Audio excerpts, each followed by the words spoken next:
This story starts in a school, where we find a girl lost in thought about her brother. Her moment of contemplation is suddenly interrupted when another girl bursts into the classroom, frantically calling for everyone's attention. She excitedly announces that she's just seen the cutest guy in the office. Apparently, he's a new transfer student and a third year. As soon as the girl from before hears this, she realizes it must be her brother. Before we dive deeper into the story, the girl narrates that her brother was thought to have died in a plane crash with their parents, but miraculously, he returned after 10 long years. When she saw her brother for the first time, she could hardly believe her eyes. Their grandpa had the same reaction upon seeing him alive. When her brother looked at her, she was startled, but he just smiled in response and asked if she was his sister Dayon. Suddenly, Dayon is yanked out of her flashback by a bunch of girls trying to bully her. These troublemakers demand that she hand over the gym uniform she's brought with her. Dayon tries to reason with them, pointing out that if she gives up her uniform, she won't have anything to wear. Blondezilla just snickers at this and then starts yelling at her. She's so loud that even the other girls in the classroom can't ignore the commotion she's causing for no good reason. Blondezilla finally crosses the line and smacks Dayon on the head, making it clear that she better hand over the uniform, or else she won't be nice to her anymore. While I wouldn't exactly call slapping someone on the head being nice, I guess no one is about to argue with this over-the-top Blondezilla. Even the other girls in the classroom just look away, not wanting to get involved or stop her from getting all high and mighty. It looks like Dayon has no choice but to face the humiliation and silently comply with the demand. The next scene takes us to third year class 2, where the entire class is being introduced to this new handsome fella, who has just transferred into this school. The teacher mentions that he's been living overseas for a long time and asks everyone to be friendly and help him settle in. All the girls in the class can't help but blush at how hot he is. Even the bullies in the room can't resist sneering, while the other students with average looks feel a pang of jealousy at the new guy's good looks. The teacher directs him to an empty seat at the back of the room, and he makes his way over, ready to get settled in his new spot. As the new guy walks to his seat, we spot a redhead guy named Jae-hyung, and we can tell that he is feeling absolutely annoyed. Let's face it, he's just jealous that this new guy is stealing the spotlight with his looks. The big guy seated behind Jae-hyung gives a subtle signal. Jae-hyung quickly catches on to what his friend is trying to say and decides to take action. He extends his foot out, aiming to trip the new guy as he walks by.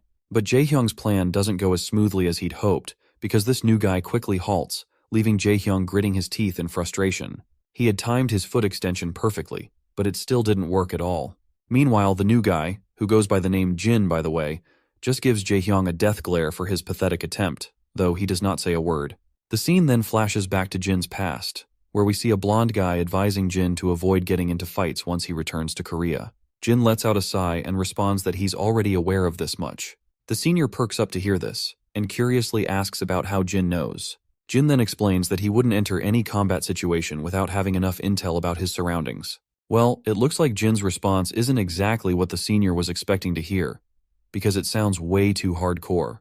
But Jin continues, sharing his wisdom from years of experience. He explains that making a rash decision could cost him his life, and such a mistake would be a rookie move.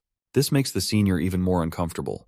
And our boy goes on to remind his senior that he has survived plenty of battlefields over the past 10 years, because he knows his stuff. Suddenly, Major Kang, the senior, tells Jin to stop and clarifies that he wasn't referring to all this strategic nonsense, but rather, he does not want our boy to engage in fights because he wants to prevent the poor offender from getting beaten up badly. In the present moment, Major's advice lingers in our boy's mind, so he does not say anything to the bully in order to avoid fighting. The teacher then notices Jin standing there idly and asks if everything's okay.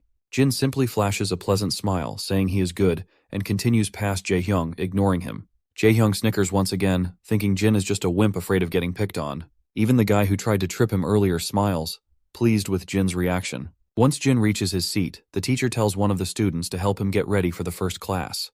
With that, the teacher leaves after wishing Jin a good time studying. The student sitting next to Jin quickly introduces himself as Youngchan Park, and our boy returns the gesture, introducing himself as Ijin Yu. Youngchan then nervously glances over his shoulder to make sure no one's watching, and leans in to whisper to our boy that he saw what Jae-hyung was trying to do. He explains that Jae-hyung Lee is a troublemaker, but there's also another bully to watch out for, which is Hyuk-jin Ju, who's just as bad.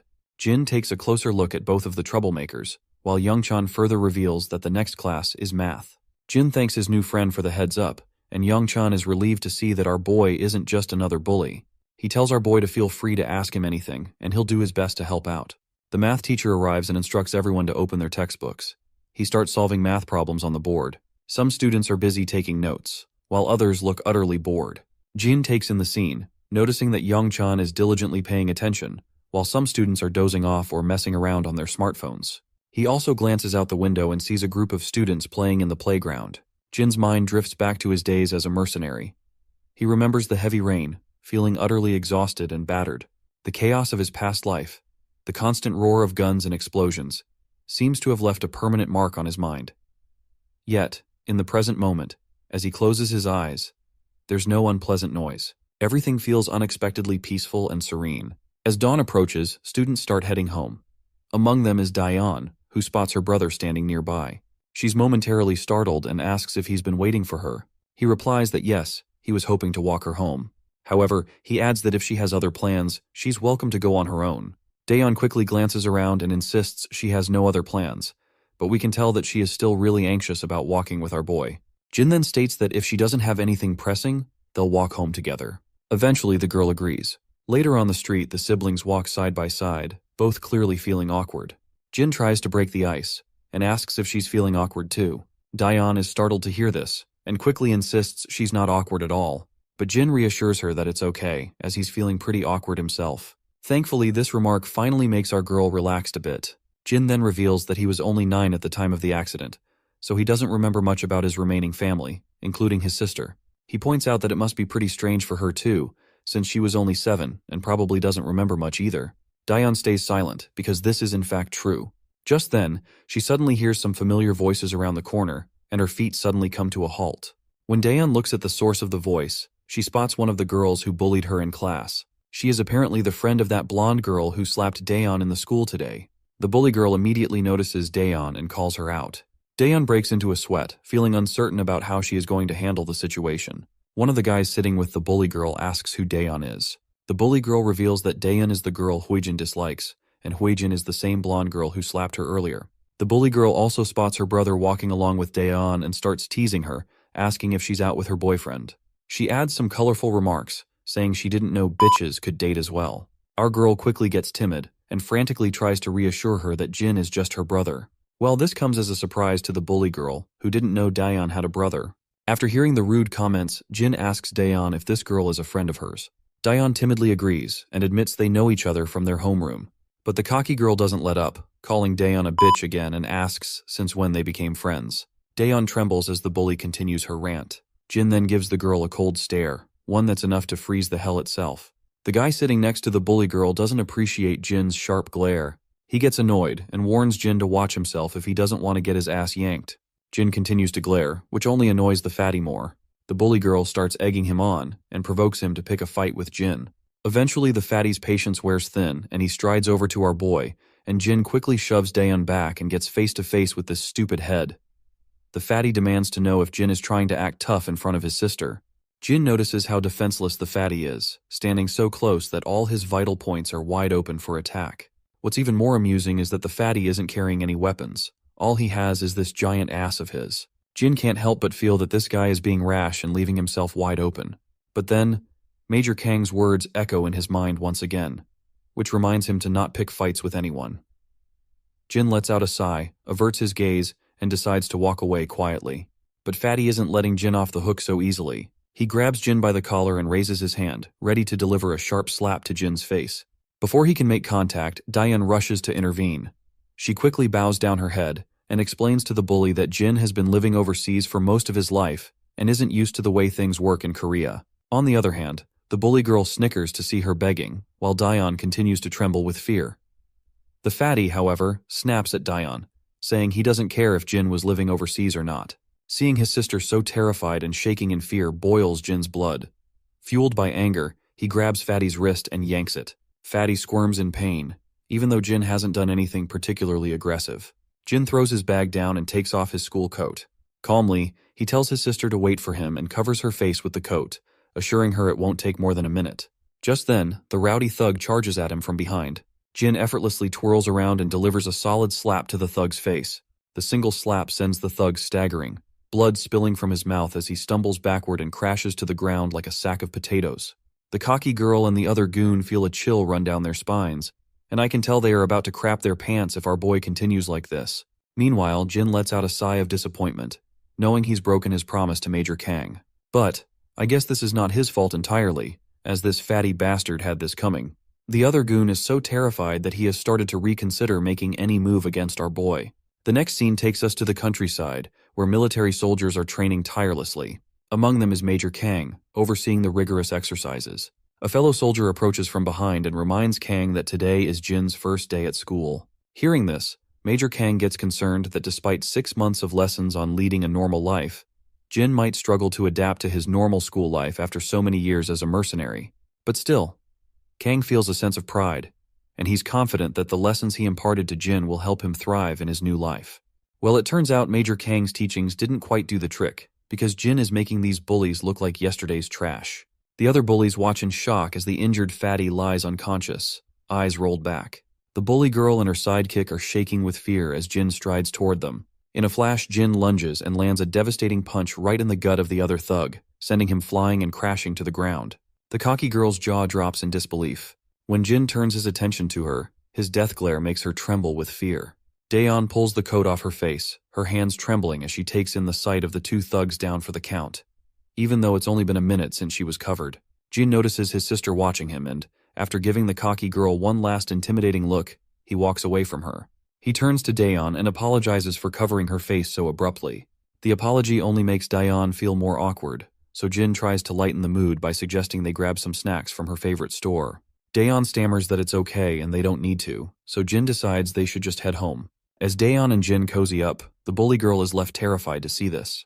She's completely blown away by how this guy who was so terrifying with just a glare is now acting like a sweet, caring brother. As the siblings walk off together, Daeon gives her one last friendly wave before they head out, leaving the bully girl standing there, face frozen in terror. As they walk home, Daeon asks Jin if he was the one who knocked out those 2 guys earlier. Jin confirms it, and this only makes her curious about her brother, since he doesn't seem like the type to pick fights. She then explains that in Korea, staring at people like he did can be considered rude and might lead to uncomfortable situations. Jin agrees, adding that meeting someone's gaze can be risky depending on who you're staring at, which is similar to where he's from. Confused, Daeon asks why he stared at those thugs earlier. Jin simply replies that he noticed she was scared and he wanted to protect his sister. Daeon is startled by these unexpected responses, and she simply bows her head down while blushing. An awkward silence falls between them as they continue walking. It looks like Daeon will need to get used to having a caring brother around to look out for her. When they get back to the apartment, we see Grandpa is a bundle of nerves. He frantically tells Jin to just chill and enjoy some fruit, but our boy insists on taking care of the dishes himself. Grandpa's not sure how to handle this, so he eventually lets Jin take over. As Jin washes up the dishes with a steady hand, Grandpa asks if the dinner was okay, admitting he's not exactly a master chef. Jin, keeping it casual, tells Grandpa not to sweat it. He says the food has been great and he's loved every meal. The old man looks visibly relieved to hear that Jin enjoyed the food. You can even see the glimmer of satisfaction on his face. Grandpa then turns to Daeon, asking if she liked the food as well. She nods and agrees. Next, Grandpa shifts gears and asks Jin about his first day of school, and he is curious to know if anything interesting happened. Jin hesitates for a moment, looking a bit anxious about answering. Daeon also feels a bit uneasy, reflecting on how eventful the day has been. But after a moment of pause, Jin admits that it was a good day. Grandpa's face lights up with genuine pleasure at hearing this, clearly relieved and happy. Once everyone hits the bed for the night, we find our guy still wide awake. His mind flashes back to when his grandpa first saw him, and he can almost feel how grateful his old man was to have him around. Jin's cold heart has slowly started to warm up after living with his grandpa and sister for a while. Then, his thoughts drift to the time he was stuck on that airplane before it crashed. Passengers were in a panic, and the emergency oxygen masks had popped out of the compartments. As everyone scrambled to put on their masks, Jin's parents focused on making sure their son could breathe safely. It was a terrifying day for him. Just as the plane began its downward plunge, Jin jolts awake in the present, leaping out of bed in shock and breathing heavily from this nightmare. His heart is racing, and he finally realizes it was just a dream. He glances at his clock and sees that morning has arrived. As he sits there alone, he hears rattling noises coming from the living room. He stands up and goes out, only to find his sister preparing breakfast for the day.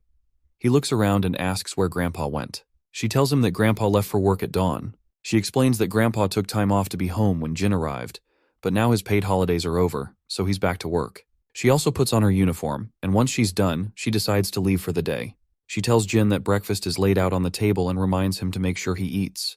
With that, she heads out, and Jin glances back at the spread of food left for him. Back at school, we see the same bully girl and the blonde girl, Huijin. It turns out Huijin has discovered that the transfer student from yesterday is Daeyeon's brother. The bully girl anxiously confirms this. Her mind flashes back to their previous encounter with Jin, and she feels devastated remembering how he knocked out two of her friends with just one punch. Huijin tries to ask why the bully girl is so scared, but the bully girl remains frozen in fear, unable to speak. I have grown tired of calling her a bully girl, so let's just give her an appropriate name, and let's call her Chicken Shake from this point onward. Huijin continues to press Chicken Shake about what happened. Finally, Chicken Shake swallows her fear and says they should stop picking on Daeyeon from now on. The glare Jin gave her is still burned into her mind and she can't shake it off. Despite her fear, she tries to reassure herself that everything will be fine because Huijin and her brother are basically the top dogs, and everyone at school bows down to them. After a while, we see Daeyeon again. As usual, she gets brutally smacked on the head. When she turns around, she sees Huijin and Chicken Shake together, once again there to bully her. Daeyeon quickly asks what they both want now, to which Huijin tells her to come with her for a second. Our girl asks where they are going. The cocky blonde is clearly ticked off and snaps at Daeyeon, telling her not to get too big for her boots and to follow orders if she doesn't want to get beaten down. She adds that having a brother isn't going to change a thing. A little while later, we find ourselves at the school's recycling station, where Daeyeon is getting absolutely pummeled by the cocky blonde. After a few solid kicks, the blonde tells Daeyeon to keep her head down. Daeyeon, trying to catch her breath, asks why she's getting beaten up in the first place. That's when Huijin reminds her about her brother. She tells Daeyeon that her brother doesn't have to act like a tough guy and warns her to explain to her brother to stop getting so full of himself. She further makes it clear that they won't be responsible for Daeyeon's brother anymore because he's in for one hell of a ride. Daeyeon, still clueless, asks if that means they're targeting her brother from now on. Huijin quickly confirms, reminding her that the two bullies our boy took down were friends of her brother. Since Daeyeon and her brother dared to mess with them, they're not going to get off easy. It's like poking a lion and expecting not to get mauled. Daeyeon's face goes absolutely pale upon hearing this. She yells at the two thugs, demanding to know what they're planning to do with her brother. But all she gets in response is a solid slap across the face for speaking out of turn. The slap leaves a bruise on her cheek, but the sting of the physical pain is nothing compared to the ache she feels knowing her brother is in serious trouble. Daeyeon clenches her jaw, steels herself, and bolts out of the recycling station, leaving the two thug women behind. The scene cuts back to third year class 2. The atmosphere is thick with anxiety. Even the two average bullies in the class are unusually quiet. Everyone's on edge because the school's biggest bully is strolling into the classroom with his entourage, and it looks like the drama with Jin is about to kick off big time. But Jin just sits there cool as a cucumber. The two bullies who got knocked down yesterday are also strolling down with their boss. Behind them, the biggest bully of all, the top dog, looms large. Right on cue, Daeyeon bursts into the room like a tornado. She's panting heavily, her face is bruised, and her uniform is smeared with dirt. Jin abruptly stands up from his seat, and his eyes widening in shock as he takes in the sight of his sister's battered face and filthy uniform. The bully boss starts up with some banter, teasing how Jin's sister is worried sick about her brother. He points out how his own sister, Huijin, all she does is whine and nag at him to do things for her. Huijin also strolls into the scene, and reminds her brother that she will only feel sorry when her brother actually gets his ass handed to him by someone. Meanwhile, Jin is left visibly petrified seeing his sister so bruised up. But before we can see his reaction, the scene cuts back a little to the past, when students were just starting to gather in the classroom early in the morning. We see the terrified face of Youngchan taking hits to the head from two rowdy individuals, who are using his face for target practice. Jae-hyung is feeling pretty cocky about his direct headshot, and brags to his friend about it. Hyokjin then gets ticked off, and demands this nearby student to hand over his eraser. Once the timid student offers his eraser, Hyokjin quickly takes it. He swings his hand with all his might, and delivers a precise headshot to Youngchan. He breaks into a happy dance after landing the perfect hit, but Jae-hyung tries to downplay it, saying this was just a lucky shot. The two friends go back and forth, trying to outdo each other with their headshot skills. Jae-hyung decides to take another shot, swinging his hand violently and throwing the eraser down at the poor Youngchan. But surprisingly, Jin steps in, and the eraser hits him in the waist instead. The two bullies are annoyed by this sudden interruption, and the eraser falls to the ground. Jin then takes his seat right next to the terrified Youngchan. The redhead is visibly ticked off, feeling Jin is finally getting on his nerves. Hyokjin decides to talk some sense into Jin for stepping in, and the redhead quickly agrees. Meanwhile, our boy simply puts his bag on the desk and asks Youngchan if he's alright. The poor fella mutters that he is fine, but we can tell by his pale face he is not fine at all. Yongchan simply leans toward our boy for avoiding any eye contact with those bullies, and asks our boy if they should hang out after school. Jin reveals that he has to walk home with his sister, so he can't hang out. The timid boy perks up at this, and asks if his sister transferred here with him. Jin shakes his head, saying she was already studying here before he arrived. When Yongchan asks her name, Jin tells him it's Daeyeon. Yongchan is startled to hear this, and Jin notices his sudden reaction, so he asks his friend if he knows her. At first, Yongchan feels reluctant to say anything, but admits that Daeyeon isn't having the best time at school lately. He explains that she was quite popular back in middle school for being smart and pretty, which attracted a lot of attention from the guys. But then a blonde girl named Hui Jin, who was jealous, started bullying her. Jin asks if no one stopped them from bullying Daeyeon. Yongchan reveals that the girl who used to bully her, Hui Jin, has a brother named Gisu Kim, who's one of the worst troublemakers at their school. What's even worse is that Daeyeon is stuck in the same homeroom as Hui Jin, and she gets bullied to the point where every student is amazed that she still has the courage to come to school. Jin puts two and two together and realizes that Hui Jin started bullying his sister just because someone liked Daeyeon, and that's the only reason she's being targeted. But Yongchan somberly reveals that this is just an excuse, because Hui Jin simply wanted a reason to bully someone. Jin's mind flashes back to several days before, when his grandpa hoped that Jin would have an easier time adjusting to his new school after living overseas for so long. The grandpa then turns to his granddaughter and asks if she's doing well in school too. At that time, little Daeyeon charmingly assures her grandpa that she's doing absolutely fine, and never shows a hint of the grievances she faces at school on a daily basis. Her grandpa praises her, noting that Daeyeon is always a brilliant student, and even her teachers speak highly of her. In the present moment, Jin realizes that his sister was just putting on a brave face and hiding her struggles to keep their grandfather from worrying. Then, one of the rowdy bullies kicks the door open, and the entire gang of school bullies saunters into the classroom. Hyokjin quickly asks these rowdy bunch what they're doing in their class. Gisu Kim, one of the top dogs of the entire school, just says he's there to handle some business. Hyokjin's surprised to see Gisu and is not sure what to do. You see, Hyokjin is a small fry, while he can deal with the other bullies pretty fine, but he doesn't want to get tangled up with Gisu Kim. Meanwhile, Gisu's lackeys inform him about Jin. When Gisu sees Jin, he starts shouting at his lackeys, furious that they got their butts kicked by a scrawny little punk. He dismisses his lackeys and provocatively flicks his finger at Jin, telling him to come over. Jin stands up immediately, while the redhead and Hyokjin look totally confused about what Jin did to tick off Gisu, and they're pretty sure he is pretty much screwed now. Meanwhile, Jin stands his ground defiantly and asks if Gisu is actually the big shot here. Gisu sneers, and he finds it fascinating that our boy took his sweet time to figure out who is in charge here. He turns to his lackey and tells him not to just stand there like an idiot and to make a move. But we can clearly tell that the lackey is absolutely scared, but he eventually steps forward towards Jin. But before the showdown starts, Daeyeon also bursts into the classroom, breathing heavily.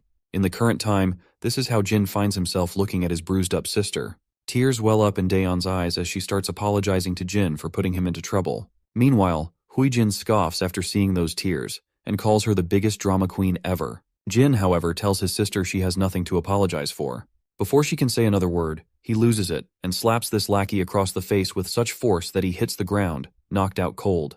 The other bullies, who already know how hard Jin can hit, start to tremble. With one lackey down, Jin turns to his sister and says that these bullies are the ones who should be apologizing. The fatty charges at Jin with a clenched fist, but Jin effortlessly pushes his hand away. When he spots the exposed throat, Jin delivers a brutal, precise smack to it, like a ninja, leaving the bully spitting and coughing before collapsing to the floor. The other lackey, shaking with fear, tries to land a hit on Jin. Jin responds with a crushing blow to his ribs, and with lightning-fast reflexes, sends the lackey tumbling to the ground. Meanwhile, Gisu's confidence has finally started to fade away, as he sees our boy effortlessly taking down his bullies like they're nothing. The local lackeys of this class, who are still in their beta stage, stand there wide-eyed and expressionless. Even Huijin and Chicken Shake are freaking out, completely losing their composure. After taking down the last two bullies, Jin turns to Gisu and makes it clear that his sister has been suffering because of these thugs, and he's not about to stand for it. Gisu finally decides to speak, sneering as he admits that Jin is not a pushover after all. With a smirk, Gisu swings his leg with lightning speed toward Jin's face. But Jin effortlessly blocks the kick, leaving Gisu absolutely stunned, because he did not expect our boy to react so fast. Nonetheless, Gisu quickly swings his other leg, which is also blocked by Jin quite easily. Jin seizes Gisu's leg, pulls him closer, and delivers a brutal punch to his face. The punch sends blood spraying everywhere as Gisu crashes to the ground like a rag doll. His nose and mouth are bleeding, and he looks up in horror at Jin, who towers above him like a goddamn Death Reaper. Without hesitation, Jin swings his leg again, striking the bastard in the face with a powerful kick that sends more blood splattering. The guy, who was once cocky and full of himself, finally hits the ground, defeated and humiliated. The entire class falls silent, eyes wide in shock as they watch Jin take down one of the biggest bullies in one fell swoop. The two beta bullies are slack-jawed as well, unable to believe that our boy just took down a major player like Gisu so effortlessly. The girls are equally horrified, with the blonde especially stunned, unable to fathom if Jin is really this formidable. Jin starts walking towards Huijin, who is feeling terrified because she does not want to get slapped and face the same brutal treatment. But before anything else can happen, Diane rushes to stop her brother, pleading with him not to do anything anymore. Jin reminds her that Huijin and her crew have been bullying her for a long time, and he also knows that she was targeted by them yesterday as well. Diane's face falls as she realizes her brother has uncovered the truth, and she bows her head in silence. She then suddenly realizes that Jin is fighting for her sake, so she quickly forces a smile, telling her brother that she's fine and he should stop. Her brother hesitates at first, but eventually agrees, deciding to walk her to class. As they leave, the students in the room erupt into murmurs, unable to believe that Gisu, the top dog, was taken down by a single boy. Even the beta bullies admit that Jin is hardcore, and they are feeling a wave of relief that they didn't try to take him on earlier. As the chatter continues, the blonde girl trembles in a mix of fear and humiliation, unable to process her defeat. Meanwhile, as Jin and Diane walk together, she expresses her shock at how good her brother is at fighting, but then starts apologizing again. Confused, Jin asks what she's apologizing for. Daeon explains that it was her fault he got dragged into this mess. She feels responsible for the fights he had to endure, both yesterday and today. Jin gives Diane a reassuring smile, telling her she doesn't need to apologize for anything, because this is what families are for, to protect each other. He then begins to explain that back where he used to live, everyone only looked out for themselves. They didn't care what happened to others as long as they weren't the ones suffering. But even those people would act differently when their own families were involved. That is when the scene cuts down into the memory lane, to a chaotic battlefield, with smoke and explosions tearing through the area. Gunfire and bombardments echo from both sides. In the middle of the madness, we see a younger Jin, caught in the mayhem. Among the carnage, he spots one of the opposing soldiers desperately trying to save his little daughter, shielding her from a man who is holding his gun right over their faces. Even in the middle of the violence, the sight of that soldier risking everything for his child left a deep impression on Jin. It made him question what family truly meant and why it was so important. In the current moment, Diane points out that he barely remembers her, so why is he still going out of his way to help? The boy agrees, admitting it's true he doesn't remember her, but insists that doesn't change the fact that they're family. The girl just stands there in silence, but just as our boy's words sink inside her mind, she starts to feel a bit embarrassed. She quickly tells him she's fine and that he should head back to his class. She points out that they're already at her homeroom, so she waves a final goodbye and vanishes, leaving the boy with a faint smile on his face. Back in his room, Jin is still the hot topic of conversation, and he's feeling a bit awkward with all the attention he is getting. The beta bullies then flash him a thumbs up, cheerfully asking what kind of lessons he got overseas because he took those noobs down like they were yesterday's leftovers. They keep showering him with praise, but the boy just sinks into his seat, looking a bit overwhelmed. Even his friend Yang Chun chimes in, saying he was actually pretty awesome, which brings a subtle smile to Jin's face. Meanwhile, we shift to the defeated goons, who are feeling pretty anxious after their embarrassing loss. Their boss, in particular, is still fuming, grumbling that there's something different about our boy, because he doesn't fight like your average third-rate thug. His sister tries to cheer him up, reminding him to stop sulking and pointing out that their loss was just a fluke, and Jin just caught them off guard, so she suggests they should try to catch him later. But the bullies stay silent, because they've learned the hard way that our boy is a powerhouse not to be messed with. Still, the blondie reminds her that he's just one guy, and they shouldn't let some dude take us down like this. Her brother finally shuts her up, telling her if she's itching for a fight, she can go take on the boy herself if she thinks it's so easy. Of course, Huijin doesn't like the way her brother's talking to her, so she snaps back that he shouldn't take his frustration out on her just because he got his butt handed to him by some random guy. Her brother is absolutely furious, and it's clear Huijin's words hit him hard. He is seething in anger because we all know that she is speaking some uncomfortable truth. Huijin glares at him one last time, her eyes welling up with tears from the frustration of seeing her brother act like this. Quietly, she turns around and slams the door behind her as she leaves. As she stomps down the corridor, Chicken Shake catches up with her from behind. Meanwhile, Blondie is absolutely fuming. It's incredibly frustrating for her that all those bullies couldn't handle just one guy. She slams the door open as she storms into the classroom, and when she sees Dayon sitting in the classroom, she asks our girl that she must be feeling pretty lucky to have a brother now. She reminds her how she now can go to school without a care in the world, and can just run to her big brother if she gets into trouble. Dayon doesn't say a word in response, which only makes Huijin more annoyed. She thinks Dayon is giving her the cold shoulder just because she has her brother around.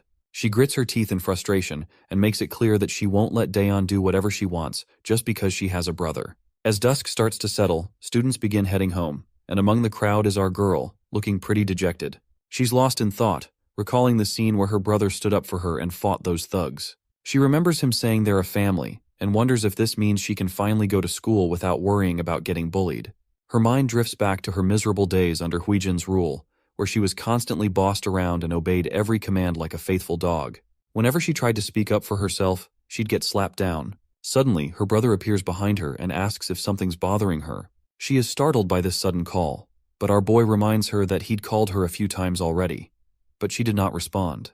The sister quickly says sorry, explaining she didn't hear him, and then asks if he was waiting for her again. The boy nods, saying he was because he still doesn't know his way back home. So, they start walking together, talking about how they should grab some groceries on the way, since Grandpa always gets super hungry when he's home late. As they walk side by side, that rowdy bitch stands behind them. She's looking utterly mad and just can't handle seeing the smile on our girl's face. This bitch is biding her time, waiting for the perfect moment to make Dayon forget how to smile. In the next scene, we see our duo is shopping around the store. The girl seems to be having a tough time choosing what to get, while people around the store are looking at our duo. Girls in the store can't seem to take their eyes off our boy, and Dayon can't help but notice how much attention he's drawing from the ladies. She knew he was popular at school, but it seems he stands out even outside of it. Out of curiosity, Dayon finally asks her brother if he's ever had a girlfriend back when he was overseas. The sudden question takes him by surprise, and he looks like he's never even heard of the term girlfriend before. Seeing his confusion, Dayon clarifies, saying she means a girl he might be dating. He simply replies that he hasn't had any, which prompts his sister to suggest that he should consider having a girlfriend, especially since he's always attracting girls like a magnet wherever he goes. The boy stays silent for a moment before saying that he's always been too busy to have time for a girlfriend. Dayon understands where he's coming from, especially since he's been busy adjusting to a new country.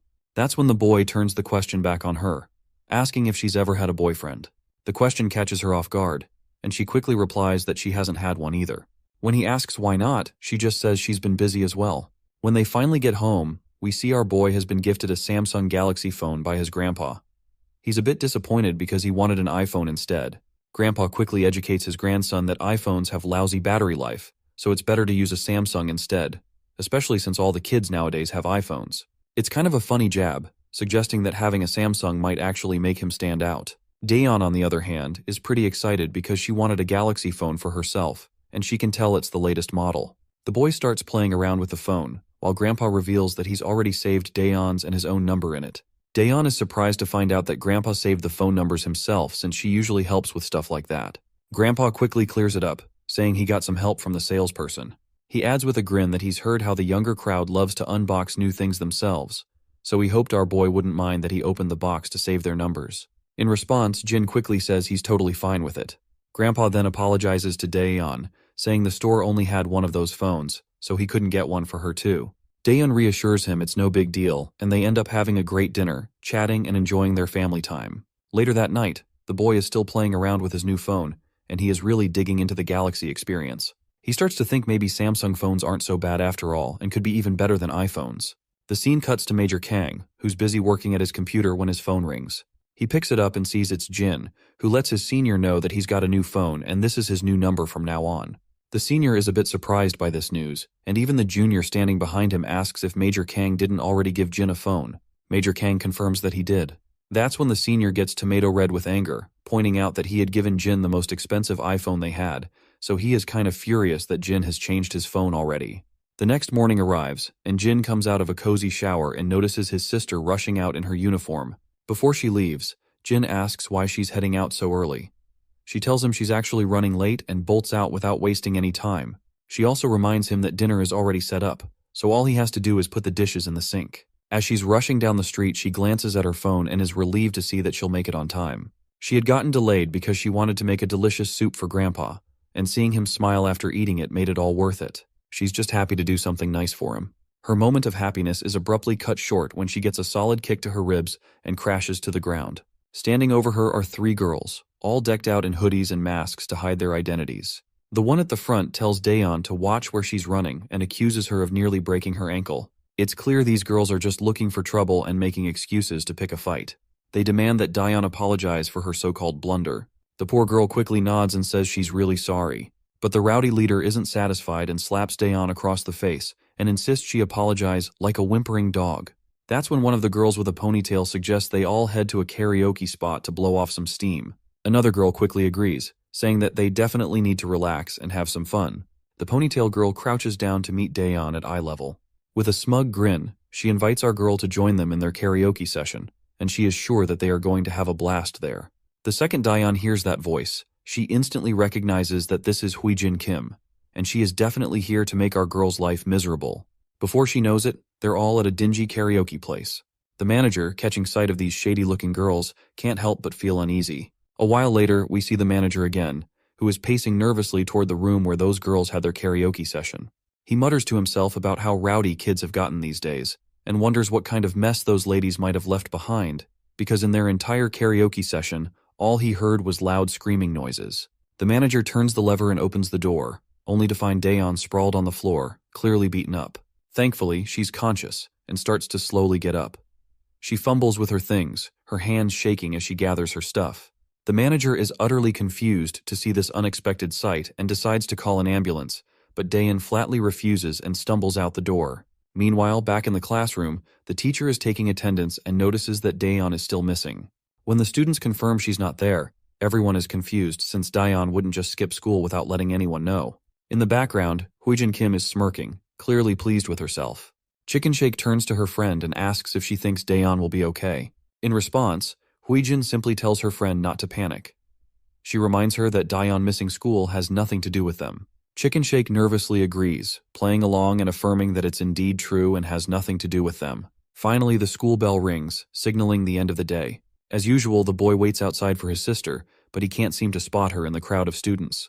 The crowd begins to thin out, and soon there's hardly anyone around, but his sister is still nowhere in sight. He waits for a bit, then pulls out his phone and tries calling her, wondering if she might have gone home already. Meanwhile, she's already back home, and her phone rings endlessly as her brother keeps calling, but she doesn't bother to answer and lets it ring. Eventually, the boy heads back home. His eyes immediately spot the sneakers she wears sitting over the doorstep. He pulls off his bag from over his shoulder and goes to her door, giving it a gentle knock and asking if she's inside. The girl quickly responds, and the brother feels a wave of relief knowing she's indeed there. Dayon quickly asks if Jin waited outside the school today too. Jin no Diaz and mentions that he even tried calling her, but she didn't answer. The girl apologizes heartily, saying she must have been asleep. Jin picks up on the odd tone in her voice and asks if he can come in for a second. Dayon quickly comes up with an excuse, saying she's in bed because she's not feeling well. Worried, Jin asks if it's something serious. She reassures him that it's just a slight fever and that she'll be fine after some rest. Jin tells her to call him if she needs anything and decides to head out, planning to grab some medicine for her. But Jin suddenly stops at the door and notices that her sneakers are stained with blood. It doesn't take him long to realize something serious must have happened, since blood on her shoes isn't something you see every day. Once he pieces it together, he grabs the first aid kit and heads into her room to tend to her injuries. She winces as he applies bandages to her bruised face. It seems Jin still doesn't know the full story.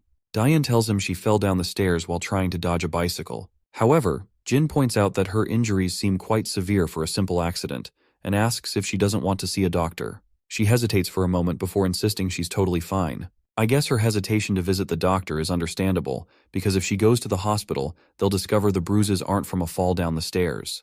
The scene then cuts to Dayon's past, where we find ourselves in the principal's office. Dayon is telling the principal that she was beaten up by Huijin. However, Huijin flatly denies the accusations. The police are also involved in the case, and Dayon insists that Huijin was the one who beat her up. She explains that Huijin was wearing a mask and hat, but she recognized her voice and is certain it was her. Besides, Huijin has a history of bullying her at school. But then Huijin, with a sly smirk, asks how Dayon can accuse her when she didn't even see her face. The principal questions Dayon if she saw the face of the person who assaulted her. Dayon responds once again that the assailant's face was covered, but she's sure it was Huijin. At this point, Huijin's mother bursts with anger. She angrily accuses Dayan of calling the police and treating her daughter like a criminal over a ridiculous accusation. The principal tries to calm the furious mother down, but she refuses to listen and makes it clear that she won't calm down. Meanwhile, Huijin's confidence crumbles as she realizes that no one seems to believe her, despite her certainty that Huijin was the culprit. Even the police officers are skeptical. The mother demands that Dayan apologize to her daughter immediately for the accusation. But our girl stands her ground and tells the woman that it was indeed her daughter who assaulted her. The arrogant mother is infuriated by this and decides she will take the matter up with Dayan's parents. She demands our girl to bring her parents to the school right away. This just breaks Dayan's heart. She feels tears streaming down her face involuntarily, while the villain who assaulted her laughs and walks away unpunished. In the present, she feels trapped in the same situation she faced in the past. She believes that raising her voice without solid proof is futile and is determined not to offend her grandfather, who has always been a supportive figure for her. Suddenly, Jin notices her tense expression and puts his hand on her forehead, asking if she's really okay. The girl responds, albeit weakly, that she's fine. Jin points out that while her bones aren't broken, the bruises are pretty severe and will hurt for a few days. She nods and finds it surprising that he's actually quite good at this patching up stuff, because she can tell the bandages are perfectly placed. She then becomes somber, remembering their grandfather. She's worried he might get upset about all this, especially since he has a weak heart. This news comes as a surprise to Jin, and the girl further reveals that their grandfather takes pills to regulate his heart health. In response, Jin promises her that he'll make sure their grandfather won't catch whiff of this predicament, and tells her to just get some sleep. As he begins to walk away, she calls out to him from behind. With a pleasant smile, she thanks him for all his help, and Jin reciprocates with the same warm smile. But once he's gone, her smile fades. She wonders if she did the right thing by not telling him everything. She feels that there's nothing a couple of teenagers like her and her brother can really do about the situation. However, we all know that Jin isn't an ordinary teenager, and I wouldn't be surprised if he already knows who was behind her injuries. Later, we find ourselves in a club where the high-energy music is blasting and people are buzzing. In the middle of it all, we spot the boss bully, Gisu Kim. He's gritting his teeth as he drinks and laughs with his boys. They're all discussing Jin and wondering how a single brat could manage to mess things up for everyone. One thug speaks up, reminding everyone that their downfall was due to underestimating Jin. He insists that they can take him out easily if they plan ahead.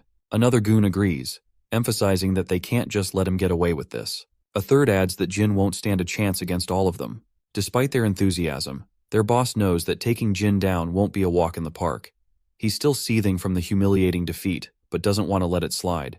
He puts his glass down in frustration and reluctantly agrees with his lackeys. He makes it clear that going one-on-one isn't their style, so they might think of a strategic plan to take our boy down with numbers.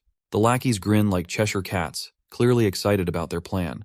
This rowdy bunch may think they've got it all figured out, but they're nothing more than a pack of hyenas destined to get their comeuppance from Jin sooner or later. Just as they're planning their next move, Gisu's phone rings. The caller ID shows it's from someone labeled Little Bitch. It turns out to be his little sister, and it seems like even Gisu agrees with us that she indeed is a bitch. Anyway, she starts yelling at him, asking why he's just sitting around at the club. Gisu tells her to either say what she wants or he's hanging up. The girl insists that he owes her big time. Gisu confusingly asks what she's talking about. She then reveals that he roughed up Dayan earlier today. She tells him they can't let the siblings get away with it, or they'll lose their authority in the whole school. Her brother, feeling a bit proud of his sister, tells her she did a good job. He reveals that they're also planning to get payback on Jin. Just then, someone walks into the club. As the bullies turn to see who it is, they realize it's Jin. He appears to be there to settle some business. Gisu gets absolutely furious at the sight of Jin casually walking into his turf. But Jin just walks toward their table with a calm demeanor. Gisu then feels somewhat relieved that they don't have to hunt Jin down anymore to get their revenge. However, Jin isn't there for a friendly chat either, and without wasting any time, he grabs one of the lackeys by the face and slams him down hard against the edge of the table. Another lackey charges at him, but Jin's hand moves so fast that his single punch shatters all the ribs of the attacker. The bully leader and his lackeys grit their teeth seeing their goons go down. The rest of the crew charges at Jin, but my guy just stays cool as a cucumber. As they get close, he kicks one of them down effortlessly, like a true Sigma male. Next, he grabs this purple head and slams him down on the table with a brutal thud.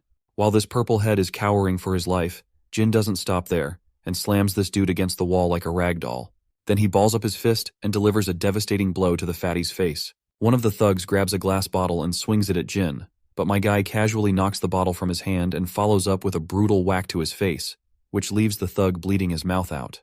Another bully charges from behind, but Jin ducks down, grabs his hand, twists it painfully, and then delivers a hard slap across his face. Jin throws the thug aside and then grabs another lackey by the face. He smashes the guy's ugly mug right into his knee, breaking the thug's nose with a sickening crunch. With all the thugs down for the count, Gisu is left speechless, unable to process what's happening. Meanwhile, his sister is still on the line, and she quickly asks what's going on, because she has been hearing the loud commotion and chaos. Jin turns to Gisu with a chill in his voice, making Gisu shiver. He asks if he needs to repeat himself, because as far as Jin remembers, he's already told Gisu to stay away from his sister. Gisu is absolutely boggled out of his mind to see how the tables have turned. It's kind of ironic that they tried to gang up on Jin, only to end up getting their own gang banged. Jin fought like a pro, and wiped the floor with everyone in just a few seconds. Meanwhile, Jin continues to question Gisu, asking what his sister ever did to him. Gisu plays dumb, pretending he knows nothing, while secretly reaching for a glass on the table. He throws the glass at Jin with lightning speed, but Jin just steps back casually, letting the glass shatter against the wall. As he stands there nonchalantly, Gisu grabs a bottle and swings it at him. Our boy steps back once again, avoiding the hit, but when Gisu swings the bottle once more, Jin knocks it out of his hand and counters with a punch, sending the contents of the bottle splattering everywhere. Gisu tries to swing his fist this time, but my guy responds with another brutal smack to the bastard's face, leaving his nose bleeding like crazy. Gisu stumbles backward, gasping for air after the hit, while Jin remains cool and composed, not even breaking a sweat. Jin then asks this bastard what twisted pleasure he gets from harassing a helpless girl. In a desperate move, Gisu grabs a bottle, shatters it, and aims the sharp pieces at Jin's chest.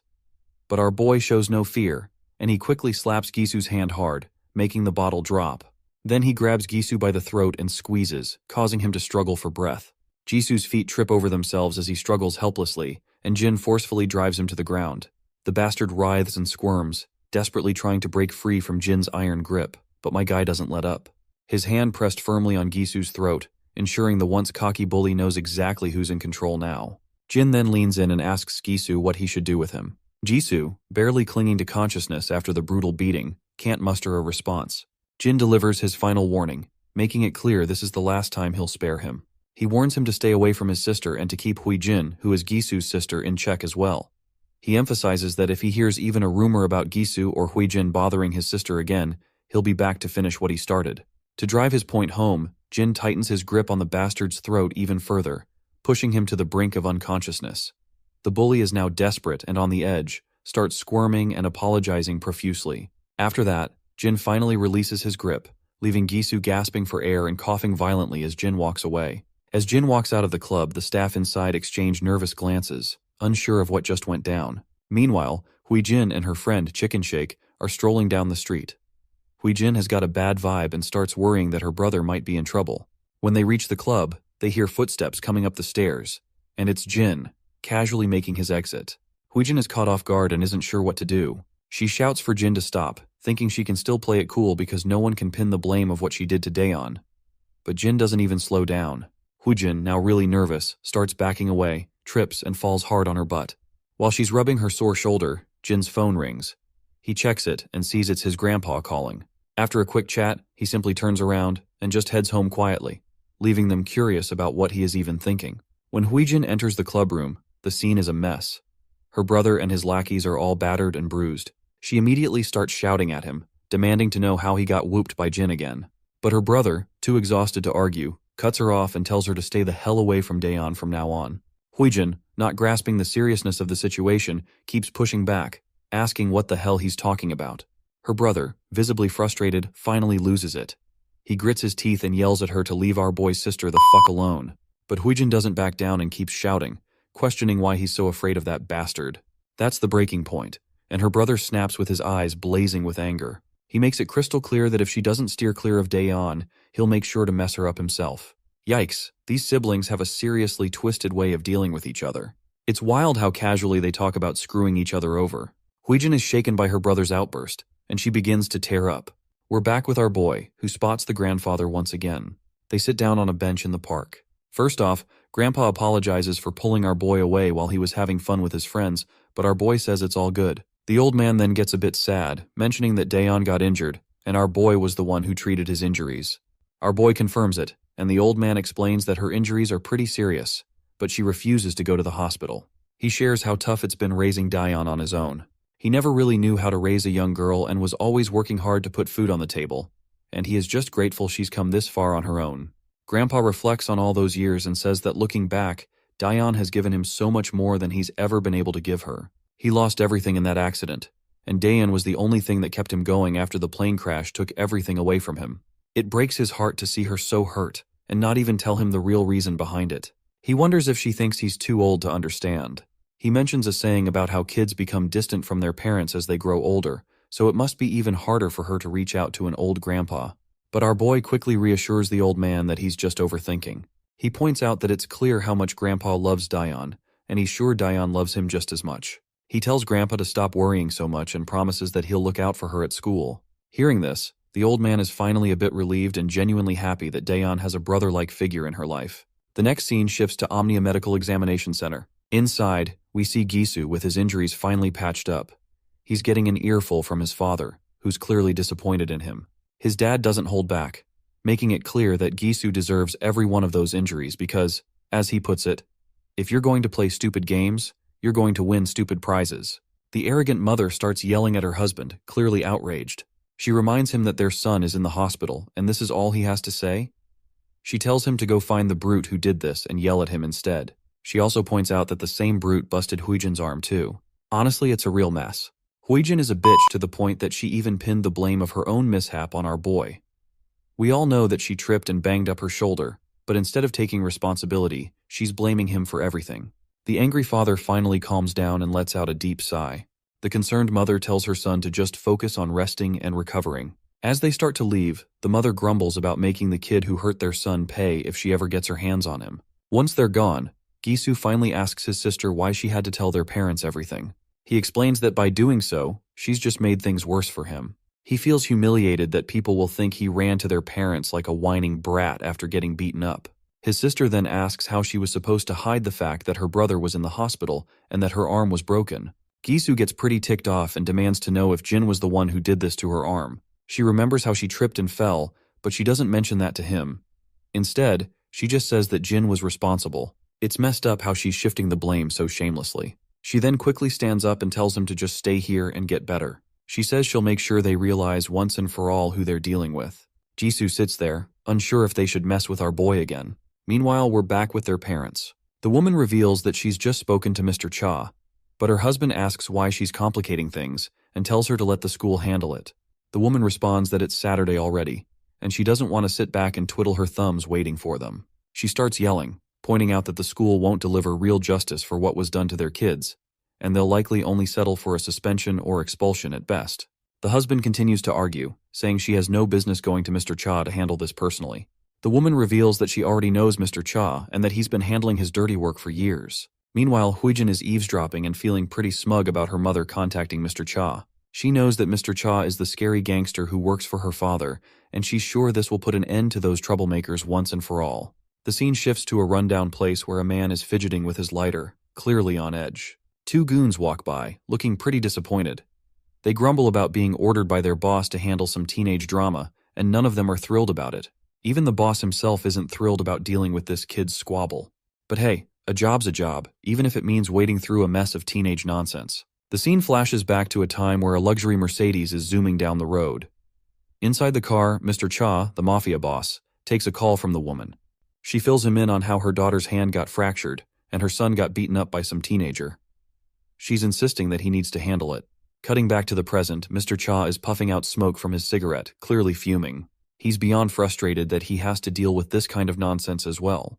The scene transitions back to the quarters, where our boy is sitting before his computer, still lost in thought about his encounter with the Gisu. He's wondering if these guys are really going to let it go. Suddenly, the doorbell rings. He hears his grandpa arguing with someone at the door. It turns out that the people at their doorstep want to see Jin. The intimidating man outside claims they just want to talk to Jin for a bit. Grandpa, concerned about the late hour, questions what could be so urgent. Our boy steps out of his room, telling his grandpa that he'll be back soon after he hears what they want. Despite Grandpa's reluctance and even his sister's protests, Jin flashes a pleasant smile. He reassures them that he knows these guys and that it's just a quick chat, nothing to worry about. With that, our boy leaves his concerned grandpa behind. The goons take him to an abandoned construction site, and he wonders who they might be taking him to meet. When they finally arrive, the lackeys report to their boss that they've brought the guy in question. The boss remains silent, puffing on his cigarette. The bald lackey reveals that the kid caught on quickly, didn't make a fuss, and just came along. The boss, a bit surprised and pleased, decides to make it quick. He snaps his fingers, and the lackeys immediately grab their iron bats. One lackey tells his friend to hold our boy's arm, as he'll be the one to dish out the beating. Meanwhile, the boss sighs and decides to text the mother, letting her know that he's taken care of the job. While the boss scrolls through his phone looking for that mother's number, the lackeys ask him why our boy had to mess with the kids of Kim family. As soon as our boy hears the mention of kids, he realizes this must be about Gisu Kim. The boss, feeling frustrated and annoyed, pauses his scrolling, deciding he shouldn't call her while our boy is present. However, he looks over at our boy and is intrigued by how unfazed and emotionless he appears. Just as the lackeys charge at him, Jin suddenly uses his ninja-like speed. He grabs the bald lackey's hand before he can swing at him and pushes the man toward him, delivering a brutal shoulder smash right to the lackey's face. The boss watches this with his wide-eyed eyes, as he witnesses this flawless execution of the move. Meanwhile, the other lackey, bat in hand, swings at our boy. He ducks, letting the bat swoosh harmlessly over his head. But the lackey tries another swing, but our boy charges at the bat as if it's no big deal, leaving the mafia boss utterly bewildered. With lightning speed, our boy locks the baseball bat in his arm and delivers a brutal punch right under the lackey's chin. Not stopping there, he follows up with a devastating blow to the lackey's chest. Then, with a fierce grip, he grabs the lackey by the neck and throws him down onto the bricks below. The boss watches in shock, clearly impressed and flabbergasted by the sheer skill and audacity of our boy's moves. The bald lackey grabs our boy from behind, threatening him with death. But our boy quickly jabs his shoulder into the lackey's ribs, and then delivers a solid shoulder smash to his face, sending him crashing to the ground. Mr. Cha realizes that this kid is no average teenager, because his combat skills are exceptional. He finally decides to step in himself. As he strolls forward, he scratches his head, snickering and commenting that he never thought he'd be fighting teenagers at his age. Meanwhile, our boy can tell that even though this man is a mafia boss, he still is a weak sauce, because my guy can clearly spot all of the weak spots of this man. As the boss swings a powerful fist at him, Jin effortlessly sidesteps it. The boss then starts a barrage of punches, but our boy dodges each one with ease, making it look like a walk in the park. As they continue their back and forth, our boy quickly sidesteps, but another punch comes straight at him. He blocks the hit, though the heavy force makes him skid backward. The mafia boss sneers, impressed that he managed to block that one as well. Meanwhile, Jin checks his wrist where he took the punch and his hand winces from the aching pain. He realizes that the mafia boss predicted his movements and delivered the punch with precision. On the other hand, the mafia boss's curiosity has finally peaked, and he asks Jin who he really is. Jin casually replies that he's just a high school student. The boss isn't buying it. In his mind, he figures this kid must have some serious skill and experience to fight like this. Jin takes his stance. With a grin, the boss says he's up for sparring further, and balls up his fist to deliver a blow to our boy. Our boy quickly deflects an incoming punch and tries to throw one of his own, but the mafia boss sidesteps it effortlessly. The boss then attempts to attack, but our boy grabs his hand and swings a punch towards his gut. The mafia boss reacts again, causing our boy to end up landing a hit right to his face instead. Mr. Cha is absolutely annoyed after taking that hit right over his face and tries to swing another punch at our boy. Once again, our boy deflects the attack and, locking eyes with his opponent, delivers a brutal blow to his face. He follows this up with a series of powerful punches, knocking Mr. Cha to the ground, leaving him feeling utterly humiliated by a teenager. It's surprising to see a mafia boss who relies more on his fists than on guns. Anyway, once Mr. Cha is defeated, he grins, noticing that our boy doesn't seem rattled at all by the fight. He doesn't know where this kid came from, but he's sure that the Kim family definitely messed with the wrong person. The scene transitions to this agency, known as National Assembly member In-bai Kim. Inside the building, 2 guards are stationed outside an office. Inside the office, we see Mrs. Kim and Mr. Kim. The woman asks her husband why Mr. Cha hasn't responded yet. She is growing impatient with every passing second, tells him to call Mr. Cha. Mr. Kim responds that she should just wait, as Mr. Cha will call back once he is done dealing with our boy. On the other hand, we also see their daughter, who lets out a sigh, and just then, the telephone begins to beep. The impatient lady quickly tells her husband to put the call on speaker so she can hear the news herself. Mr. Kim begins by apologizing to Mr. Cha, saying he's sorry for the ridiculous favor his wife asked him to fulfill. But the women, however, continue to argue loudly, insisting that their kids were attacked, so she doesn't understand how it can be called ridiculous. To everyone's surprise, Mr. Cha says that he's the one who should apologize. Mr. Kim asks for an explanation, and Mr. Cha reveals that it seems their children have meddled with the wrong person, because Cha himself also had been defeated by our boy. This news rattles Mr. Kim to the core. As far as he knows, Mr. Cha is the best enforcer in the business, and it's unfathomable that he lost to a high school kid. Just then, the office door starts rattling as someone tries to force it open. Both Mr. and Mrs. Kim look anxiously at the door. When it finally creaks open, they see soldiers sprawled on the ground, leaving the husband and wife utterly anxious and alarmed. Even their bratty daughter jumps out of her seat when they see Jin strolling into the room. The door behind him slams shut, leaving their unconscious bodyguards on the other side. Mr. Cha, still on the phone, quickly realizes that Jin has made it into their place. He leans back, letting out a defeated sigh. He's still trying to wrap his head around the fact that he got beaten by a single high school kid. He's now anxious about how to deal with this mess. Inside the room, Hui-jin jumps up from her seat as Mrs. Kim starts yelling at Jin, demanding to know if he's the kid who beat up her children. On the other side, the man at the desk demands to know how Jin managed to get into his office. That is when this stupid woman begins to grit her teeth in frustration, because she is pissed that her husband is not overreacting like her. The husband remains calm and composed and asks again, more insistently, how Jin got past the security. Jin just shrugs and casually replies that he simply passed the guards blocking the entrance. Mr. Kim is even more shocked and confused, not understanding how Jin managed to beat Mr. Cha and all the security guards. What bothers him even more is how Jin even found out that he's living here. That shithead woman starts yelling again, telling Jin to stop giving them attitude. She quickly begins dialing the emergency hotline to report Jin for assaulting her kids and breaking into the office. Meanwhile, Hui-jin feels a sense of pride in her mother's actions. She believes that involving the police is a good move, thinking that even if Jin has impressive fighting skills, the law will take care of him. The arrogant mother tries to intimidate Jin with her threats, claiming she'll call the police or even the district attorney because she thinks Jin has no idea who he's dealing with. Jin, however, remains calm and responds that he has a pretty good idea. He points out that her husband is a second-term assembly member currently running for office. The woman scoffs, asking Jin if he knows so much about their status. Then why did he assault her kids? On the other hand, Hui-jin smugly sneers, feeling satisfied that they've cornered Jin, and faintly tells him that it's game over. The authorities pick up the call, and the lady starts yelling into the phone, demanding that the officers reach Kim's office right away. But before she can say anything more, she falls silent when she hears something unexpected. Apparently, Jin plays the full footage of the karaoke room where Hui-jin and her lackeys assaulted her sister. The undeniable evidence leaves Hui-jin speechless, her eyes widening in shock as if they might pop out of their sockets. Mr. Kim stays silent, feeling utterly devastated. The screams of Daeon begging for forgiveness echo through the room, as the trashy ladies continued to beat her to a pulp. Seeing the concrete evidence, Mrs. Kim's jaw drops, and she quickly hangs up the hotline, saying she'll call them back later. On the other hand, Hui-jin starts yelling at Jin, demanding to know how he got those files. Jin remains silent for a moment, and then the scene flashes back to the outside of the Kim's residence. Inside one of the rooms, Jin is seen sneaking around the house. He opens a laptop and copies all of the data onto a pen drive. In the present, Mr. Kim grits his teeth in frustration, feeling that his kids are a total disappointment. But Hui-jin quickly tries to reassure her father, explaining that she had a good reason for everything. Mr. Kim, however, angrily tells her to shut up. Jin then reveals that he also has files involving Gi-soo Kim. He explains to the Kims that their children always save videos of their conquests. He states that he has dozens of clips showing their violent behavior, beating up kids at school, extorting money and valuables from their victims, and even the latest clip of his sister being assaulted by a group of girls at karaoke.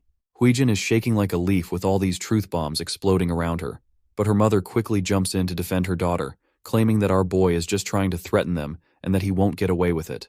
But Jin reminds her that he didn't start this mess, and what he's doing now is hardly a threat compared to hiring a bunch of gangsters to attack him, and makes it clear that he has recorded all of it too. The father facepalms in utter disappointment and asks our boy if he did all this just because his kids assaulted his sister first.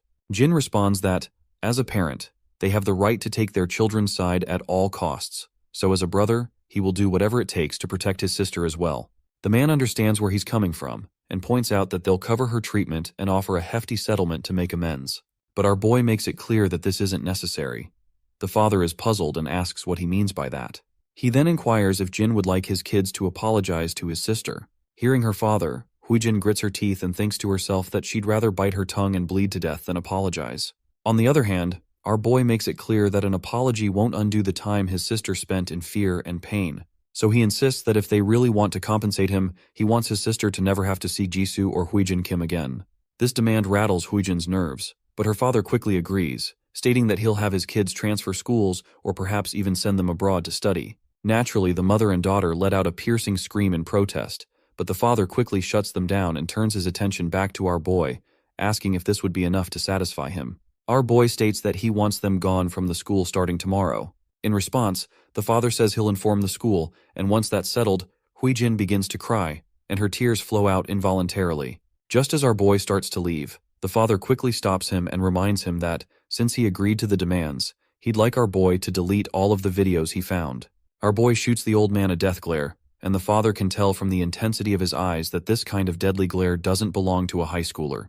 Jin makes it clear that he's not a fool, and then begins to walk away, slamming the office door behind him with a resounding thud. Once outside, he finally heads home. His grandpa rushes to open the door and asks if he's okay, while Daeon is seen crying in the background.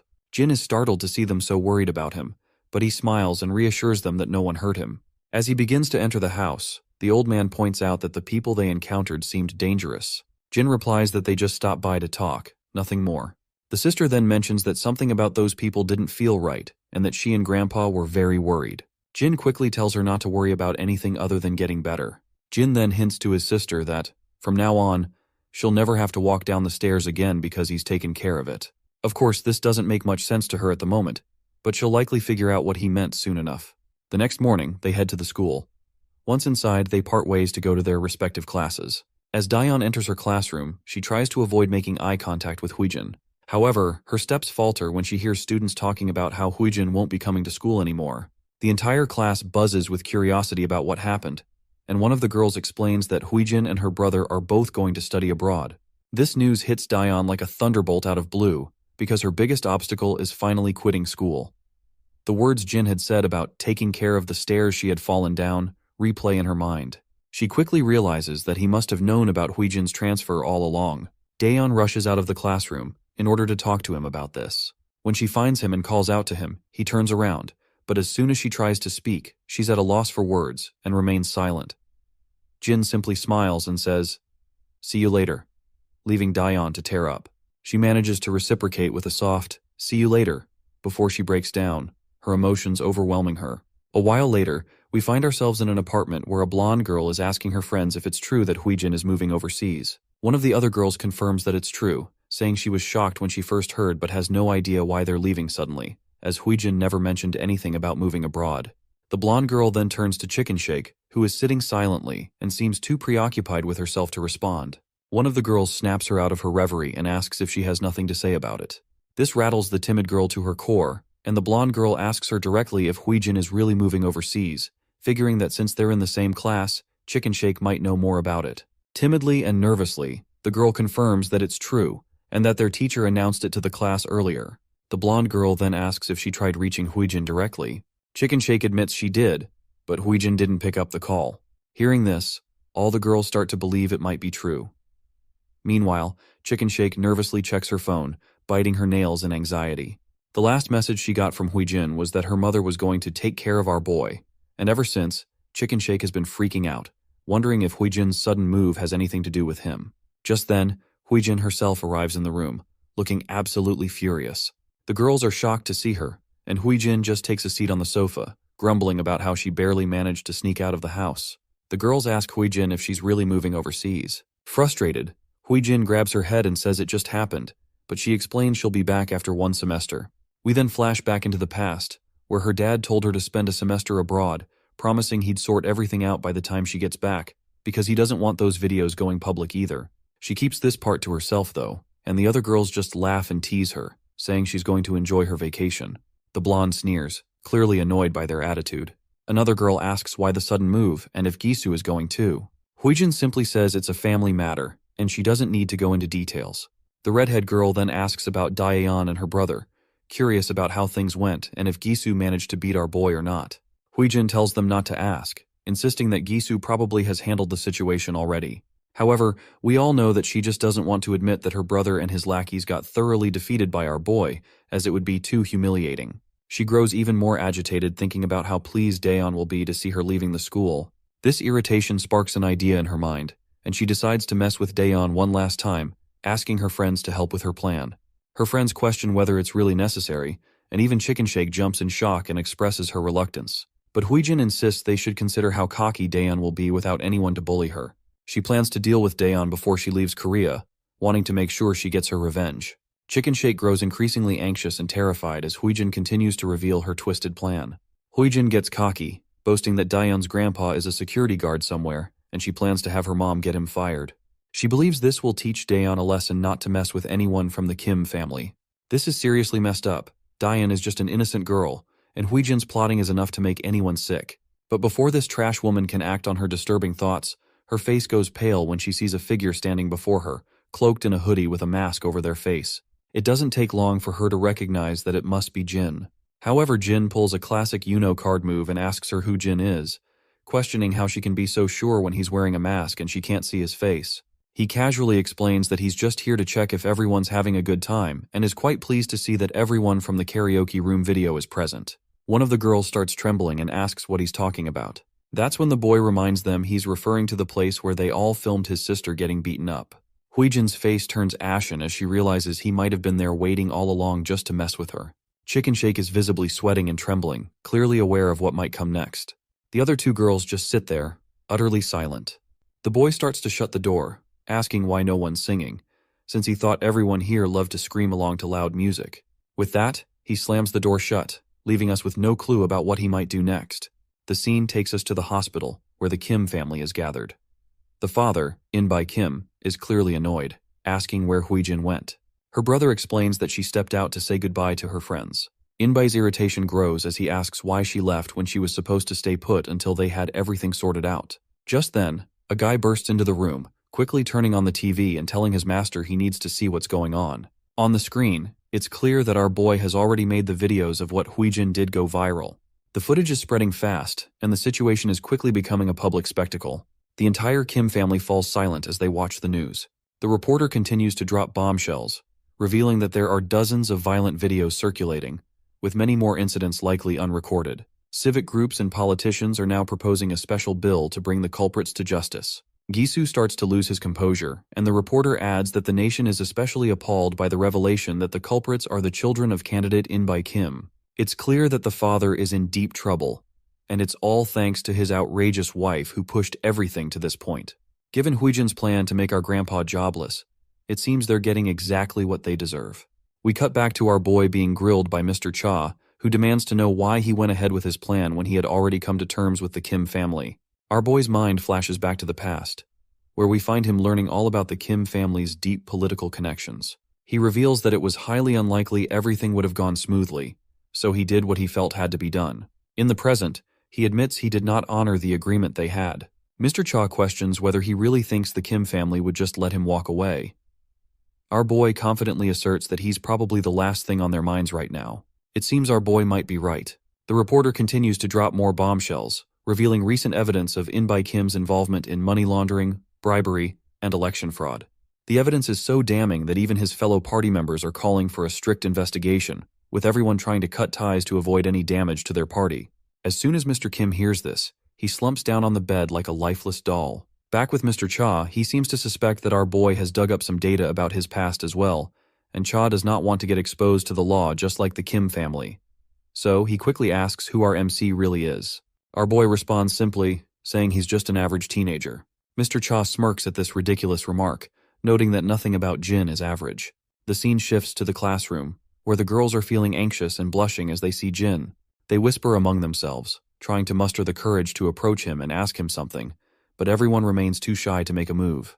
As Jin sits lost in thought, his phone rings. It's Daeon, letting him know that she can walk home by herself today and telling him to take a break and hang out with his friends. Jin is puzzled by the concept of hanging out and wonders how to go about it. Just then, one of his friends, Young-chan, pops up and greets him. As Young-chan sits down, he asks if he is busy today. Our boy remains silent, which prompts Young-chan to remember that Jin always walks his little sister home, so he must be busy after school. But not surprisingly, Jin tells his friend that he's actually free today. Young-chan's face lights up with happiness, and they plan to hang out after school. However, Young-chan's enthusiasm quickly fades when he hears an unpleasant voice. As the scene zooms out, we see these two beta bullies of the class step forward. They both reveal that they've heard the news and know that Jin is the reason Gisu Kim is moving abroad. Youngchan is totally shocked by the news, and the other students lounging around are equally caught off guard. The bullies spill the beans that even though Gisu and his sister were all set to move abroad, they're stuck now because their whole family's in hot water after the info leak. Our boy jumps in to set things straight, telling the bullies they've got it all wrong. But Jaehyung chimes in, saying there's no need for modesty because everyone knows our boy trashed Gisu and his crew at their hideout a couple of days ago. Hyokjin backs him up, explaining that Jin took them all out by himself, and now everyone's saying Gisu is too embarrassed to show his face at school. He's itching to hear just how badly our boy must have beaten Gisu to make him leave the country altogether. Youngchan is finally convinced that Jin is actually a skilled fighter and that his performance that day wasn't just luck. Hyokjin leans in and says, now that they won't have to deal with that jerk anymore, he's itching to throw a party, so he invites our boy to celebrate after school today. Jaehyung agrees, adding that they've been in the class for days without really spending time together, and he suggests they show our boy around the area. But our guy flatly turns them down, saying he already has plans for today. Naturally, the bullies are puzzled and ask what he's up to. With a pleasant smile, Jin replies that he's planning to hang out with Youngchan. That's when Jaehyung starts creeping in with his disgusting grin, leaning toward Youngchan and saying he'll join their hangout. Hyokjin also leans closer to the terrified guy and expresses his desire to join in as well. After forcefully making Youngchan agree, they start to walk away, saying they'll meet up later. Our boy quickly asks his friend if he really wants to let these goons join in, and the poor guy stutters a positive response with a pale face. The teacher finally arrives in the classroom, and she's brought along 2 transfer students. One of them is a plain-looking guy, but the real standout is a stunning beauty with striking black hair. Youngchan's eyes immediately light up at the sight of her, and our boy quickly asks if he knows who they are. Youngchan explains that everyone knows this girl. She's Yeona Sin, and her grandpa owns SW Corporation, the biggest company in Korea. The guy next to her is Seokju Ko, and there are rumors that he's been with her since they were kids and is seen as her associate and bodyguard. The teacher notes that since everyone's familiar with these two, she won't waste time on introductions. She reveals that both of them have been studying in the US for the past 2 years and will be joining the class starting today.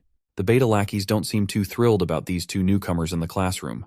With just Jin before, their chances to rule the classroom were slim to none, but now, with these 2 around, they're not so sure they can even think about bullying anyone. Meanwhile, Youngchan was curious about the 2 extra desks in the class, but it's clear now who they're for. He can't help but think Yeona looks even more stunning than he remembered. Even the students in the class can't keep their eyes off her. As Seokju behind the lady walks forward, he could not help but notice our boy, and their eyes lock for a moment. Yeona too can't resist but glances at him while she is walking past him. Once both of the newcomers take their seats, Seokju tells Yeona that our boy wasn't in the evaluation report he received a week ago, and he wants to double-check. Yeona is intrigued and glances at our boy once more, and we can tell she is clearly curious about him. Our boy notices Yeona glancing at him, and when he looks back, he finds her smiling. However, he just turns his gaze away again, which seems to irritate her since she didn't get a reciprocating smile. Meanwhile, Youngchan continues their conversation and asks if he has any particular place he wants to go. Jin says he's okay with anywhere, so Youngchan suggests hitting the game room.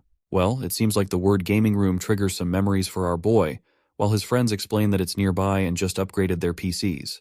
That's when we flash back to the past, where we hear the authoritative tone of a senior telling a group of soldiers that they will begin today's portion of their practical life training program. He explains that there's one thing every Korean teenager must know, and that's the gaming room. This is the first time our boy has heard about the gaming room. The senior further explains that gaming rooms offer personal computers for a fee, and both students and adults can use them. Curious, our boy asks what people do there. The senior explains that while some users browse the internet or watch X-rated videos, most people are there to play games. For the average high school student, over 90% are playing some kind of computer game. The senior then introduces some of the most common games. First up is Legends of League, followed by Battle Royale. Back in the present, our boy reflects on how he can finally make use of the major's intel. Meanwhile, Youngchan adds that they'll also grab some ramen at the game room and maybe check out koinka afterward. Well, it seems like koinka is yet another term our boy picked up during his military days while learning about practical life. The senior explains to him that high schoolers frequently visit coin karaoke, also known as koinka. These establishments basically allow for sing-alongs with just a few coins. Major Kang tells our boy that he should prepare a few songs to sing in case he ends up going to one, and promises to send him a list of popular songs for kids his age to learn. As our guy starts brainstorming ideas and trying to remember some songs, his friend sits nervously nearby, wondering why Jin suddenly looks so serious. Once the bell rings, the students head out for the day, and that's when we see this hottie once again. And as usual, she is with her lackey. Apparently, they're discussing our boy, and discover that he transferred just a few days ago, is 18 years old, and happens to be Daeon Yu's older brother. Yona is surprised to learn that Daeon has a brother because she thought her only family was her grandpa. Seokju-ko agrees and explains that Daeon has been living with her paternal grandfather since her parents and brother died in a plane crash. Yona then asks how she still has a brother. Seokju-ko replies that it's hard to believe, but apparently, her deceased brother has suddenly come back to life just before they transferred to school. He suggests they should dig a little deeper into our boy's past. Meanwhile, it's gotten pretty late already, and we find our boy strolling alone. His phone keeps ringing with notifications from his friends, showing they had a blast at the gaming center. We flash back to the gaming club, where we see Hyokjin, our boy, Jae-hyung, and Young-chan all hanging out. Everyone is amazed by how Young-chan carried them through the game. Jae-hyung even asks about his rank, guessing it must be Diamond or Master. Their jaws drop when Young-chan timidly reveals that he's actually at Challenger rank. From that moment, their attitude toward Young-chan shifts completely. In the present moment, even our boy finds this sudden change odd as they keep chatting excitedly about Young-chan's impressive rank. As he's looking at his phone, his sister arrives. He quickly asks her what she's doing here. She explains that they ran out of garbage bags at home, so she went to get some, and she also picked up a few snacks. Our boy offers to carry the bags, but his sweet sister insists it's not necessary. She then asks if he was hanging out with his friends, and he confirms that he was. She feels a warm sense of relief, glad to see that he's made friends and that people aren't avoiding him because of the fight. When she asks where he went, he bluntly replies that he went to the game room. Well, it seems like this isn't exactly what she expected to hear, as she thought he might have developed different interests after living overseas for so long. Curious about her own experiences at school, he asks how things have been for her. She pauses for a moment before responding that school hasn't been this fun in years. She then asks if he also had something to eat. He nods, saying they had a blast at the game room, where every kind of snack was available. He then asks her about her plans, and she mentions that she's waiting for Grandpa to come home so they can eat together. Our boy then asks if he can join them, which confuses her since she thought he'd already eaten. He awkwardly admits that he's still a bit hungry. We already know that our boy just wants to have some quality family time. When they get home, there's a spread of delicious food laid out on the table, and they all seem to be having a great time eating together. It does seem odd that Grandpa only works a security job, yet they have such a variety of food every day. It's a bit of a mystery how they manage that. As they're having a good time eating together, our boy's thoughts drift back to his mercenary days. After a moment, he shakes off the nostalgia and is back to smiling. Just then his phone rings. It's Major Kang calling. The Major reminds him that he should just call him bro instead of using his rank. The Major asks how things are going, and our boy says he's doing well. But when the Major probes about his school life, there's an awkward silence on the line in response. Getting a bit anxious, the Major quickly asks if our boy has killed someone. Jin quickly says no, but admits he did run into some trouble that was quickly sorted out. The Senior lets out a sigh of relief, and our boy reassures him that everything is fine now, and there's nothing to worry about. Kang is relieved and reminds our boy that they're always there for him. In response, Jin promises he won't forget that. The next day at school, we see the trio in class, but our boy is noticeably missing, and Young-chan seems a bit awkward among the two bullies. Jae-hyung starts asking odd questions. Curiously, he asks who they think would win in a fight between Jin and Seokju-ko.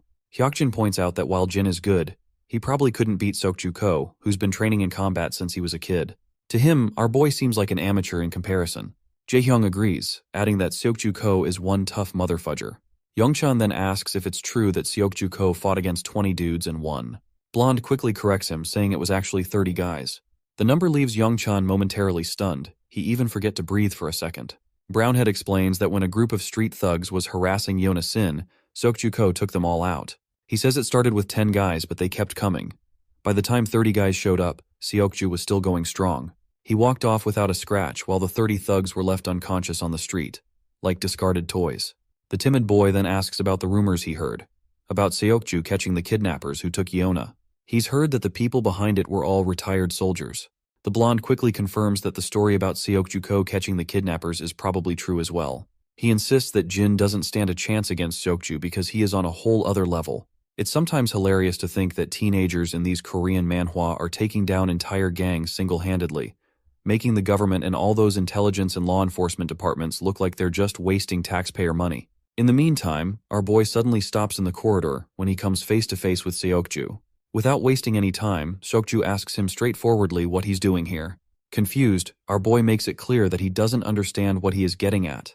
Seokju simplifies his approach and asks why he is lying about his identity. He mentions that he's heard our boy had a hand in Gisu and Huijin Kim moving away. Jin clarifies that he did have some beef with Gisu, but he had nothing to do with their departure. That is when Seokju points out that he checked with the school our boy supposedly attended overseas, and they've never heard of him. Things seem to be heating up, but before we get our boy's response to Seokju, the scene shifts to Daeyeon. She's approached by Yeona, the stunning girl from earlier. After a while, the two ladies are catching up, and Daeyeon mentions she didn't know Yeona was back in Korea. Yeona explains that she just started school the day before and is actually in her brother's homeroom class. Daeyeon perks up in surprise. Yeona then points out that she doesn't remember Daeyeon mentioning having a brother before. Daeyeon explains that everyone thought her brother had died in the crash with her parents 10 years ago, but he survived. They only found out about his survival about 6 months ago. The scene flashes back to the past again. Daeyeon has just returned home and finds her grandfather frozen in place while holding the telephone receiver. Tears are streaming down his face as he reveals the shocking news that Jin is alive. This revelation leaves Daeyeon stunned, and it's how she learns about her brother's survival. Back in the present, Yeona asks why no one didn't know about her brother all these years if he was alive but didn't reach out. Daeyeon explains that Jin lost his memory in the crash, and it was only recently that he started to regain some of it, and someone helped them locate and reconnect with him. Yeona, clearly skeptical, finds it hard to believe. Daeyeon confirms that Jin only has faint memories of having a grandfather and a younger sister. After the interrogation, Yeona flashes a pleasant smile and comments that their grandfather must have been overjoyed to get his grandson back. Yeona comments that their grandfather is indeed overjoyed, explaining that after receiving the call, he cried for hours and then took time off work to enroll in cooking classes. He wanted to improve his Korean cooking skills, thinking that Jin might not have had much of that growing up. Yeona comments that their grandpa must really love his grandkids, and Daeyeon smiles, agreeing that he definitely does. But then Yeona throws a serious question her way, asking, is she absolutely sure Jin is her brother? Daeyeon looks a bit surprised but quickly gives a positive response, saying Jin is definitely her brother, and they even took a DNA test to be sure. Our girl then asks why Yeona is so interested in her brother. This question clearly catches Yeona off guard. Since she is not sure what to say, she quickly asks, almost frantically, if her brother has a girlfriend. We then cut back to our boy, who asks Seokju what the hell he's talking about. Seokju repeats his question, asking what's so important about this school that our boy had to forge his records just to be here. Jin responds by asking if he's being accused of having fake records. Seokju confirms this, saying they must be fake because, according to his research, Jin never lived in that city, and the school he claims to have attended doesn't even have a record of him. Our boy then asks about the proof, and reminds Seokju that if he's claiming the records are fake, there must be some evidence to back up the claim. Seokju is momentarily at a loss for how to counter this question. He discovered the discrepancy by digging around and talking to people connected to the school overseas, but he has no tangible proof. He's amazed at how Jin handles the situation without flinching or showing any sign of being startled. Then, our boy finally asks why Seokju is running a background check on him. In response, the blackhead explains that he can't just sit around and watch a suspicious kid who might pose a threat to his mistress. A silence falls between them for a moment, but then our boy finally answers, saying he came back home. Seokju is baffled by this vague response, so our boy clarifies that he was asked what he came here for, and his answer is simply that he returned from overseas for his family. With that, our boy starts to leave. Seokju stares after him with skeptical eyes, thinking that since he already suspects our boy has forged his records, it won't be long before he figures out his true identity. Once the class begins, we see Jaehyung quietly immersed in playing video games, while the blondie scrolls through his phone idly. Our boy Jin notices that both Seokju and Yeona are absent from class. He's intrigued by how quickly these two, having just transferred yesterday, managed to gather so much information about him in less than a day. When the bell rings, the beta bullies approach Youngchan, inviting him to play games and push ranks. They also invite Jin, but he declines, mentioning it's his grandpa's birthday today. The bullies decide to hang out themselves, and Youngchan is on board with that plan. Meanwhile, we're back with the Black Beauty, where Seokju is filling her in on the situation. He's convinced that Jin has definitely forged all his records and even questions the authenticity of the DNA test. Seokju further mentions that his research dug up some pretty rough stuff about his sister, Daeyeon. Apparently, she's been getting seriously bullied by Gisu Kim and his sister for the past 2 years. When Yeona asks just how bad it was, Seokju says it's enough to make anyone wonder how she endured the bullying all these years. He explains that the videos of her assault weren't exactly publicized, but he is pretty sure that the assault she faced was just as serious. Yeona's pretty blown away and can't help but think about how messed up kids these days can be. Seokju adds that Jin's already knocked out Gisu Kim and his crew twice, and saved her sister from the bullying. Yona chuckles to herself, thinking it's kinda sweet that her long-lost brother comes back from the dead and takes out her bullies, while Yona's own siblings only ever seem to want to get rid of her. Yona's curiosity gets the best of her as she starts piecing things together. She points out that if Jin had really come to school with the intent to target her, it doesn't make sense that he'd be so upfront about it. A smart person would have stayed under the radar. Seokju agrees, noting that someone with a real plan would have kept a low profile. Yona's mind starts racing once again, and she asks if Jin might have some kind of ulterior motive related to Daeyeon's family. She brings up the insurance money from the plane crash. Seokju then reveals that the grandpa received it but hasn't used it, making it grow over the years. Furthermore, Grandpa returned the share of money which he got for Jin's death, since he was alive.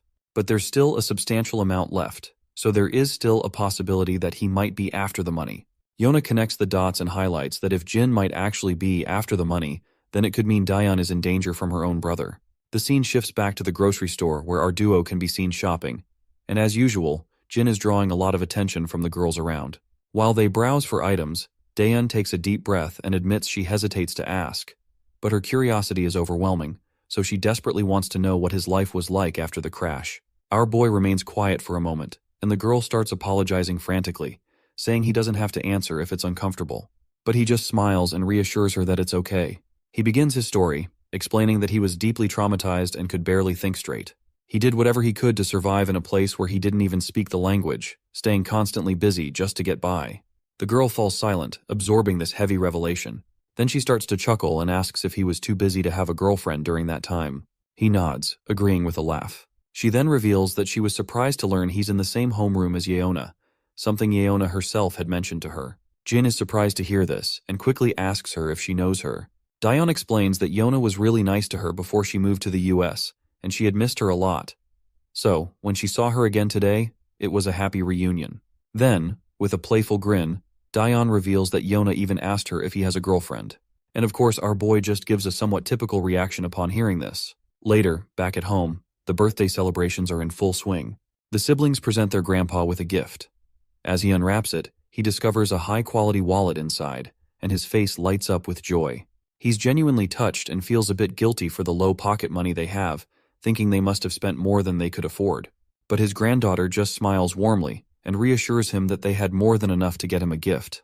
And besides, it wasn't too expensive. The old man's hands tremble with happiness as he holds the wallet. With his voice thick with emotion, he tells them that the biggest gift he could ever ask for was already given to him when Jin came back home safe and sound. Nothing could ever top that. Suddenly, the sound of a phone ringing grabs everyone's attention. Daeyeon rushes to her room to answer it. While she's chatting on the phone, Jin tries to eavesdrop quietly. That's when he hears the girl mention she's heading out to the convenience store for a bit. The old man questions why she's going out at this late hour, and it turns out she is heading out because Yeona stopped by for a quick chat. Well, we can tell that Jin definitely senses something is off. Later that night, Jin is digging into his computer, trying to uncover all he can about SW Corporation, which Yeona's family owns. He's curious why Yeona seems so interested in him, and why they're running a background check on a random transfer student like him. Jin reflects on his conversation with Seokju when suddenly he hears a call from his grandfather. When he steps into the living room, his grandpa mentions he's heading out for a bit too. Our boy asks if he's going after Daeyeon, and the old man kinda agrees. He adds that he just needs some fresh air. Jin smiles and tells his grandpa to stay put, and he'll go check on her instead. But the old man insists on going out by himself. Jin then reminds him about the early job he has in the morning, and finally, our boy decides to head out on his own. Later, we see both girls chatting away about their studies and other topics. Yeona shares her experiences studying abroad and suggests that Daeyeon consider studying outside as well. In response, Daeyeon admits she never really thought about it before. When Yeona asks why, Daeyeon explains that it costs a lot, and she'd need to be away for several years, which means she wouldn't get to be with her grandpa for a while. Yeona finds this a bit strange, so Daeyeon further elaborates, explaining that she doesn't want her grandpa to be alone, especially since he's not in the best of health these days. However, she's grateful that her brother is always around, as his presence really helps her feel better. Meanwhile, Yeona's having a hard time bringing up the real reason she came over, since Daeyeon seems to really trust her brother. She's not sure how to bring it up without causing problems. We then flash back a bit, where Seokju tells Yeona that someone from the supposed overseas school confirmed that Daeyeon's brother never attended there. They even looked at his photo and verified he was never a student. Plus, the current resident at his false address gave solid proof that he never lived there. Seokju's also checking out some other leads, so Yona decides she needs to meet with Daeon to discuss what they've found. But Seokju reminds her that while they have proof the records were forged, they can't yet prove that he isn't Daeon's real brother. Yona's concerned because the records from the decade he was missing are basically fake. Since she's now living with him, it's a big deal that can't be ignored. She thinks Daeon deserves to know the truth about the records and wants to at least fill her in on what they've found so far. In the present, Yona is struggling to bring up the main topic she came here to discuss, even though it's her primary reason for visiting. Just as Daeon expresses how happy she is to be chatting like this after a long time, we also see our boy making his way toward the both of the girls. However, Seokju steps in front of him, but Jin simply tries to walk past him, but the newcomer quickly tells him to stay put. In Seokju's mind, he's sure Jin must be here because he's worried they're going to share everything with Daeon. So he quickly blocks our boy's path and tells him that the both girls are just catching up and asks him to give them some time alone. Suddenly, a high-speed Volkswagen comes barreling toward them. Before anyone can react, the car slams into both of the boys, knocking them down like bowling pins. They hit the ground, as the Volkswagen screeches to a halt right where the two girls are sitting. Jin tries to stand up, but it's clear he's severely injured, especially around his head. As he struggles to focus, his groggy eyes catch sight of some shady people from the van trying to abduct both of the girls. Without wasting a second, Jin starts sprinting like a madman. But his efforts are in vain. The kidnappers have already taken the girls, and there's no way he can outrun a car, so they're left behind, helpless. The both of them quickly look at each other and, in their anger, grab each other by the collars. But after exchanging a few heated words, they realize neither of them is behind the abduction, so they let go. The black-haired guy immediately pulls out his phone and calls the security team at SW Corporation, urgently reporting that Yona has been kidnapped. He tells them to track her down using the security footage. Meanwhile, Jin starts walking off, and the black-haired guy quickly asks him where he's going and if he's actually not behind all this. Jin simply replies that he doesn't have time to argue with anyone. Seokju points out that SW Corporation's security is already on it and will find the girl soon. Until then, Jin will need to stick with him so they can confirm his identity. But our boy makes it clear that he's going to find his sister, and if Seokju wants to follow him, he can gladly do so. Seokju starts to get the sense that Jin might not be involved after all. But then our boy suddenly stops and humorously asks Seokju if he brought his car with him. The scene shifts to the bustling heart of the city's entertainment district. Inside one of the pubs, Mr. Cha is sitting back, puffing on a cigarette and enjoying his laid-back time. Just then, his lackey informs him that someone is here to see him. When Mr. Cha turns around, he sees Jin standing there. The scene then shifts to Saw Corporation, where we see a regal-looking lady sitting in her chair. I can tell she's definitely Yeona's sister because she looks just as gorgeous, with her flowing black hair. Suddenly, an assistant bursts into the room. The woman looks a bit annoyed at this sudden intrusion, and wants to know why he didn't bother to ask for permission before barging in. The assistant quickly reports that Yona has been kidnapped. The news surprises the lady, but surprisingly, she doesn't seem too troubled by it. In fact, she starts to smile faintly and seems to think that the rumors must be true after all. Not entirely sure what she's referring to, but let's roll with it. She then asks if their grandfather is still planning to go after the company. The assistant states that he is not sure, so she leans back, hoping that if he continues to pursue them without backing down, Yuna will eventually die. It's definitely something she's looking forward to. The scene transitions back to the pub, where we pick up the story with our main character meeting with Cha, and Seokju is also tagging along with him. Seokju already seems to know about Cha as he recognizes him from their database, and is curious about how our boy knows this gangster. Cha starts by asking what our boy wants. In response, Jin simply says he needs some intel. Cha lights up another cigarette and scoffs, asking why he would bother to help him. Our boy cuts to the chase, revealing that the granddaughter of Saw Corporation has been kidnapped. Well, that is something Cha definitely was not expecting to hear.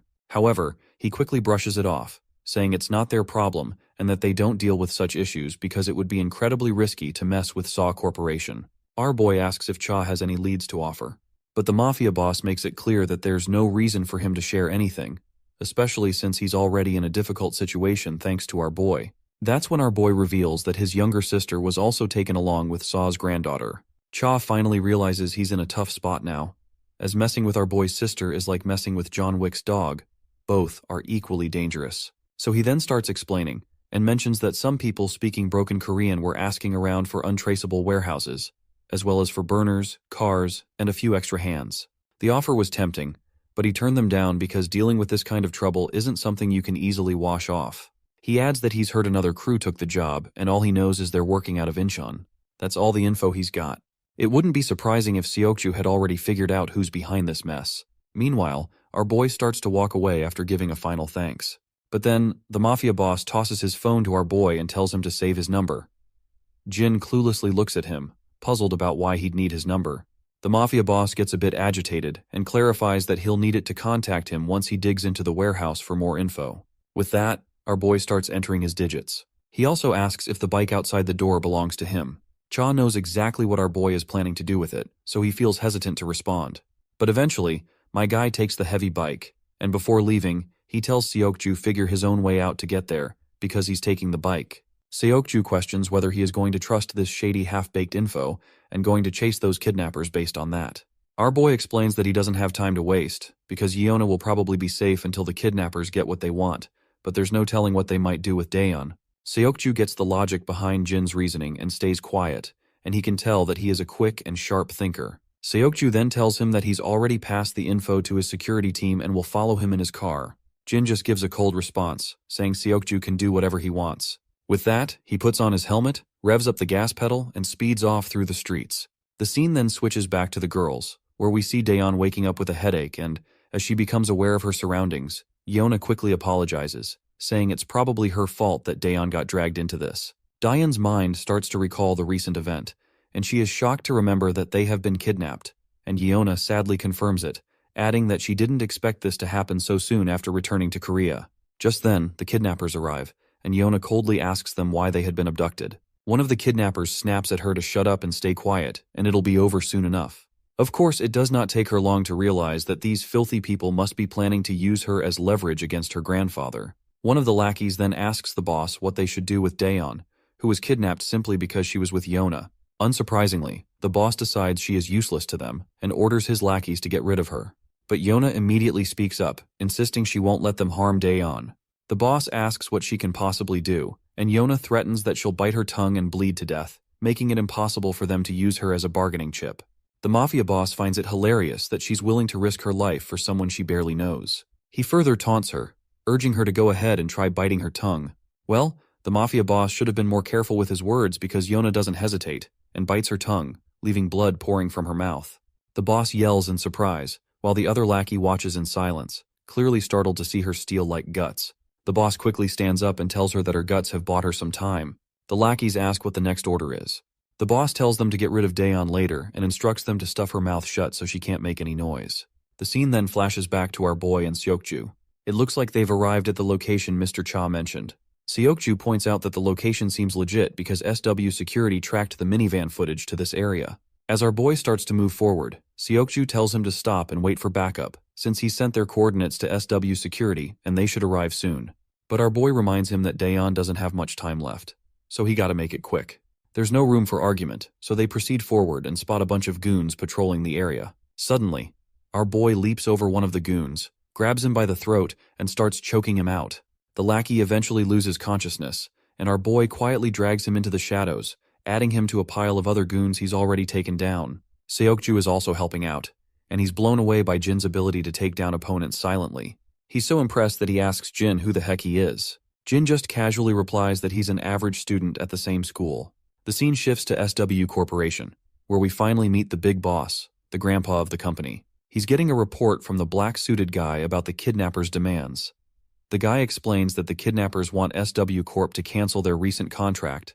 If SW Corp doesn't respond within an hour or refuses to comply, they'll kill Miss Yeona. The old man asks about the security details, and the black-suited guy says that SW security will reach the location where Yeona is being held within 50 minutes. Back at the shady location, we hear two lackeys chatting. They're curious about their client and why they're making them do this kidnapping. One of them says their boss has already made it clear that it's none of their business and they should just follow orders. Just then, one of the lackeys gets a smack right on the head and crumples to the ground. He turns around, wincing, to see Jin, who's already taken out the other guy. After they're done with the goons, Jin asks his fellow how many he's knocked out. Seokju says the guy he left behind makes it 5 in total. Jin then does a quick mental tally and realizes they've taken down 14 guys, meaning the enemy have got plenty of muscle and resources. Seokju is blown away that Jin managed to take down 9 guys while he struggled with just 5. Finally, Jin asks the black head who's pulling the strings, The guy lets out a heavy sigh and says they don't really know. Apparently these kinds of incidents pop up now and then. This kind of thing also happened when they were in America. He never thought it would happen again so soon after coming back to Korea, and feels like he should have been more on the ball. Jin points out that the real mastermind must be with Yona right now, so he decides to push deeper into the location. Before he moves on, Jin asks Seokju if he'll be okay. Seokju looks puzzled and asks, "Okay? About what?" Jin explains that he was pretty banged up when that van ran over him. The blackhead just shrugs it off, saying our boy should focus on his own injured leg instead. Suddenly, someone starts shouting, asking where all the lookouts went. Another one jokes that maybe everyone went to take a dump. But then another questions why they'd all need to take a dump together. As they walk forward, they finally spot their guys lying unconscious. Before the confused goons can figure out what's happening, Jin delivers a brutal knee smash to one's face. Jin then turns to the thin mustached goon, grabs his hand, and delivers a savage kick to his leg, followed by a brutal smack to his head. With that, both goons are out cold. Jin decides to split up, but before they part ways, Seokju calls out to him. When our boy turns around, Seokju says that once they're out of this mess, he owes Jin an official apology. Back with the boss, he's hearing the commotion outside and tells his lackeys to check it out. We see our ladies with their faces covered in clothes to keep them from screaming. As Jin walks down, he runs into the lackeys. The guy in the mask points out that he has seen Seokju in pictures, so he can confirm that this brat definitely is not him. He then questions our boy how he came inside. Jin stays silent in response, and he quickly figures out these are the guys behind the kidnapping. Meanwhile, the masked guy orders his lackeys to just get rid of this brat. Just before we see Jin take out the goons, the scene cuts to Seokju, who's hiding in the storeroom, looking around cautiously. There, he finds both ladies tied up, and thankfully, no one else is around, so he figures they must all be out looking for Jin. He sneaks over to the girls, quickly pulls the mask off Yona's face, and she asks if the security team has arrived. Seokju tells her they're on their way. Yona is shocked to hear this and asks how he found them out here. That's when the mafia boss chimes in, and he is thoroughly pleased to hear that the security team won't be arriving anytime soon. The boss then says he must be Seokju from SW Corporation, and he's heard a lot about him. He adds that this brat has been quite the pain, always lurking around Yona and ruining their plans. The mafia boss makes it clear he has no clue how Seokju found their hideout, but he's certain it wasn't smart to come here alone without backup. One of the lackeys suddenly lunges at Seokju, but my guy sidesteps the attack and throws a punch of his own. However, this lackey isn't a pushover. He dodges the punch and quickly retaliates. Seokju realizes this guy is tougher than the goons they took down outside, and he's having a hard time keeping up. But then, Seokju lands a brutal whack and follows up with a devastating punch to the lackey's gut, leaving him doubled over in pain. To finish things off, Seokju delivers a powerful leg swing, and the lackey finally looks like he's down for the count. Just when we think it's over, the thug tries to swing back in retaliation, but Seokju meets him with a devastating knee smash to the back, and the guy quickly starts to crumble. The scar-faced boss notes that he knew Seokju had been trained from a young age, but he didn't realize he was this impressive. Even the two girls are shocked by what they're witnessing. But the mafia boss isn't here for a duel of pride. With those words, the lackey pulls out a blade and starts slashing at Seokju, landing several brutal cuts across his body. The boss grins under his mask, saying he didn't expect this brat to fight empty-handed, which makes dealing with him a lot easier. The lackey charges at Seokju again with the dagger and begins swinging left and right like a madman. Seokju does his best to dodge, but he's still taking deep, painful cuts that leave him struggling to move. The boss pulls out his own dagger and starts juggling it in the air, clearly enjoying himself as he eyes the girls. As soon as Seokju sees this, he immediately knows Daeon is in serious trouble. The poor girl is already terrified, just imagining what's about to happen. Before Seokju can react, the bastard throws his dagger straight at her, aiming to end her life. But at the last second, Yona leaps in front of Daeon, and just as the dagger is about to hit, Seokju jumps in front of both girls, taking the blade straight into his back. The mafia boss scoffs at Seokju, mocking him as a pitiful bastard who's only good for the empty praises people give him. He then orders his lackeys to leave Yona alone and kill the other two. The lackeys quickly agree, and begin to walk forward to carry out the order. Suddenly, everyone hears the door creak open, and all eyes turn to see Jin making a badass entrance after taking down the goons and leaving them sprawled on the ground. Back at the club, Gangster Cha is there with his lackeys. They fill him in with the latest info, reporting that the Gosheng cartel is behind the abduction. Cha is stunned by the ridiculous mistake the Gosheng cartel made by getting involved with both Jin and SW Corporation. It was bound to backfire, considering how the cartel never digs into their clients before taking a job. One of the lackeys then asks Cha why he helped Jin. He further points out that Jin is the one who put them in a tight spot, and he's the one who exposed all the dirt on the Kim family they'd been keeping under wraps for years. Cha lets out a big sigh, saying he had no choice. He points out that he's just an old man who couldn't possibly take on a kid like Jin, and they can't just take revenge on him, especially since it was the Kim family who messed with him first. The lackeys then remarks that they don't have to help Jin either. Cha falls silent for a moment, then chuckles to himself, and further states that he had no choice but to help him since his sister was kidnapped. Back at the hideout, Jin makes his grand entrance. The lackey leader asks who this guy is, while Yona is stunned to see him. Diane is also shocked to see her brother, and when she mentions this out loud, the mafia boss overhears and realizes Jin is her brother. The boss bursts into laughter, nearly losing his breath. He finds it hilarious that he kidnapped a girl, and now her adorable brother is here trying to save her. He finds the whole situation quite amusing. Meanwhile, Jin turns to his sister and asks if she's okay. Daeon starts to cry, her tears streaming down as she begs her brother to just get out of here. Meanwhile, Yona is heartbroken seeing these two siblings dragged into this mess because of her. She shouts at the lackey leader and offers to cooperate and tells them to let everyone else go in exchange for her cooperation. The mafia boss snaps back, asking why he should do her any favors. Yona falls silent, realizing she doesn't have much leverage. Seokju, battered and bruised on the ground, watches Jin with a mix of admiration and amazement. Despite the tense situation they are in, Jin doesn't seem to flinch. Finally, the lackey leader orders his goons to take Jin down. He says they've already given him enough time and it's time to finish this. The lackey steps forward, dagger in hand, ready to take down Jin. But before he can make a move, Jin quickly deflects the attack, grabs the lackey's wrist, and drives the dagger into the lackey's own chest. The mafia boss is utterly stunned by this turn of events, and Seokju watches in shock as well. Daeon is also blown away by the sight of her brother's skill, and her brother quickly tells her to close her eyes. The girls quickly comply, shutting their eyes tightly. Jin then slashes the lackey, leaving deep, bloody gashes across his body. Blood splatters everywhere as the lackey collapses to the ground, covered in his own blood. Yona is still trying to process what just happened, because it's all too overwhelming for her. Meanwhile, Seokju is left in absolute awe, realizing Jin isn't just swinging his knife around aimlessly. Instead, he has expertly severed the lackey's muscles and ligaments to neutralize him. The mafia boss is also quite amazed to see this, and comments that he doesn't seem like a brother at all, but more like a bodyguard. Jin keeps advancing toward him, and the boss retracts his previous statement quickly. He admits that Jin must be more than just a bodyguard because no ordinary kid could wield a knife like that and maintain such a cold gaze. He then brushes it off, saying it doesn't really matter because he's still planning to kill Jin anyway. He swings his dagger at him, but my guy quickly ducks down with a godspeed, and the boss keeps on swinging his dagger left and right. As the mafia boss lunges at Jin with his dagger, Jin easily blocks the attack with one hand and swings his own dagger at the boss. The boss, quick on his feet, steps back just in time to avoid the brutal hit. The two engage in a deadly dance of blades, each strike more vicious than the last.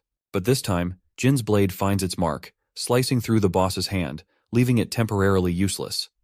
The mafia boss, now in pain and disbelief, demands to know who Jin really is. But my guy remains silent, his expression unreadable as he prepares for the next round. Without hesitation, the mafia boss charges at Jin again. This time, Jin effortlessly grabs his wrist, and with a quick motion, slashes through the boss's other hand. After delivering a few brutal cuts, Jin follows up with a crushing punch to the lackey's face, leaving him staggering backward with a bloodied nose. The mafia boss, now enraged and desperate, grabs a gun and aims it directly at Jin. But before he can pull the trigger, Jin throws his dagger with deadly accuracy. It embeds itself in the boss's shoulder, causing him to wince in pain. Seizing the moment, Jin launches himself at the boss with lightning speed. He delivers a devastating slap under the boss's chin, sending him crashing backward like a sack of potatoes. The mafia leader, now thoroughly beaten, collapses to the ground, his pride and power shattered. The others watch in stunned silence as Jin stands tall like a total badass, his presence alone making Yona and Seokju tremble slightly. Jin steps forward, gently telling his sister to open her eyes. When she does, she sees him standing right there, a reassuring smile on his battered face. Without missing a beat, he tells her he's here to take her home. Yona is momentarily shocked by his injured appearance and places her hand over his wounds, asking if he's okay. Jin, with a warm smile, reassures her that he's fine, despite the injuries. His calm behavior and comforting words make her emotions overflow, and she starts to cry uncontrollably. Jin does his best to comfort her, his own heart aching to see her so upset. Yona is deeply moved by the compassion Jin shows for his sister, observing them with admiration. The next day, we are at SW Seoul Medical Center. Jin sits quietly in the corridor, his handsome face drawing the attention of passing nurses. His phone buzzes with a message from Jae-hyung, who's curious why Jin isn't at school. Jin replies that he's got an errand, and as he checks his messages, he sees his friends excitedly discussing their hangout and teasing him for missing out. Jin smiles as he reads his friends' messages, feeling a warm connection despite missing out. He leans back in his seat, letting his gaze drift around the corridor. His eyes fall on the room across from him, marked with a sign that reads, Psychiatry Department. The scene transitions to later that night. After Jin's intense battle with those Goonies, the police and authorities arrive at the scene. They round up all the criminals present, and doctors begin tending to Jin's sister. Yona approaches Jin and tells him that he should take his sister to the hospital, and promises to take care of the bill. Jin looks puzzled and asks why, given that his sister seems to be unharmed. Yona explains that even though Daeyeon doesn't appear injured at the moment, she may have sustained unseen injuries. The trauma of the situation is significant, and she emphasizes that it's crucial to ensure Daeyeon gets thorough medical attention. She also mentions that she recently discovered Gi-soo and Huijin Kim had been harassing Daeyeon, and while she's relieved they've been penalized, the resolution for the victims is still incomplete. She further explains that speaking with a counselor could be beneficial for Daeyeon after the traumatic experience. This is why we are waiting outside a psychiatrist's office rather than an emergency ward.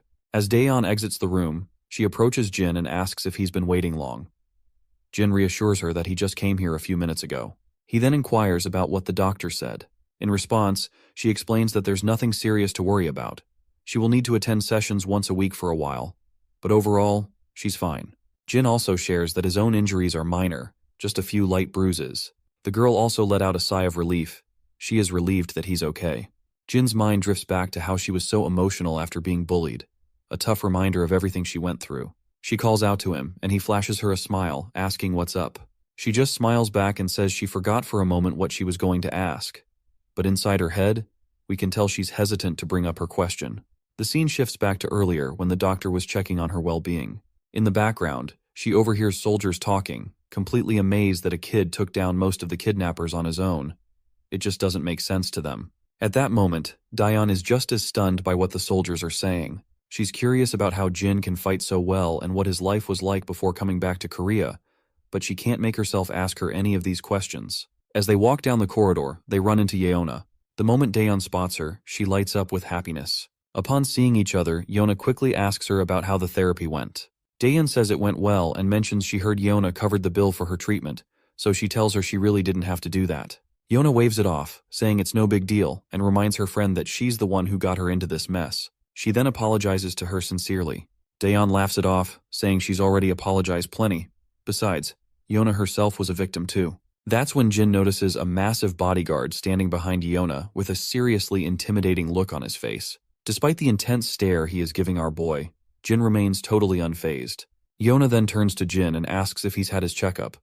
Our boy quickly says yes, and Daeyeon chimes in, saying she had to drag him there. He only agreed to go after she threatened not to go to the hospital herself if he didn't. Daeyeon then asks about Seokju, and Yeona confirms he's in the same hospital. Daeyeon appears really eager to see him, and decides they should stop by before leaving. Even though she is excited about the visit, we can tell Jin's feelings are less clear. Still, they end up visiting Seokju, and Daeyeon makes sure to thank him for saving her from the blade. Seokju is a bit startled by her sudden gratitude and stutters, saying it's no big deal. She then asks Seokju if he's feeling better, and he replies that he's indeed feeling much better now. Meanwhile, Jin isn't too happy seeing his sister getting cozy with Seokju. He just stands there in silence, clearly uncomfortable. Even Yeona and her bodyguard notice that Jin seems to be troubled. Daeyeon then hopes Seokju recovers quickly.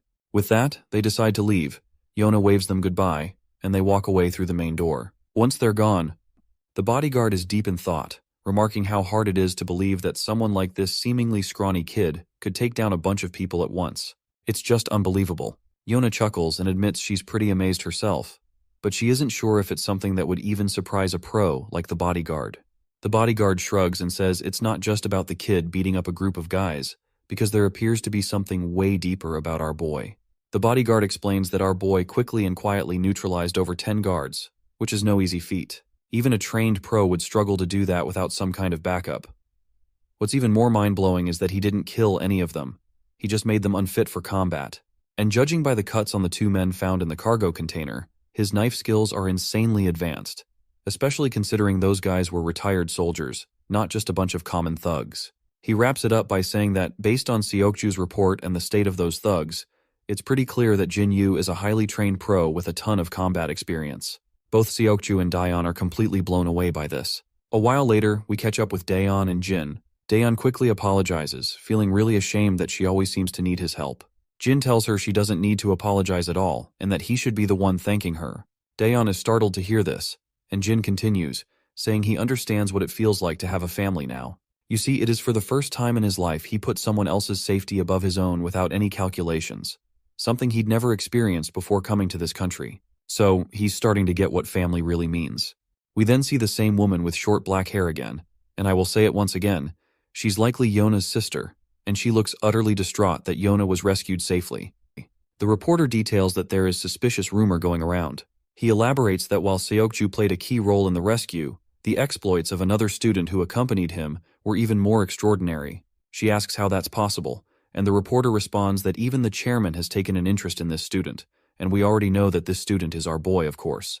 The woman is shocked and wonders if these rumors might actually be true. We see Jin once again doing some hardcore pull-ups.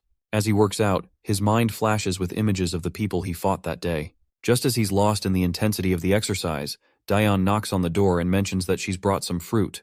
While Daeon munches on the delicious fruit, Jin arrives and quickly asks his sister how she's feeling. She responds that she's already answered that question 1,000 times, and she's fine. Once Jin sits down, he notices something on Daeon's mind, so he asks her what's up. That is when she assures him that she does not hate him just because she saw him fighting and beating those guys brutally. She claims that it doesn't change how she views him. After all, he did all this just to save her, and she won't ask him about his past either. Daeon then gets somber, saying she was never able to tell Grandpa about any of the bad things that happened at school. She just wasn't ready to share it with him. But now, she feels more relaxed, as if she can open up about anything. Suddenly her phone rings. It's Yona on the call, so she grabs the phone and heads to her room while still on the call. A while later, we see Yona sitting in front of Jin, who quickly tells him to take a seat as well. Jin sits down and asks why she wanted to see him. Yona explains that she wanted to apologize for putting Daeon in such a dangerous situation. Even though she's already apologized before, she wanted to say it to him personally. She explains that Seokju will also come to apologize in person once he's better. She also wants to thank Jin for saving her as well. Jin makes it clear that he only went to rescue Daeon, not Yona. She shrugs, saying that it doesn't change the fact that she was saved thanks to his intervention. Once she's finished, Jin asks if there's anything else she wanted to say. Yona admits that she also wanted to let him know that they will stop investigating his background, so she is hoping that he is not too mad that they tried to dig into his past. She then lets out a sigh, and explains that she couldn't ignore the fact that all of his documents were forged. After a recent kidnapping attempt in America, it raised some red flags for her. She's been in many tough situations since she was little because of who she is. She says that although they never figured out the truth behind his fake records, she won't be investigating it further. Jin starts to leave, saying if there's nothing else, he'll be on his way. Yona looks startled and asks if he could spare a couple of hours because her grandpa wants to meet him and thank him in person. While Jin is heading back, he replies that there's no need for that since he wasn't there to rescue her in the first place. Yona falls silent, and Jin heads home, walking down the dimly lit, gloomy alleys late at night. As he walks, we see a familiar person over that street. As the scene zooms in, we see that this is one of Mr. Cha's lackey, who has been brutally shot in the gut, and it does not take long for our boy to recognize who this man is. The man is barely holding on to his life, but makes sure to start berating Jin, blaming him for putting his gang in danger. He explains that they were already struggling after Jin exposed the Kim family. Then, their boss also helped our boy by tipping off the location of the Goseong cartel, which stirred up trouble between the Goseong cartel and their gang. Mr. Cha's turf is now under attack. His friends and lackeys have already been killed, and the Goseong cartel leader made sure to personally visit Dushik Cha. When Goseong finally faces off with Cha, he throws a verbal jab, asking why he doesn't just give up before making a fool of himself in front of his men. Cha responds with a jab of his own, pointing out that he's already sent most of the crew on a weekend off. Yet Goseong brought his entire platoon of lackeys. Then another guy in a coat chimes in and tells Cha that he really shouldn't have stirred up trouble by messing with the Kim family. And when it was not enough, he tipped off Goseong and his men recently. Our gangster throws another brutal jab, and this time, Goseong himself loses his cool, and he is going absolutely bonkers to what just Cha said. He furiously orders all his lackeys to charge at Cha, and the gang rushes at Cha like a pack of wild dogs, ready for a fight. But our beloved gangster isn't just any weakling. He deftly ducks, letting a punch zoom past over his face, and retaliates with a devastating blow that leaves his attacker reeling. Another lackey tries to swing at him, but ends up taking a brutal hit right under the chin, crashing to the ground in a pool of blood. Go-sung grits his teeth in frustration while Cha continues to drop lackeys as if they're mere flies. Suddenly, Cha takes a brutal jab with a stick from behind. He groans in pain but quickly recovers, throwing a punch in return that sends his assailant crashing down for the count. Even though Cha manages to take out a bunch of guys, the sheer number of lackeys is overwhelming. It's clear that despite his skill, he won't be able to take them all down like this. Our beloved gangster takes his stance, knowing he's up against copious amounts of people, and is furious that Go-seong brought so many guys when he knew Cha does not have most of the men in the club. He can't help but smirk when he thinks about our boy, and wonders if he has saved his little sister by now. With the speak of the devil, Jin arrives outside the club. The lackeys standing guard tell him to get lost, but Jin isn't about to take orders. He delivers a brutal kick to one of them, sending him crashing to the ground and leaving the other two speechless at Jin's audacity. He then dismounts from his bike, and the two remaining lackeys try to take a swing at him. But Jin effortlessly grabs one's hand and delivers a devastating smash to his face, leaving blood splattering everywhere. The remaining lackey tenses up at the sight and ends up taking a heavy kick to his gut. With both goons taken care of, he moves further into the club, only to find a brutal scene of dead bodies. As he advances, a group of arrogant thugs orders him to leave. But our boy remains unfazed and keeps walking toward them. One of the thugs steps up, yammering some nonsense, but my guy quickly silences him with a single blow, sending him crashing to the ground and leaving the others utterly terrified. Despite their fear, the thugs recklessly charge at him, and our boy begins to deliver blows, taking them down one after another. The scene switches back to Gangster Cha, who is now exhausted after knocking out a bunch of thugs.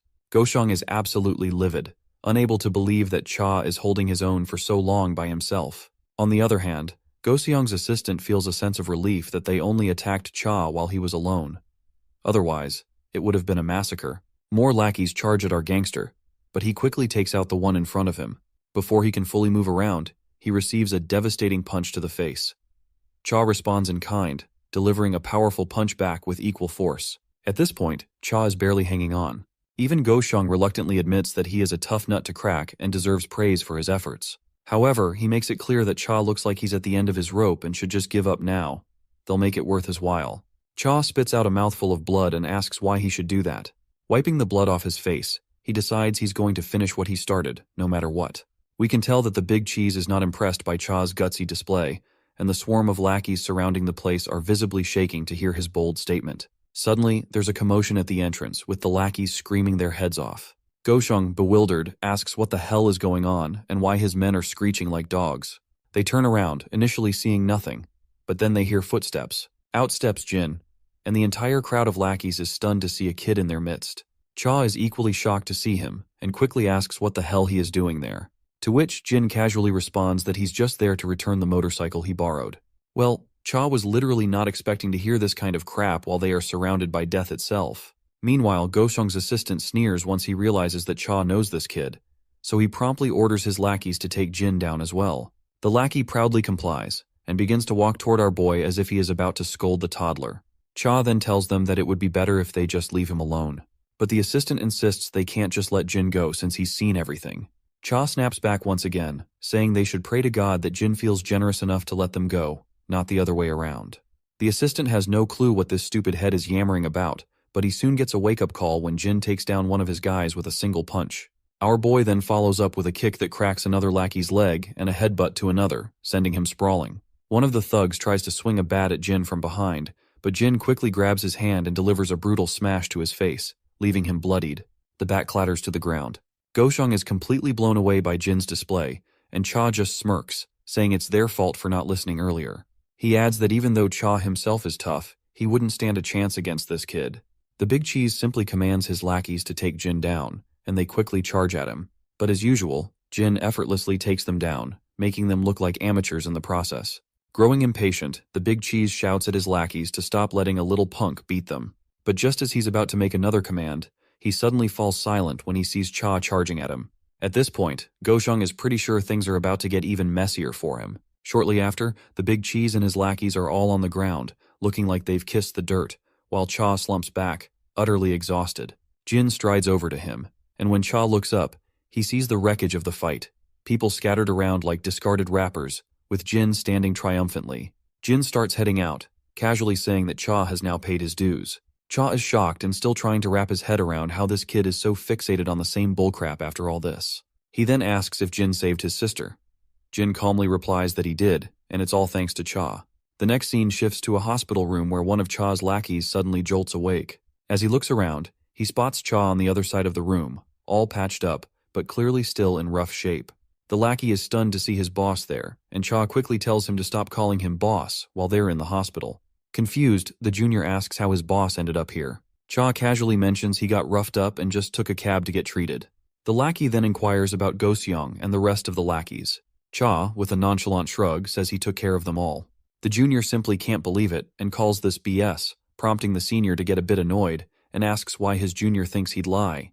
The lackey suggests it's probably because he is too embarrassed to admit he got beaten by Go-seong. Cha then asks if he happened to have met Jin yesterday. The junior perks up and confirms that he did indeed meet him. He further explains that he got ambushed by the enemy team while he was heading out of the club, and after getting brutally wounded, he found our boy and yelled at him. He charged at Jin out of anger, but after receiving the first hit, he fainted and doesn't remember anything else. The boss explains that Jin probably knocked him out to get him to the hospital. Cha then continues, saying that inside the club, he was overwhelmed by the sheer number of enemies. That's when Jin showed up, took them all out in seconds, and then told him he'd paid his dues before simply walking out. The lackey finds this absolutely admirable and thinks it's really badass, to say the least. The senior agrees, acknowledging that Jin is indeed quite impressive. The lackey then asks his boss if he has any clue who this kid really is. The senior points out that Jin claims to be just an average teenager, so he figures they'll have to take his word for it. In the next scene, we see a football heading straight toward Jin, and he catches it effortlessly. The referee immediately announces it as a handball, leaving everyone on the playground absolutely shocked. His friend, visibly annoyed, reminds him that he's not supposed to grab the ball because he's not a goalkeeper. Jin is confused about why he's getting an earful, apologizes anyway. Suddenly the bell rings, and Jin's friends call out to him, asking if he has time to hang out since today is the only day Youngchan doesn't have lessons after school, and they're planning to do some gaming together. Jin tells them to go ahead, and that he'll meet them at the location later, because he needs to walk his sister home first.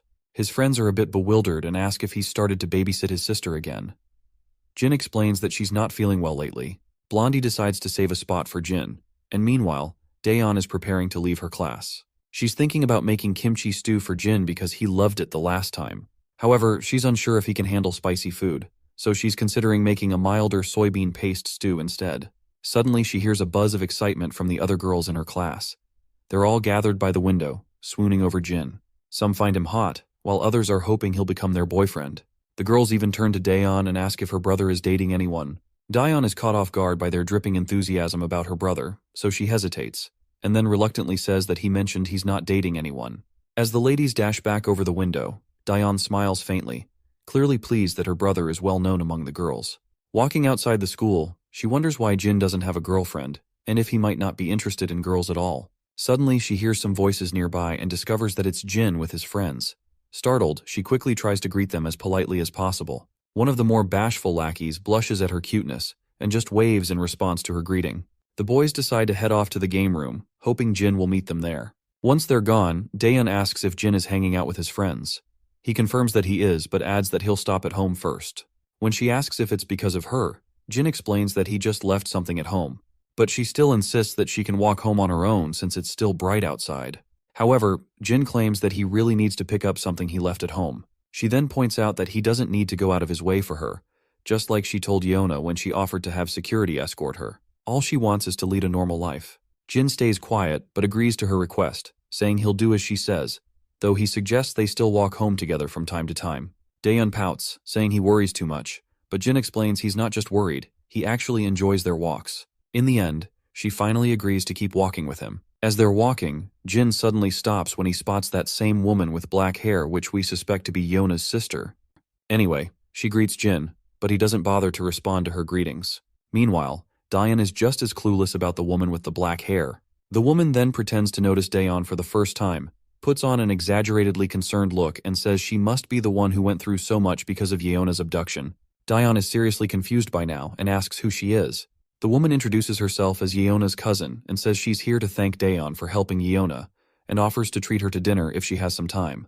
Jin flatly refuses, explaining that Yeona already thanked him personally, so there's no need for this stranger to go out of her way. The woman is bewildered by his bluntness but tries to continue the conversation, saying she also has a proposition that could benefit both of them. Once again, Jin firmly declines, saying he's not interested. He then just starts to walk away, leaving this arrogant woman absolutely fuming. But before he's completely out of sight, Daeon makes sure to bow her head and give her one last polite nod. Meanwhile, the lady is seething with rage, and her guard asks if he should bring him back forcefully, but the lady says no. It seems her ego's been bruised more than we thought, and she's practically boiling over with anger. Next up, we're in the gaming room where everyone's glued to their TV screens. While they're all deeply immersed in their game, Youngchan decides it's time to take a dump. As he's heading down the hall, he accidentally bumps into a cocky punk. This guy immediately starts threatening Youngchan, barking at him to watch where he's going. Youngchan, poor guy, is practically shaking and stumbles out an apology. But Mr. Cocky isn't done. He's about to slap Youngchan across the face. Just in the nick of time, Jae-hyung bursts onto the scene and saves his friend from getting slapped. Jae-hyung strides over cockily, telling the cocky punk to get over it, because there's no need to make a scene over a little shoulder bump. He quickly spits out the lollipop he was sucking and locks eyes with the punk, and tells him to not take them for a bunch of goddamn scaredy cats.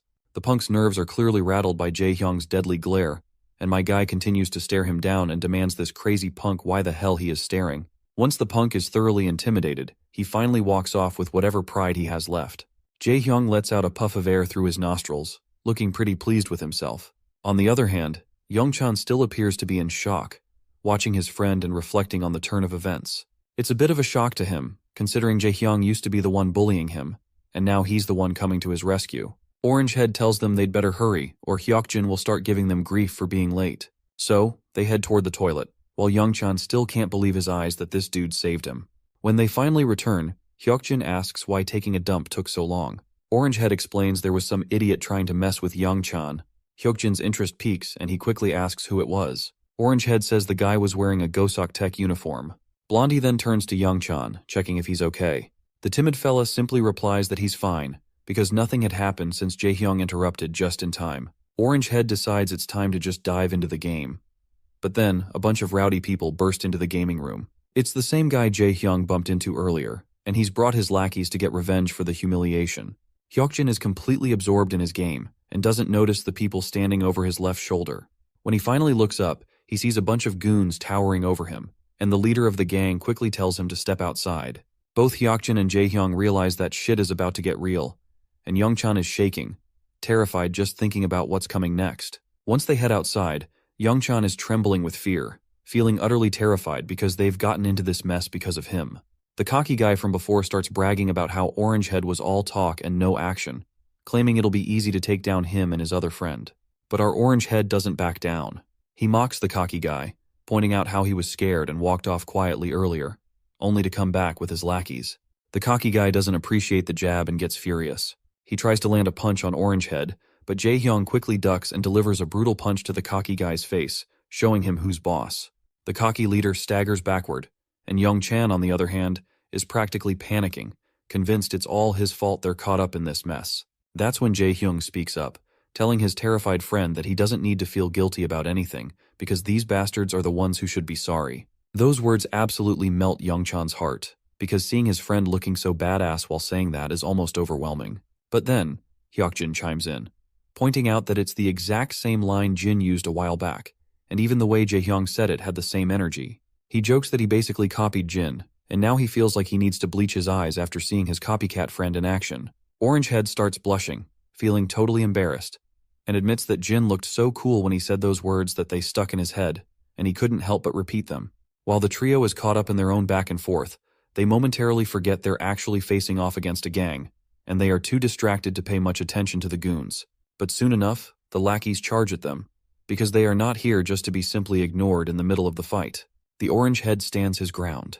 As soon as one of the thugs reaches him, he delivers a powerful kick to the guy's gut, sending him stumbling backward. Another goon tries to swing at him, but Orangehead responds with a brutal whack, taking him down. Youngchan, who's not exactly a fighter, is more or less panicking on the sidelines, unsure of what to do. Hyokjin, however, is in full battle mode, taking down goons left and right. He turns to Youngchan and tells him to stay back and just watch from behind.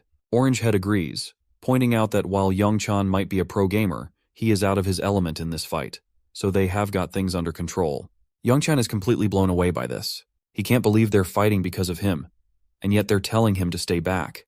The goons are squirming and quivering on the ground after taking a serious beating.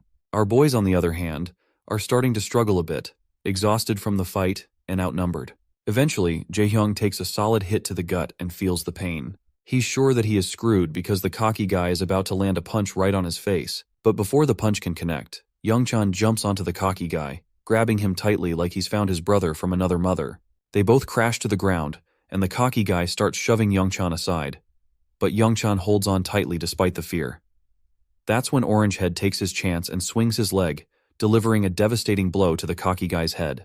The impact leaves Young-chan a bit teary-eyed from the sheer brutality he's just witnessed, something he's never experienced before. Orangehead stands tall, looking like a boss after giving the cocky guy the final kick. He glances at the guy who's clearly down for the count. Hyukjin can't help but jab at Orangehead, noting how Young-chan had to step in to save the day. Orangehead quickly gets embarrassed and defensive, saying he was just about to take the guy down himself. They turn to Young-chan, who's on the verge of tears. Orangehead immediately asks if he's okay. The timid fella quickly reassures him that he's fine and apologizes for causing all this trouble. The scene shifts to our boy finally making it to the game room, only to find it empty. He tries calling his friends, but no one picks up. Just then, he hears someone calling his name. He turns around to see his friends, who eagerly tell him he missed all the action. The beta bullies start bragging about how they just whooped some Goseok Tech guys.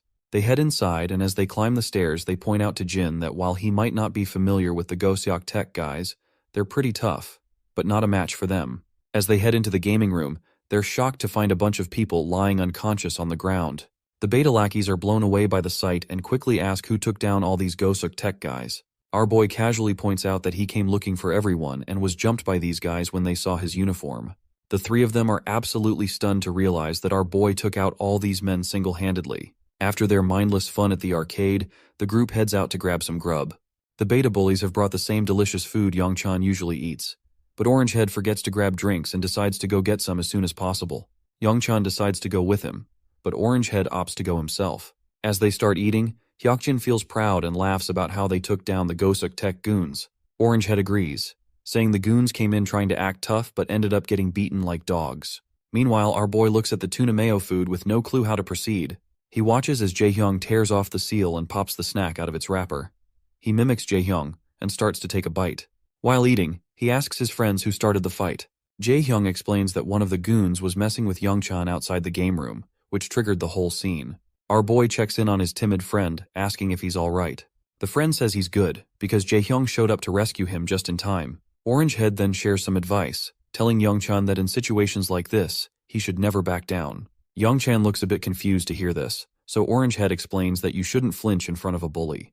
You need to make it clear you're ready for anything, or they'll just take advantage if they think you're scared. Hyukjin agrees, saying you've got to show you won't take any crap, or they'll just walk all over you. Young-chan asks what if they end up hitting him. Orangehead just shrugs and says they're going to try to hit him even if he's scared, but Young-chan worries they might hit him harder. Orangehead agrees, but he points out that if you don't stand up for yourself, you'll just be seen as a pushover, and that's worse than getting beaten up. Hyukjin also adds his 2 cents, saying he's seen this trick work before because no one wants to deal with trouble. Bullies usually pick on the quiet ones who never speak up. Young-chan stays quiet, probably realizing that he's always been picked on because he didn't stand up for himself. As they chat, our boy keeps munching on his delicious food. The scene then drifts to his past, where instead of fancy food, he was stuck with some mediocre curry and a piece of dry bread. At that time, he had no choice but to eat it. What made it worse was that there were always strong guys around him, bullying the weak and taking their food. One day, a cocky guy demanded our boy hand over his food, but Jin wasn't having any of it, so he fought back and left a gruesome mess behind. His memory makes him reflect on how the same pattern of the strong preying on the weak seems to repeat itself, both in his past and present situations. That's when Young-chan finally musters up his courage and says out loud that he doesn't like either of the beta bullies. The 2 bullies choke on their food, their breath caught in their throats at hearing this. Young-chan continues, saying he hates them because they bullied kids in class, including him. Orangehead looks curious and asks when they even bullied anyone. He points out that they only joked around sometimes, nothing more. The blondie also agrees, saying that they never physically hurt anyone in class or made anyone do their dirty work. Compared to some of the other guys, like Gisu Kim, they're practically saints. But Young-chan stands firm, saying that even though they might just be joking or playing rough, it's still a form of violence to others. The beta bullies are stunned, because they are not sure what to think of it. Youngchan further continues, explaining that it's the same kind of violence no matter how big or small. He resents them for being so cruel without a shred of guilt. Once he is done speaking, he points out that since beta bullies told him to stand up for himself, he spilled everything he had in his mind to try it out. The beta bullies are completely thrown off by Youngchan's words. The blonde one is at a loss and says no one's ever told him anything like that before. He didn't realize people could see their actions that way and thought they were just joking around. The other bully also agrees, saying they figured it was okay since they weren't as bad as some of the others. Youngchan, still feeling nervous, explains that he was surprised by how nice the beta bullies seemed when he hung out with them. He guessed they didn't realize that what they were doing was a form of bullying. Feeling guilty, Orange Head quickly apologizes.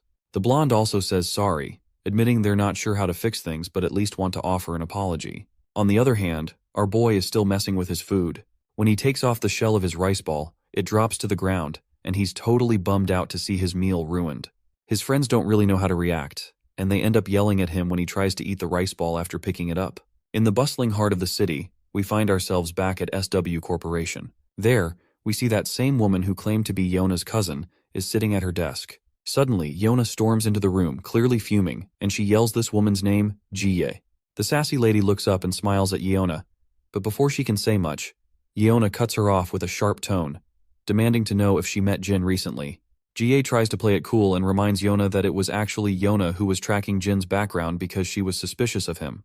Yona frustratingly admits that she did investigate Jin, but had promised him she wouldn't pursue it further. Now she is also telling Jie to stop nagging our boy as well. Jie raises an eyebrow and reminds her that she shouldn't forget the kind of world they live in, especially given the recent kidnapping event. So, she makes it clear that they are not taking any chances, and our boy's background is a major concern. Yona insists that Jin wasn't involved in any of the recent trouble, but Jie quickly interrupts, saying that just because Jin helped with a rescue doesn't make him trustworthy. Jie's manager also chimes in, pointing out that Jin's identity is a significant issue for the school. They emphasize that a school affiliated with SW Corporation shouldn't have accepted a student with fake records, and they make it clear that they won't overlook this matter. Yona frustratingly grits her teeth, while Jie just smiles with a hint of satisfaction. She explains that they might receive some good news soon. Curious, Yona asks what kind of news she is talking about. Jie's manager explains that Jin's records were restricted, so they had to consult higher-ups in their network to obtain more information. Jie looks at Yona with a challenging smile, asking if she's not curious about Jin's true identity. Yona firmly states that she doesn't care, emphasizing that Jin saved her, which is more than enough for her. Just then, the telephone rings, grabbing everyone's attention. Jie's smirk widens as she says it's time for them to hear the news together. She answers the call, and the caller announces that they have news to deliver. As Yona waits anxiously, Jie expresses hope that the caller will reveal information about Jin's identity. The caller responds that the higher-ups have decided that SW Corporation should refrain from any further inquiries into Jin's background. The announcement leaves Jie visibly pale, and the guard stunned as well. Her frustration boils over, and she starts yelling at the caller, demanding to know how they can simply let the matter slide. The caller makes it clear that, given the enduring relationship between SW Corporation and the government, they have decided to overlook the matter. The caller explains that Jin is estranged from his family due to an unfortunate plane crash and is essentially a young man who has found his way back home. They emphasize that it would be best to let him live his life without further scrutiny. The next day at school, Yona walks in with her escort, catching everyone's attention, including our boys who are curious to see them back after such a long time. Yona suddenly starts looking at them with a direct gaze, which makes Youngchan feel uneasy. She approaches him and simply asks if Jin isn't in school today. Youngchan, looking around for Jin, explains that he was just here, but Jaehyung explains that he just got called to the office a few minutes ago. As Yona and her escort, Seokju, settle into their seats, her escort reveals that the chairman is at the school right now. Yona is surprised to hear that her grandfather is at the school, and wonders why he didn't inform her of his visit, and if Jin might have gone to meet him in the office. In the office, we finally meet the old man we've been hearing so much about.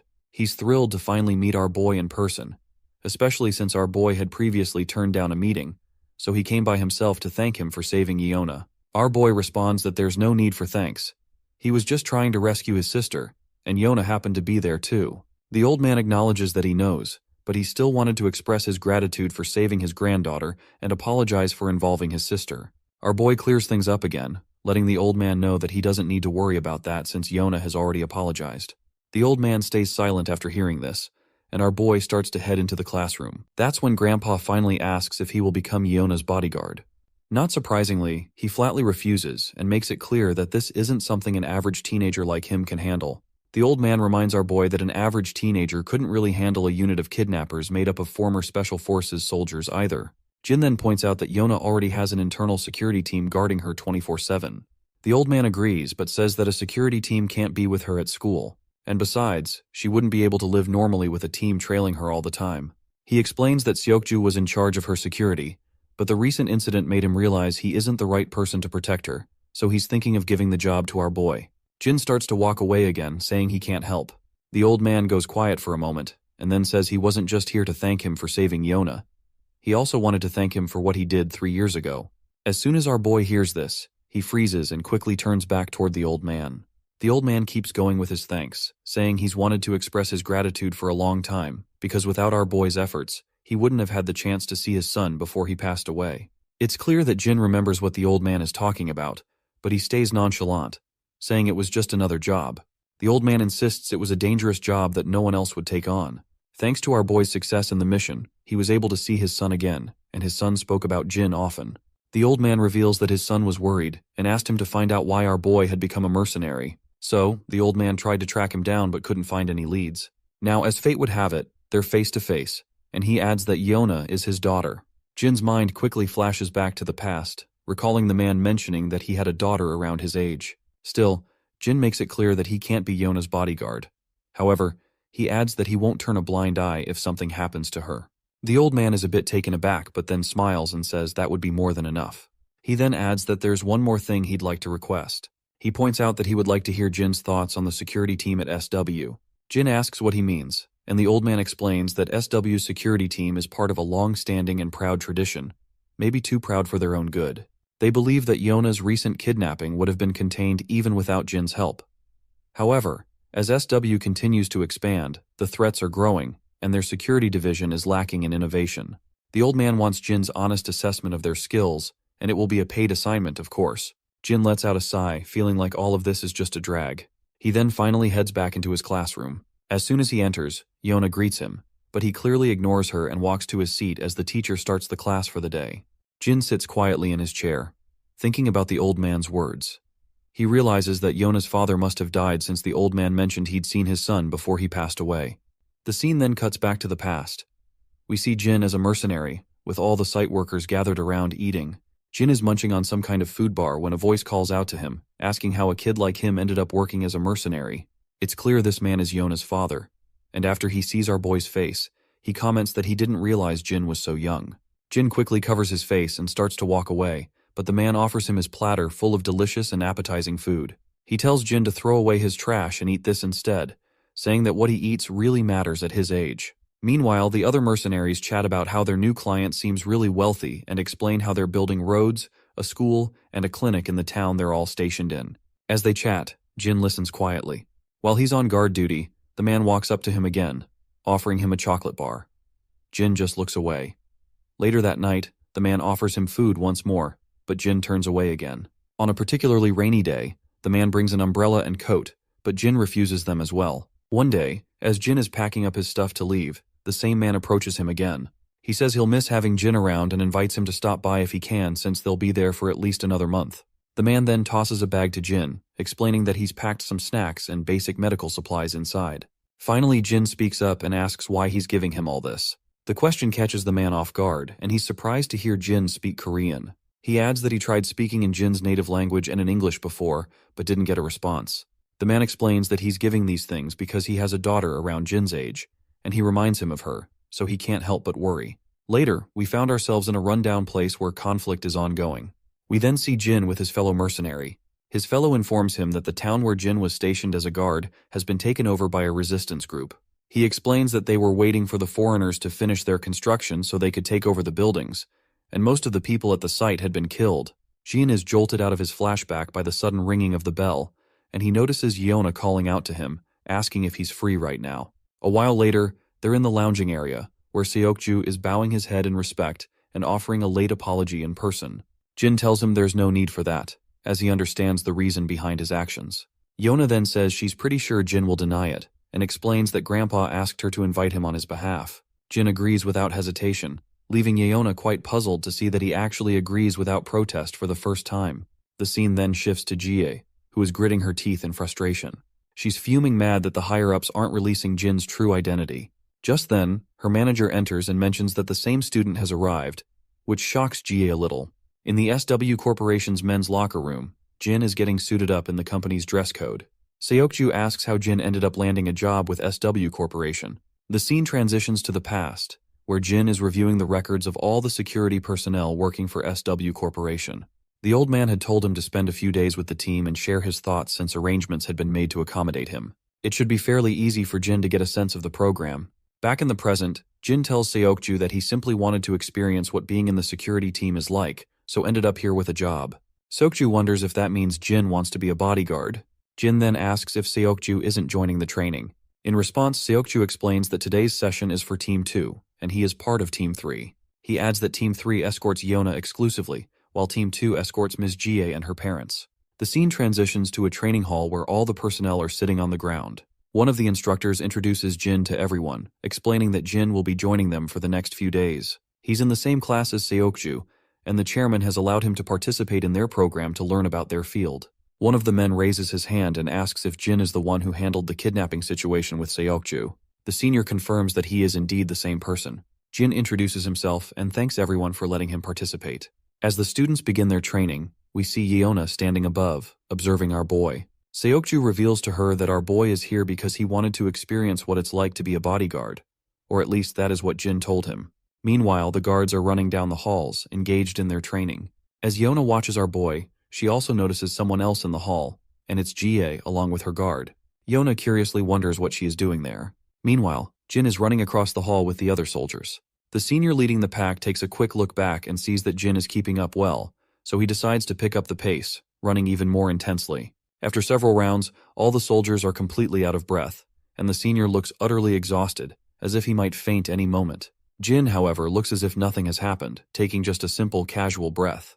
The senior reveals to us that they've run enough to make anyone faint, but Jin kept up the whole time and even looks like he could handle 20 more laps. They move on to other intense exercises, and Jin excels at those as well. From the sidelines, Yeona is absolutely blown away by how Jin outperforms everyone, leaving them struggling to keep up. Meanwhile, Jie just sneers, saying it's just basic training, and still Team 2 is falling way behind this kid. As our boy stands there, the senior is wondering where in the hell they found this kid. He's questioning if he's been trained somewhere before because he's just too good. Then the senior notices Jie standing nearby, and his face goes pale as soon as he makes eye contact with her bodyguard. He realizes he's going to catch flack from Jie and her bodyguard later for falling behind compared to a high schooler. Suddenly, one of the juniors raises his hand and points out that he's heard this student played a critical role in Miss Yeona's rescue, so he wants to test the kid's skills himself. The senior gets angry and asks if he really wants to spar with a high school kid, yelling at his junior for being out of his mind. But the senior finds himself completely blown away when the kid himself volunteers to fight and says he doesn't really mind. The senior, completely at a loss for words, scratches his head in frustration and reluctantly agrees. He tells his juniors to get the protective gear for our boy. Before long, our boy is decked out in his gear, and the other guy facing him gets suited up too. Yeona wonders if this will be okay, and Seokju points out that it's hard to say, given how tough the other guys are. Even Jai thinks it would be pretty hilarious if this high school kid actually won. She mentions she's heard the kid has extraordinary fighting skills, but her bodyguard assures her that he's still no match for his men, because these guys have been highly trained in all sorts of combat, long before they started working at SW. The senior tells both of them to just take it easy, especially telling his junior to go a bit easy on the kid, and the junior agrees. The senior then tells them to get ready, so the junior takes his stance and reminds our boy that he's not against those chumps he has beaten before, so he better be careful. Our boy doesn't even flinch at the jab and simply takes his own stance. As soon as the senior signals the start of the fight, the junior lunges at our boy with an incredible burst of speed and swings a punch right at his face. But our boy quickly steps back. The junior swings again with full force, but Jin dodges effortlessly once more. Yeona, growing anxious, points out that the soldier wasn't supposed to go that hard during a sparring match. But the soldier, however, keeps coming at Jin, swinging his fists left and right. Jin continues to dodge every attack effortlessly. Then, Jin quickly kicks the junior's leg, causing him to stagger. Seizing the moment, our boy balls up his fist and throws a brutal punch. But the soldier quickly raises his hands to block, avoiding a direct hit. The fatty mocks our boy for his futile attack and gets ready to hit him with a punch of his own. But Jin quickly deflects the incoming fist and counters with a brutal blow right to the bastard's face. That display of power leaves Yona breathless, and even her guard finds it pretty impressive that Jin struck precisely where the fatty's face was exposed. As the fatty writhes in pain, Jin grabs him by the head and delivers a vicious knee smash to his face, leaving him bloody and beginning to collapse to the ground. Jie is absolutely blown away by what just happened, while Jin stands there as the clear winner, with his opponent slumped unconscious on the ground.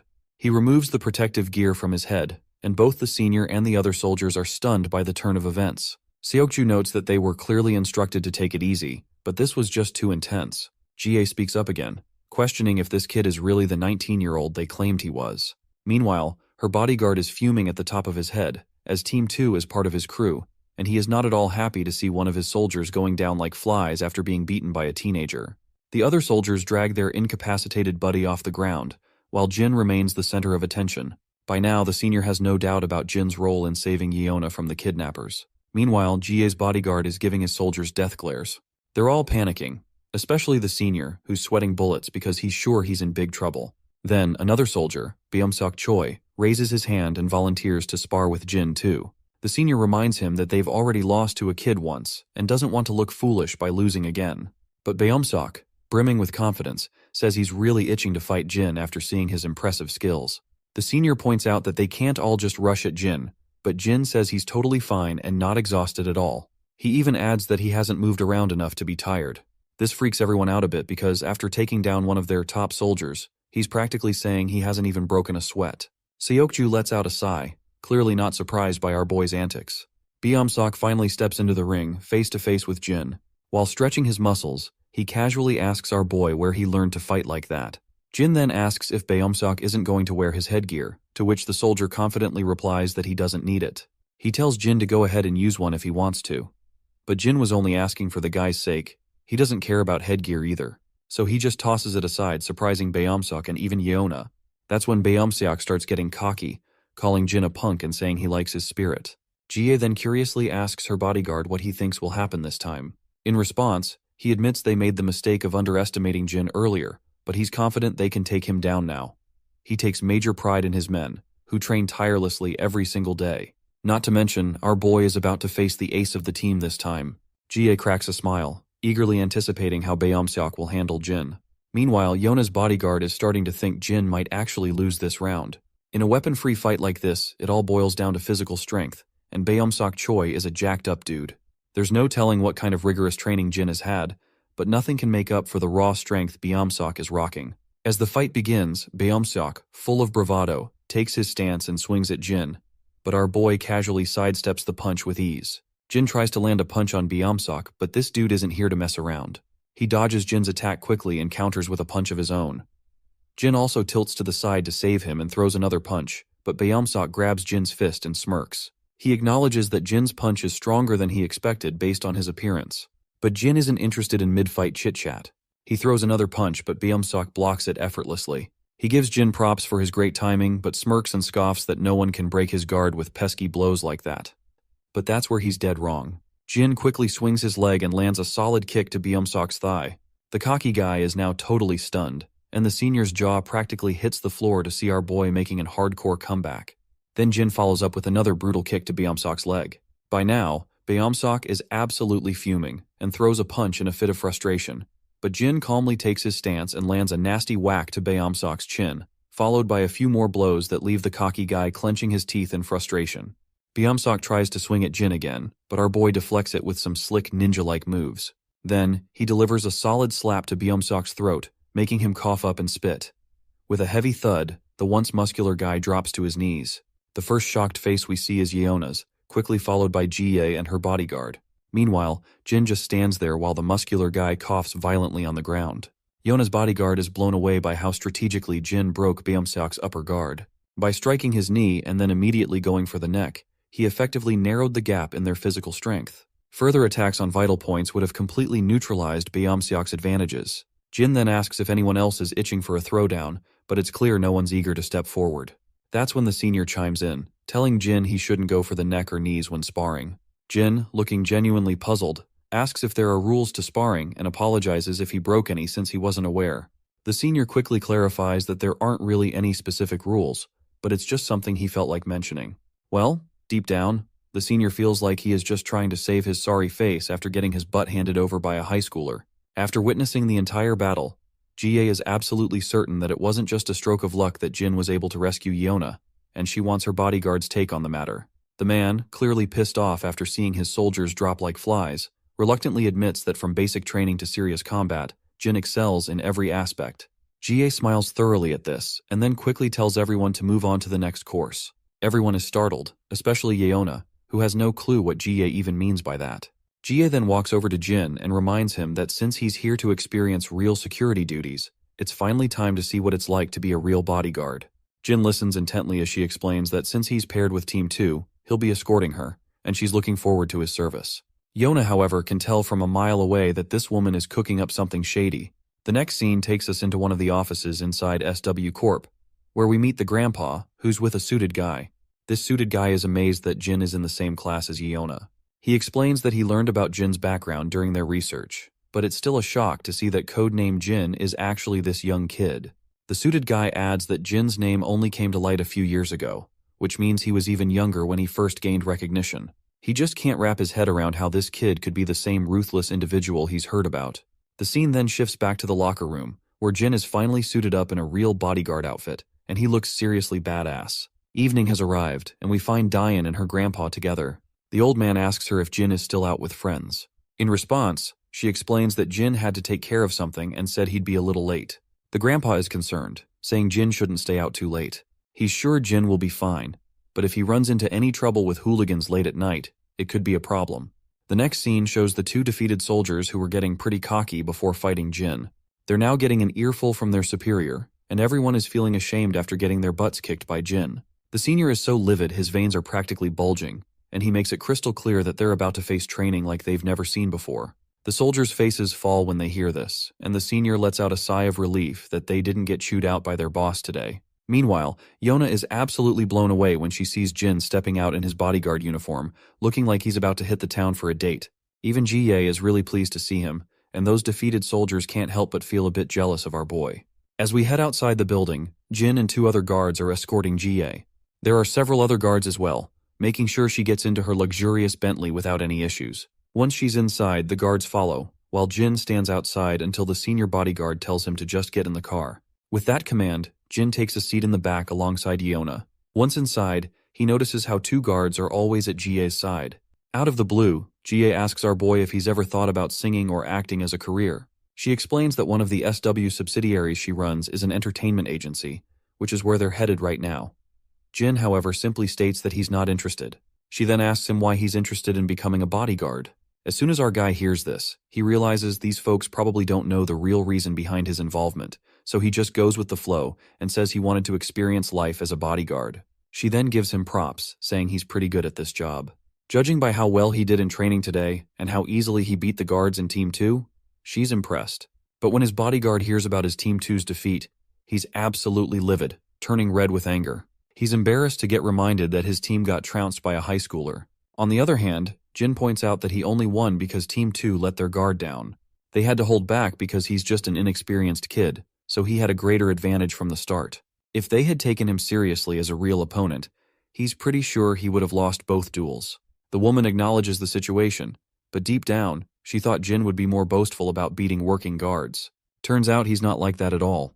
Meanwhile, the bodyguard is blown away by how our boy has thought through everything so well. A while later, they finally reach their destination. In that other SW Corporation building, we see she's sitting in her office, while our boy and the senior bodyguard are standing outside.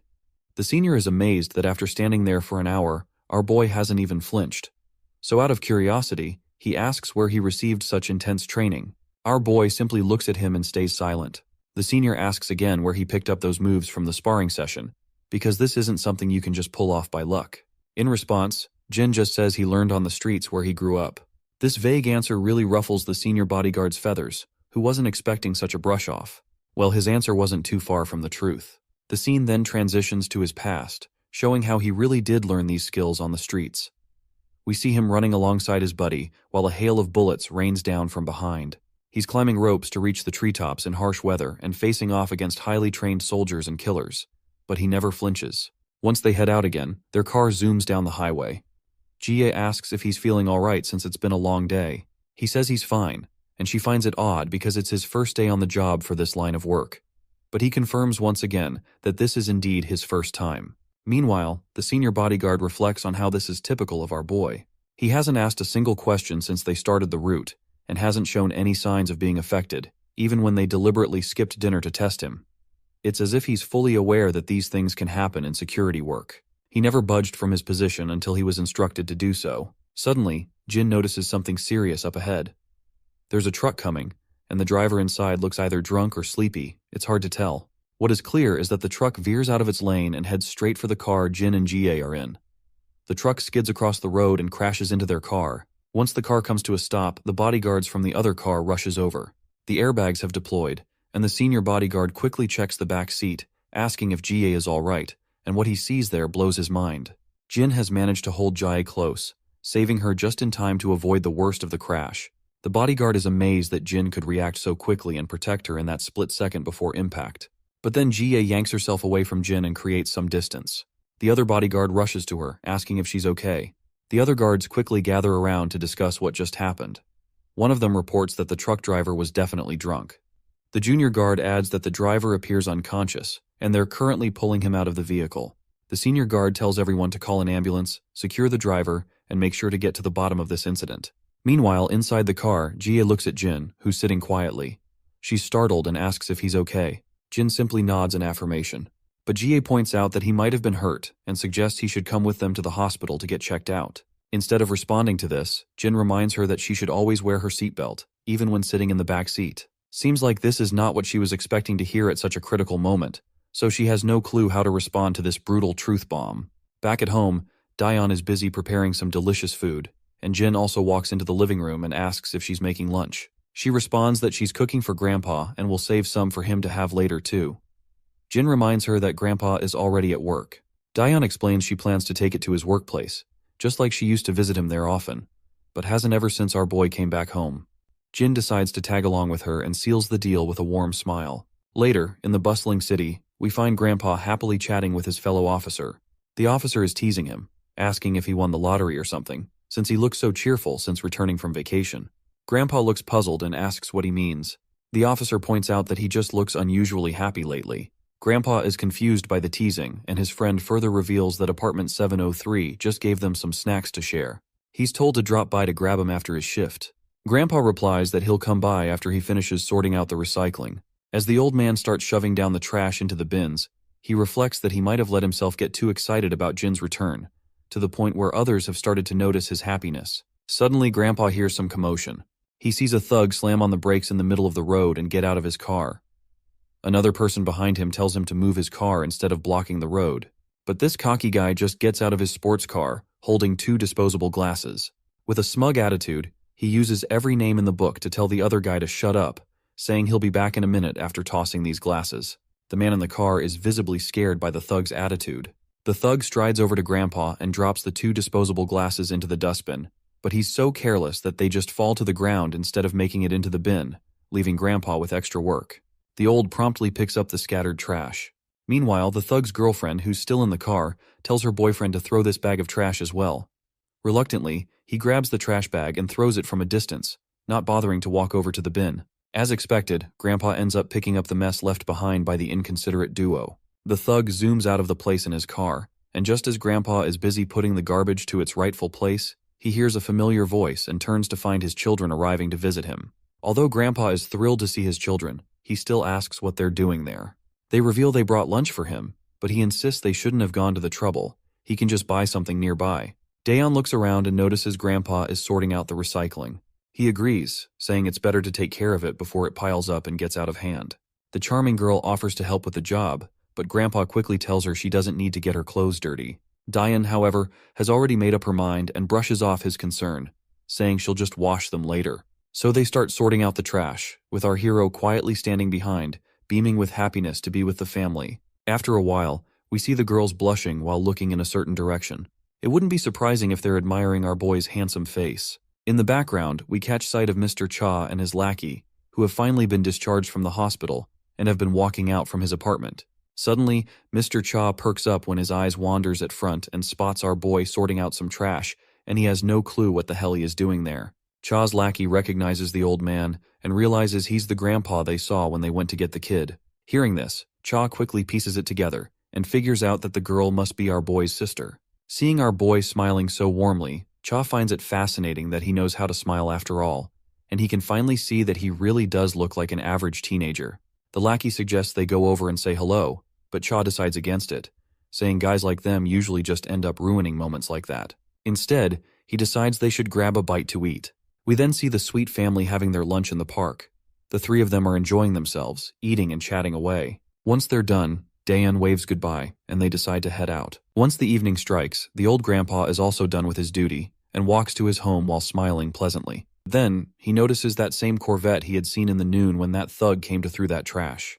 The old man approaches the thug and reminds him that parking there isn't allowed because it blocks the entry and creates a hazard for children, so he suggests parking in the lot instead.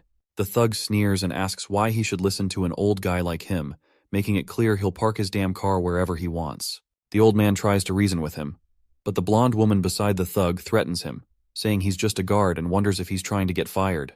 The old man keeps his smile and calmly explains that he knows he's paid by the residents, which is why he's asking them to park elsewhere to avoid causing trouble for others. The thug scoffs and says he won't park in the tiny parking lot because if another car scratches his, who's going to reimburse him for the damages? Grandpa is left without an answer, and the blonde woman sneers, doubting that Grandpa could cover the cost of the car. That's when Mr. Cha's lackey grabs the thug by the neck from behind. With a terrifying tone, he asks if this thug has no manners when speaking to his elders. The stupid head groans in pain and demands to know who's behind him. Cha's lackey leans in with a face that could scare ghosts and simply asks why he wants to know. The thug is absolutely terrified by the look Cha's lackey is giving him. The lackey yanks the thug away and tells him to shut up and move his car. He makes it clear that if he ever catches him giving this gentleman trouble again, he's going to make sure both of them get a serious beatdown. The disgusting couple quickly hops into their car and speeds away. Cha's lackey then smiles at the old man and asks if he's all right. Grandpa, unsure how to respond, simply says, "Thank you." The man then reminds Grandpa that Jin is his friend and that he saw Jin working with the old man earlier today. Grandpa's mind perks up and remembers that this man is the same guy who came to their home one day to meet Jin. The scene cuts to Mr. Cha's turf, where the lackey meets up with his boss. Cha's in good spirits despite his fractured hand, glad he can still enjoy a drink with his other hand. The lackey mentions that if he hadn't stepped in, Grandpa would have had even more trouble from that little punk.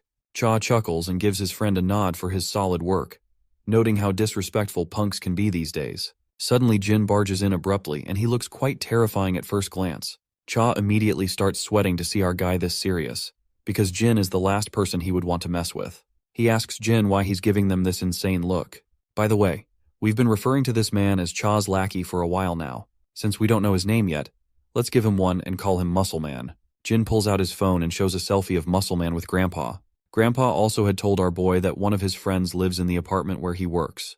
Muscle Man starts blushing, feeling pretty pleased as well as embarrassed with himself. Meanwhile, Jin looks absolutely furious and asks Muscle Man if this is some kind of threat. Cha and his lackey are terrified that Jin is taking this the wrong way, and they definitely don't want to get on the bad side of our MC. As our boy's anger boils over, Muscleman starts to stagger and quickly tries to explain that it's just a gesture of goodwill, begging Jin to listen before taking any action. The scene then shifts to SW Corporation, where GA is asking her guard how the kid is doing. The guard remains silent for a moment, but then points out that the kid should be finishing up his training session with Team 3. GA then asks if Jin was taken to the hospital to get checked out and what the doctor said. The bodyguard reports that Jin had a few bruises but nothing serious to worry about. GA reflects on how Jin saved her just in time, and we can tell that she has a soft spot in her heart for him. She tells her bodyguard to check in on Jin just in case, as you never know what symptoms might develop after a car accident. She's concerned that if the media finds out the crash was staged and Jin gets hurt, it could create a real problem. Well, I already had a hunch from the start that the accident was staged because they just wanted to assess Jin's caliber. We then see Jin again, donning his school uniform back. Seokju asks him what's going on, noting that Jin seemed to be holding back compared to his last session. Jin points out that he does not want to get on the bad side of everyone. He then asks Seokju why he's still hanging out with the security team, since he initially thought Seokju had already finished his security training and moved on. Seokju sighs and explains that, contrary to what Jin might have heard, he was never an official guard. He only started because of his family and because he grew up with Yeona. Since he was good at being a bodyguard, he stuck with it. He admits that after seeing how Jin rescued Yona from kidnappers, he realized he's not as skilled as he thought he was and felt he needed to improve. Seokju mentions that he got all his training from SW but is curious about where Jin learned his moves, because he seems like a trained professional. Jin simply responds that he learned it on the streets where he used to live. Seokju senses that Jin isn't telling the full truth but decides not to press him further. After they finish preparing in the men's locker room and head out, they find Yona standing outside, eavesdropping. Jin doesn't bother to engage with her and continues walking, but Yona quickly speaks up, asking if he's not planning to try more field work today. Jin looks confused, and Yona blushes as she explains that she thinks it would be a good opportunity to hang out, and it won't take too long.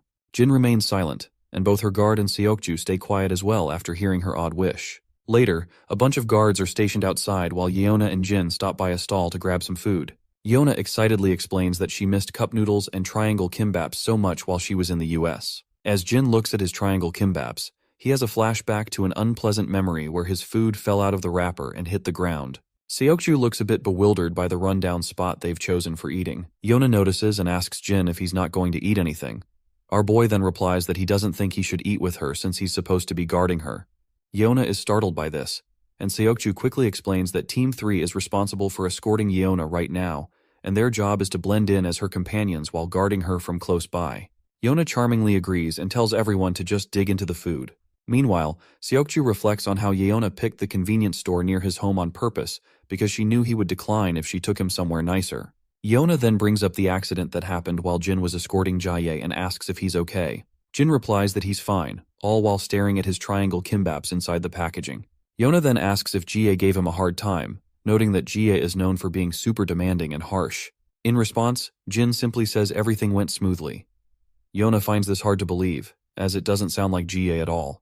She comments that Jie only smiles when she's insulting others. As they chat, Jin looks at Yona's pleasant personality and finds himself drifting back into his memories. He remembers her father, utterly exhausted and injured, with Jin himself panting heavily, gun in hand, scanning for enemies. Her father tells him to leave him behind, saying that at least one of them should survive. He adds that he doesn't have much time left, and even if he's saved today, he won't live much longer. He reassures Jin not to feel bad about abandoning an injured man because he's just glad that Jin stayed to help when everyone else refused. The father's only regret is not being able to see his daughter's face one last time before he dies. Jin tells him to stop being sad about it and insists that since he is still alive, he should just stand up and go see his daughter. The father's face lights up at Jin's words, feeling a glimmer of hope even in this despairing situation. The story picks up right where we left off, and as the flashback fades, Jin turns to Yona and asks if they can talk alone for a moment. The girl is startled to hear this and repeats his question, asking if he means just the two of them. Jin responds positively, so Seokju decides to step away, saying he'll give them some space. Once Seokju is out of earshot, Yona asks what's going on and why Jin suddenly wants to talk privately. In response, Jin drops this name, Inguk-sin. Yona quickly catches on that Inguk-sin is her father's name, and she is now even more confused why Jin is bringing this up out of the blue. Jin then asks Yona what her father was like. Yona looks puzzled because she is not quite sure where Jin is going with this. She eventually sighs and explains that her father was a busy man who spent a lot of time working overseas. They weren't very close because they barely saw each other. She goes on to tell him that her father fell ill, and the doctors told him he didn't have much time left. Despite the bad news, he kept working and ended up falling sick while abroad. She still doesn't understand why someone would choose to spend their last days working instead of being with loved ones. She was on her way to see him because he couldn't manage the flight back home, but he passed away before she arrived. She further continues, explaining that her father worked himself to death without ever having one last moment with his daughter, and if she's being honest, she admits that she still resents him for that. She is still not sure why Jin is asking about her father, but she claims that she would not have opened up if our boy had not saved her from the kidnappers back then. Once again, Jin's mind flashes back to a construction site. There, her father is talking to him again. He says he's doing all this because he wants to help, and as a parent himself, he felt compelled to do something for these children because it was the only way he could face his daughter. He admits he hadn't been a good father, and if he had known sooner, he would have spent more time with her. To him, family is more important than anything else in the world. Back in the present, Jin reveals to Yona that she was the reason her father worked until the very end. This news shocks the girl, and she asks him what on earth he's talking about.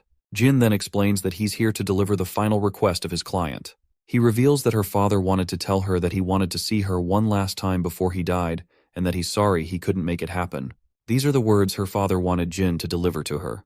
We flash back once again into the past, where her father tells Jin that this is an official job, and he must carry it out no matter what. He further says that whether he lives or dies, Jin will be the one to deliver this message to her. Yona is stunned to hear that Jin met her father before he passed away. After dropping this bombshell, Jin simply grabs his bag and begins to walk away, leaving Yona wide-eyed. Tears start to well up in her eyes as she wonders if her father really did say those words. It seems like Jin is also going through his own development arc and has finally begun to understand something he didn't realize back then. He's starting to see the meaning behind the request he is signed to fulfill. You see, whenever Yona's father tried to offer anything to Jin, it wasn't about making himself feel better, but rather, it was simply because he wanted to protect Jin. The father simply made that request to get Jin away from the battlefield, because he was trying to do what he could to help him. The next scene takes us to Jin's apartment. The doorbell rings, and Jin quickly opens the door, only to find his senior, Major Kang, standing there. Later, they sit down in the living room at the dining table, and Jin's grandpa is thrilled to finally meet Major Kang in person after only talking on the phone before. Major Kang apologizes for not coming sooner to say hello. He explains that he returned to Korea with Jin, but wanted to give him some time to reconnect with his family first. Grandpa finds it surprising that Major was here in Korea all along, and states that he was eager to thank him in person. He remarks on how shocked he was to learn about all the things Major Kang had done for Jin. Earlier, the old man had thought Kang was just an embassy employee, not the very person who brought Jin home. Major Kang happily explains that they wouldn't have survived without Jin's help either. Well, it's actually true, and Kang reflects on how Jin essentially brought them back from hell, and he couldn't be more grateful about it. On the other hand, Grandpa nods in respect and says that Jin might never have made it back home if it weren't for Major Kang. He admits it's a bit late, but he thanks Kang again for everything he's done. Major Kang starts to sweat and looks a bit anxious, quickly waving off the thanks and saying there's no need for it. Nevertheless, Grandpa is curious and asks how a military officer ended up meeting Jin. Major Kang feels confused initially, as he is not sure what to say, but soon collects himself and explains that Jin was their guide when they were deployed overseas. He got them out of a tough spot, and Kang says they definitely wouldn't have made it out alive without Jin's help. Grandpa then invites Major Kang to stay for lunch, noting that it's almost noon. Major Kang happily agrees, and as he munches on some fruit, he turns to the little girl and asks if she's Jin's sister. The girl gets a bit frantic but quickly confirms with a yes, and Kang gives her a warm smile and tells her that being Jin's younger sister makes her like a younger sister to him as well. So he jokingly adds that now she's got two stylish bros to hang out with. How cool is that? The little girl feels a bit awkward, but musters up a polite response. After all, she's just a 17-year-old trying her best to be courteous, while a 36-year-old man is trying a little too hard to be hip. As noon arrives, the table is loaded with food, all thanks to Grandpa's high-paying job as a security guard. Major Kang dives into the food with enthusiasm, eating so fast that Grandpa feels bewildered and tells him there's no need to rush. Major Kang apologizes and explains that he's just too excited because he can't remember the last time he had a nice home-cooked meal like this. Grandpa then asks if Kang's mother is no longer with him. Kang replies that she's alive but not very good at cooking. He and his father prefer to eat out instead, which spares them the awkwardness of pretending to enjoy her food. Kang gets a bit emotional and adds that the mess hall was the best part of being in the military, and he knows that sounds a bit tragic. Both Grandpa and the girl give an awkward smile, while Jin quietly continues eating his food, being the good guy he is. In the next scene, Jin and Major Kang are hanging out outside. Kang expresses his happiness at seeing Jin and mentions that the other boys also fondly remember him. Jin's mind flashes back to all the pleasant memories of his fellow juniors being kind to him, and a genuine smile spreads across his face. He then asks his senior what brings him here all of a sudden. Kang explains that he was out on business and thought he'd stop by to see his junior since he had a few days off after finishing his assignment. He's really glad to see that Grandpa and Jin's little sister seem so nice. Jin smiles back to hear this, and Major Kang beams back at him with the same energy. As the senior stands up to leave, Jin asks if he's heading out already. Kang nods, saying it's already a bit late. Major Kang further states that he would love nothing more than to sit and catch up, but he has to go meet his fiancée. This news takes Jin by surprise, and he asks if his senior has gotten engaged already. Kang confirms this, and Jin is left staring, unsure how to respond. Seeing Jin's flat reaction, Kang gets a bit agitated and annoyingly asks if Jin is jealous of his senior finally finding someone. Jin quickly denies it, while Kang explains that it's a bit of an old-fashioned arrangement since their parents set them up. He admits he's kind of glad about it, especially since he's always too busy with assignments to date much. As Kang waves goodbye, he tells Jin to take care of himself. Just as he's about to leave, Kang suddenly stops and calls out to Jin. Our boy quickly responds to the senior's call, and Kang cryptically asks if he has found the answers he was looking for. To understand what Kang is referring to, the scene flashes back to a time when Jin asked his senior about what family is all about. At that moment, Kang found the question really hard to answer and remained silent. Back in the present, Jin confirms that he still doesn't fully understand what family is all about, but he's starting to get a sense of it. Kang is pleased to hear this and gives Jin a heartfelt goodbye. We then return to the SW Corp, where GA apologizes to her visitor for calling him at the last minute, explaining that she didn't have enough time to see him elsewhere. Well, to everyone's surprise, the visitor appears to be Major Kang himself, and he quickly reassures her that there's no problem at all. In fact, he's the one who called her out of the blue and is just glad she could spare some time for him. As she takes her seat, she comments that she's heard Major Kang has been dispatched overseas a lot lately, so it must be quite busy for him. The man scratches his head and modestly says he's sure he's not as busy as she is, as he's just scrambling around trying to be useful. She tells him not to be so modest, knowing well how tight his schedule is. Kang grins sheepishly in response, while she thinks to herself that she never imagined she'd end up with a military man, and they wouldn't have even met if their parents hadn't arranged it.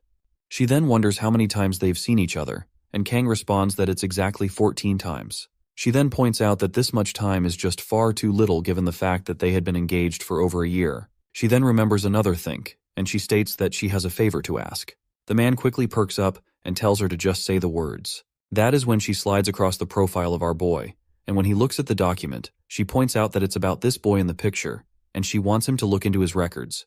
Of course, Kang doesn't need to look into anything since he already knows everything about Jin, but he remains silent about it. She then mentions that this boy is Yona's class fellow, and that they've discovered Jin's records are fake. She's been trying to investigate it herself, but the authorities won't let her, so she thought it might be better to leave it in Kang's hands. Kang, however, apologizes and makes it clear that he won't beat around the bush, and he can't help her with this. GA's eyes widen in surprise, and she remains silent for a moment. Then, she turns her head away, a bit annoyed, and tells him that if he doesn't want to tell her anything, he doesn't need to get all dramatic about it. The poor guy trembles with anxiety and nervousness, as he surely doesn't want to upset her. A few days later, Jin receives a phone call informing him that Major Kang and his men, who were on a mission, have now gone missing. The scene flashes to Major Kang and his soldiers, carefully treading their way with guns pointed. But then, we also see the enemy soldiers in the woods somewhere. One of the enemy soldiers reports that Kang and his team have been driven into the target zone. The boss flashes a big grin to hear this pleasant news, and he is looking forward to hunting them down. Back with Jin, he asks the caller if Major Kang is in danger. The caller confirms that Kang is indeed in danger. And by the way, the one who called our boy is Yeona's grandfather and SW Corporation's director.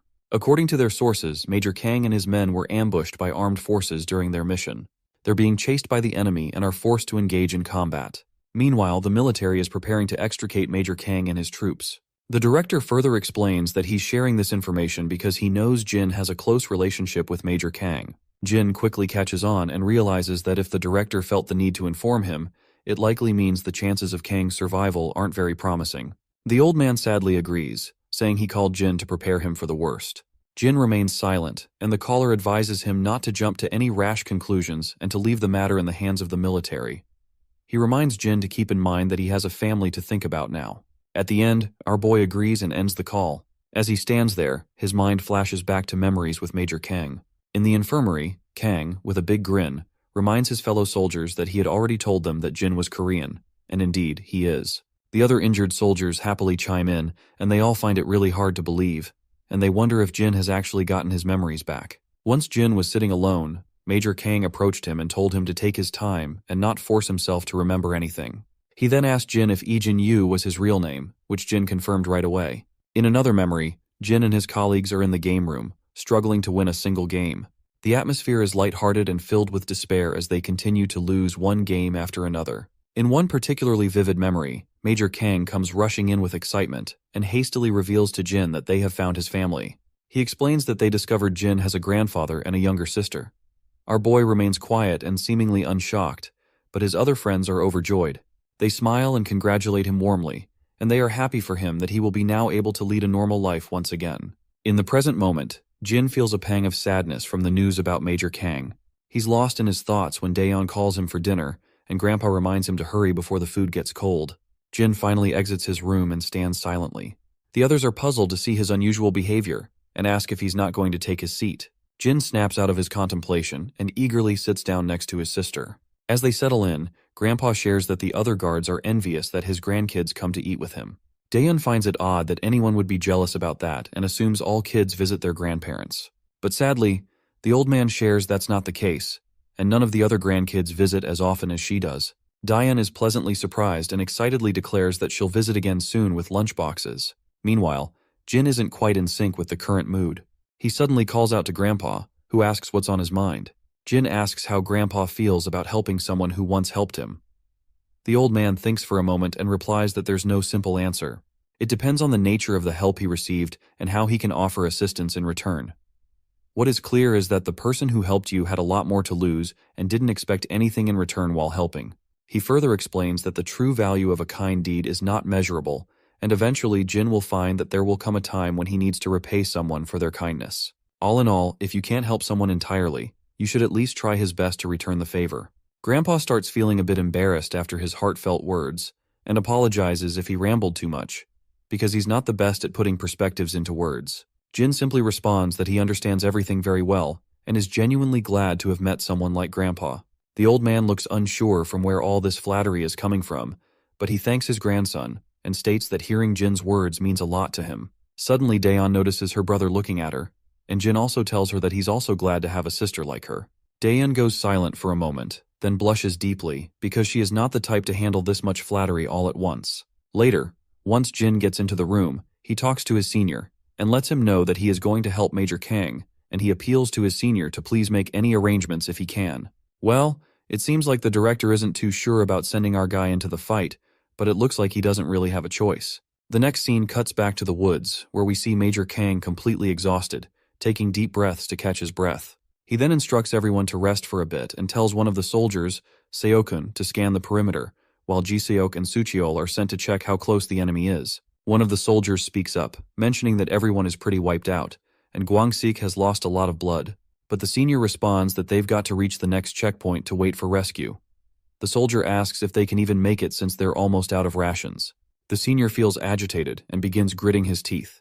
The scene then cuts to the enemy base, where one of their soldiers reports to the boss Kang's party is close to giving up. The boss says he's impressed they've lasted this long, and he admits that he would have suffered greater losses if Kang's party would not be burdened with protecting civilians. Plus, Major Kang in his time is also unfamiliar to this land as well, which gives this eye patch bastard an edge in this fight. Suddenly the man's eye begins to throb under his eye patch, and he can't help but feel agitated as the image of our boy flashes through his mind.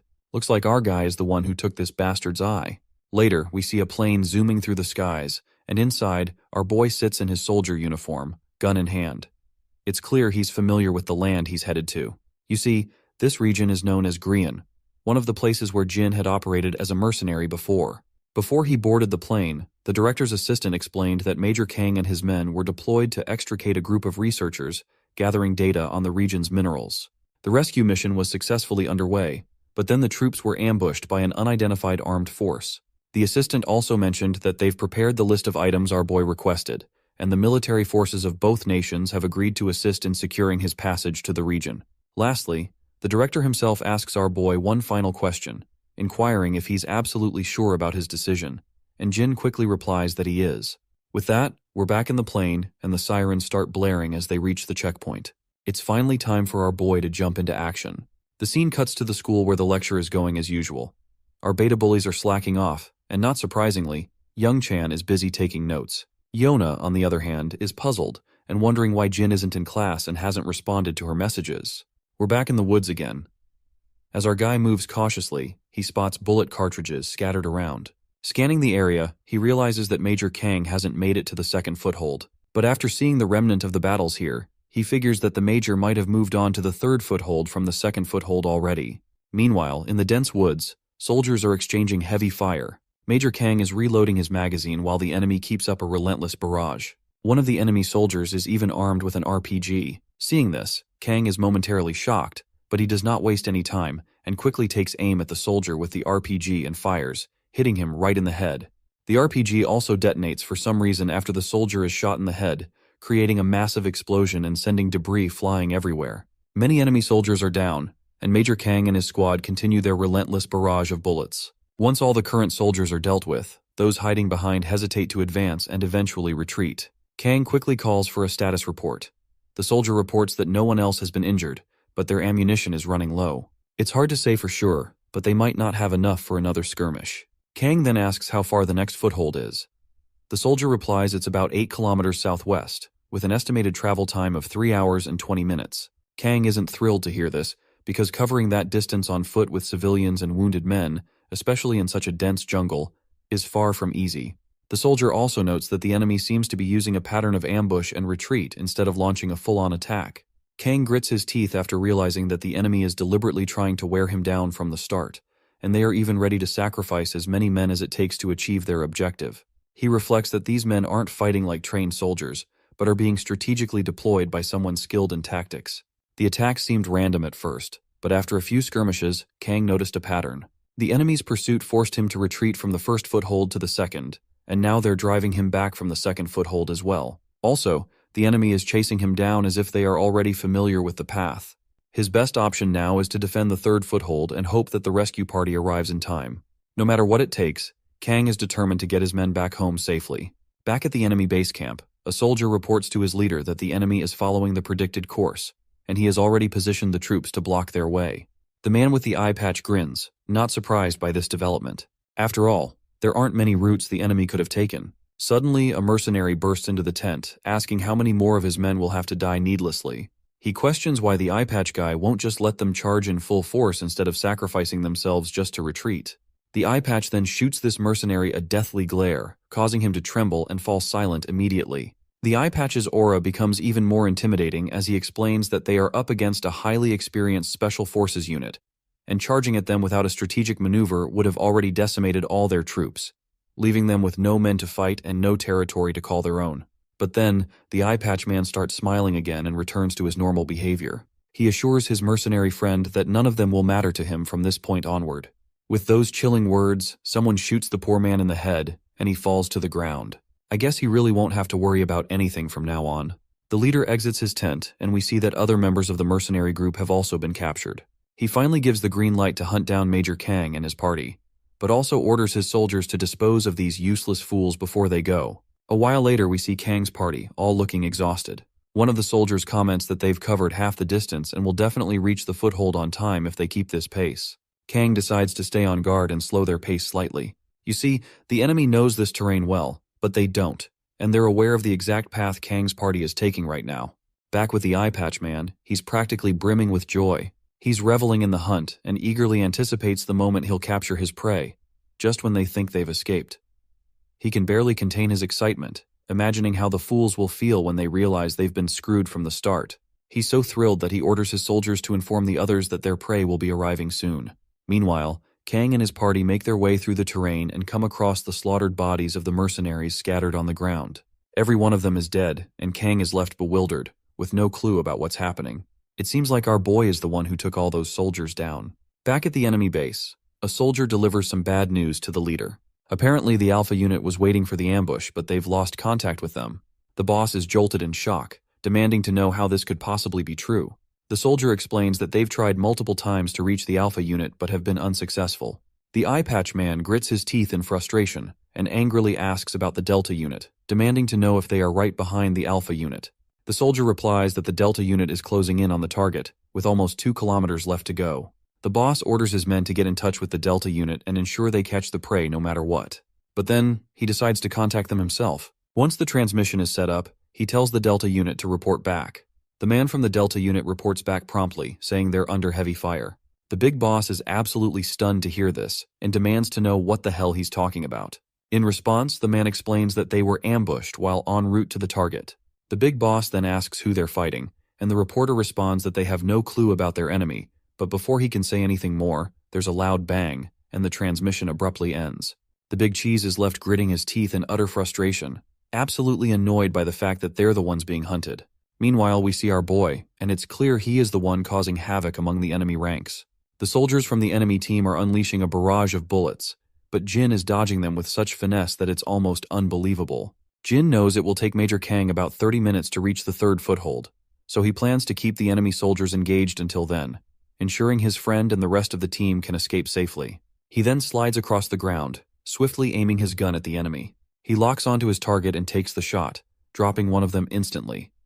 Without missing a beat, he aims at the second soldier and takes him down as well. The soldiers quickly realize where the sniper fire is coming from, but before they can react, Jin unleashes a barrage of bullets, blowing them away. More soldiers appear, and they immediately start bombarding Jin with a new wave of bullets. He ducks down to shield himself, with the bullets flying everywhere except hitting him. Jin begins running, confident that the enemy won't be able to track his route in this terrain. He plans to take advantage of this and strike from another direction. Meanwhile, Kang and his soldiers hear the heavy firing from a distance. The soldier reports that the gunfire is coming from the route they just passed.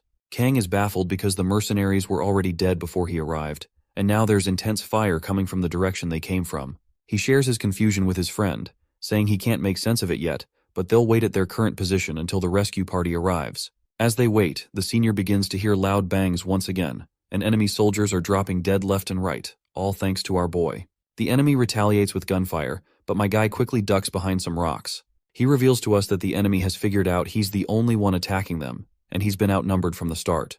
However, they're starting to panic because their numbers have dwindled to half. He spots 3 more soldiers who don't seem to know his exact location. With quick precision, he takes aim and shoots them down immediately. He then glances at his watch and sees that there are still 14 minutes left until the rescue team arrives. As the sun begins to rise, our soldiers keep a close watch on the enemy. One of them announces that the rescue unit will be landing soon.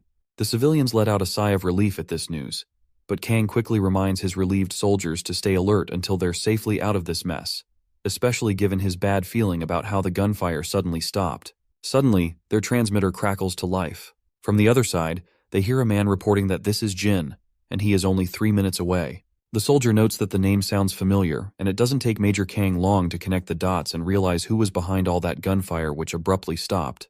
When he looks ahead, he sees our boy walking toward them with his hands raised in the air.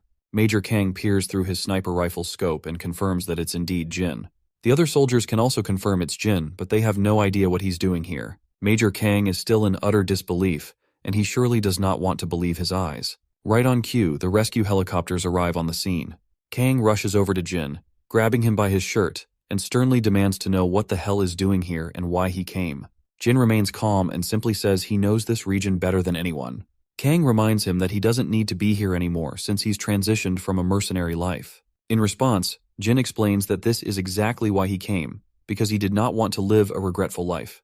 You see, ever since our boy heard that Major Kang and his men were in danger, he knew that he would regret it for the rest of his life if he didn't come to their aid. Kang just gets even more furious, reminding Jin that he's just a kid. Despite his anger, he pulls Jin into a tight hug, tears streaming down his face once his emotions overflow his mind. Finally, the chopper lands, and the rescue team quickly spreads out to tend to the survivors and offer aid. Meanwhile, back with the eye patch guy, his lackey reports that the Alpha unit has been wiped out and 17 out of 20 Delta troops are dead. Although he's not completely certain, he's confident that Alpha was annihilated instantly and Delta was ambushed while on the move. The eye patch guy grits his teeth in utter frustration after hearing the report. I guess his anger is understandable, because everything was going according to his plan, and his prey was moving just as he expected, and there were no reinforcements nearby. All he had to do was wait for the moment to strike. But somehow, someone managed to destroy Alpha and nearly wipe out Delta as well. The only combat he's seen like this was from someone who messed up his eye. And as he remembers Jin, his eyes begin to throb once more, and it finally clicks into his mind that our boy must be behind all of this mess. His lackey quickly notices the eye patch guy's unusual behavior, and the eye patch points out that this is exactly the kind of combat that 001 was known for.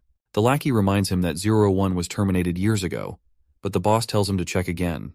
He orders his lackey to analyze the current situation, considering the possibility that 001 might still be alive. The scene then cuts to the SW Cooperation Training Area, where guards are diligently doing their daily routine exercise. Among them are Seokju and Jin, with Yona watching from the sidelines.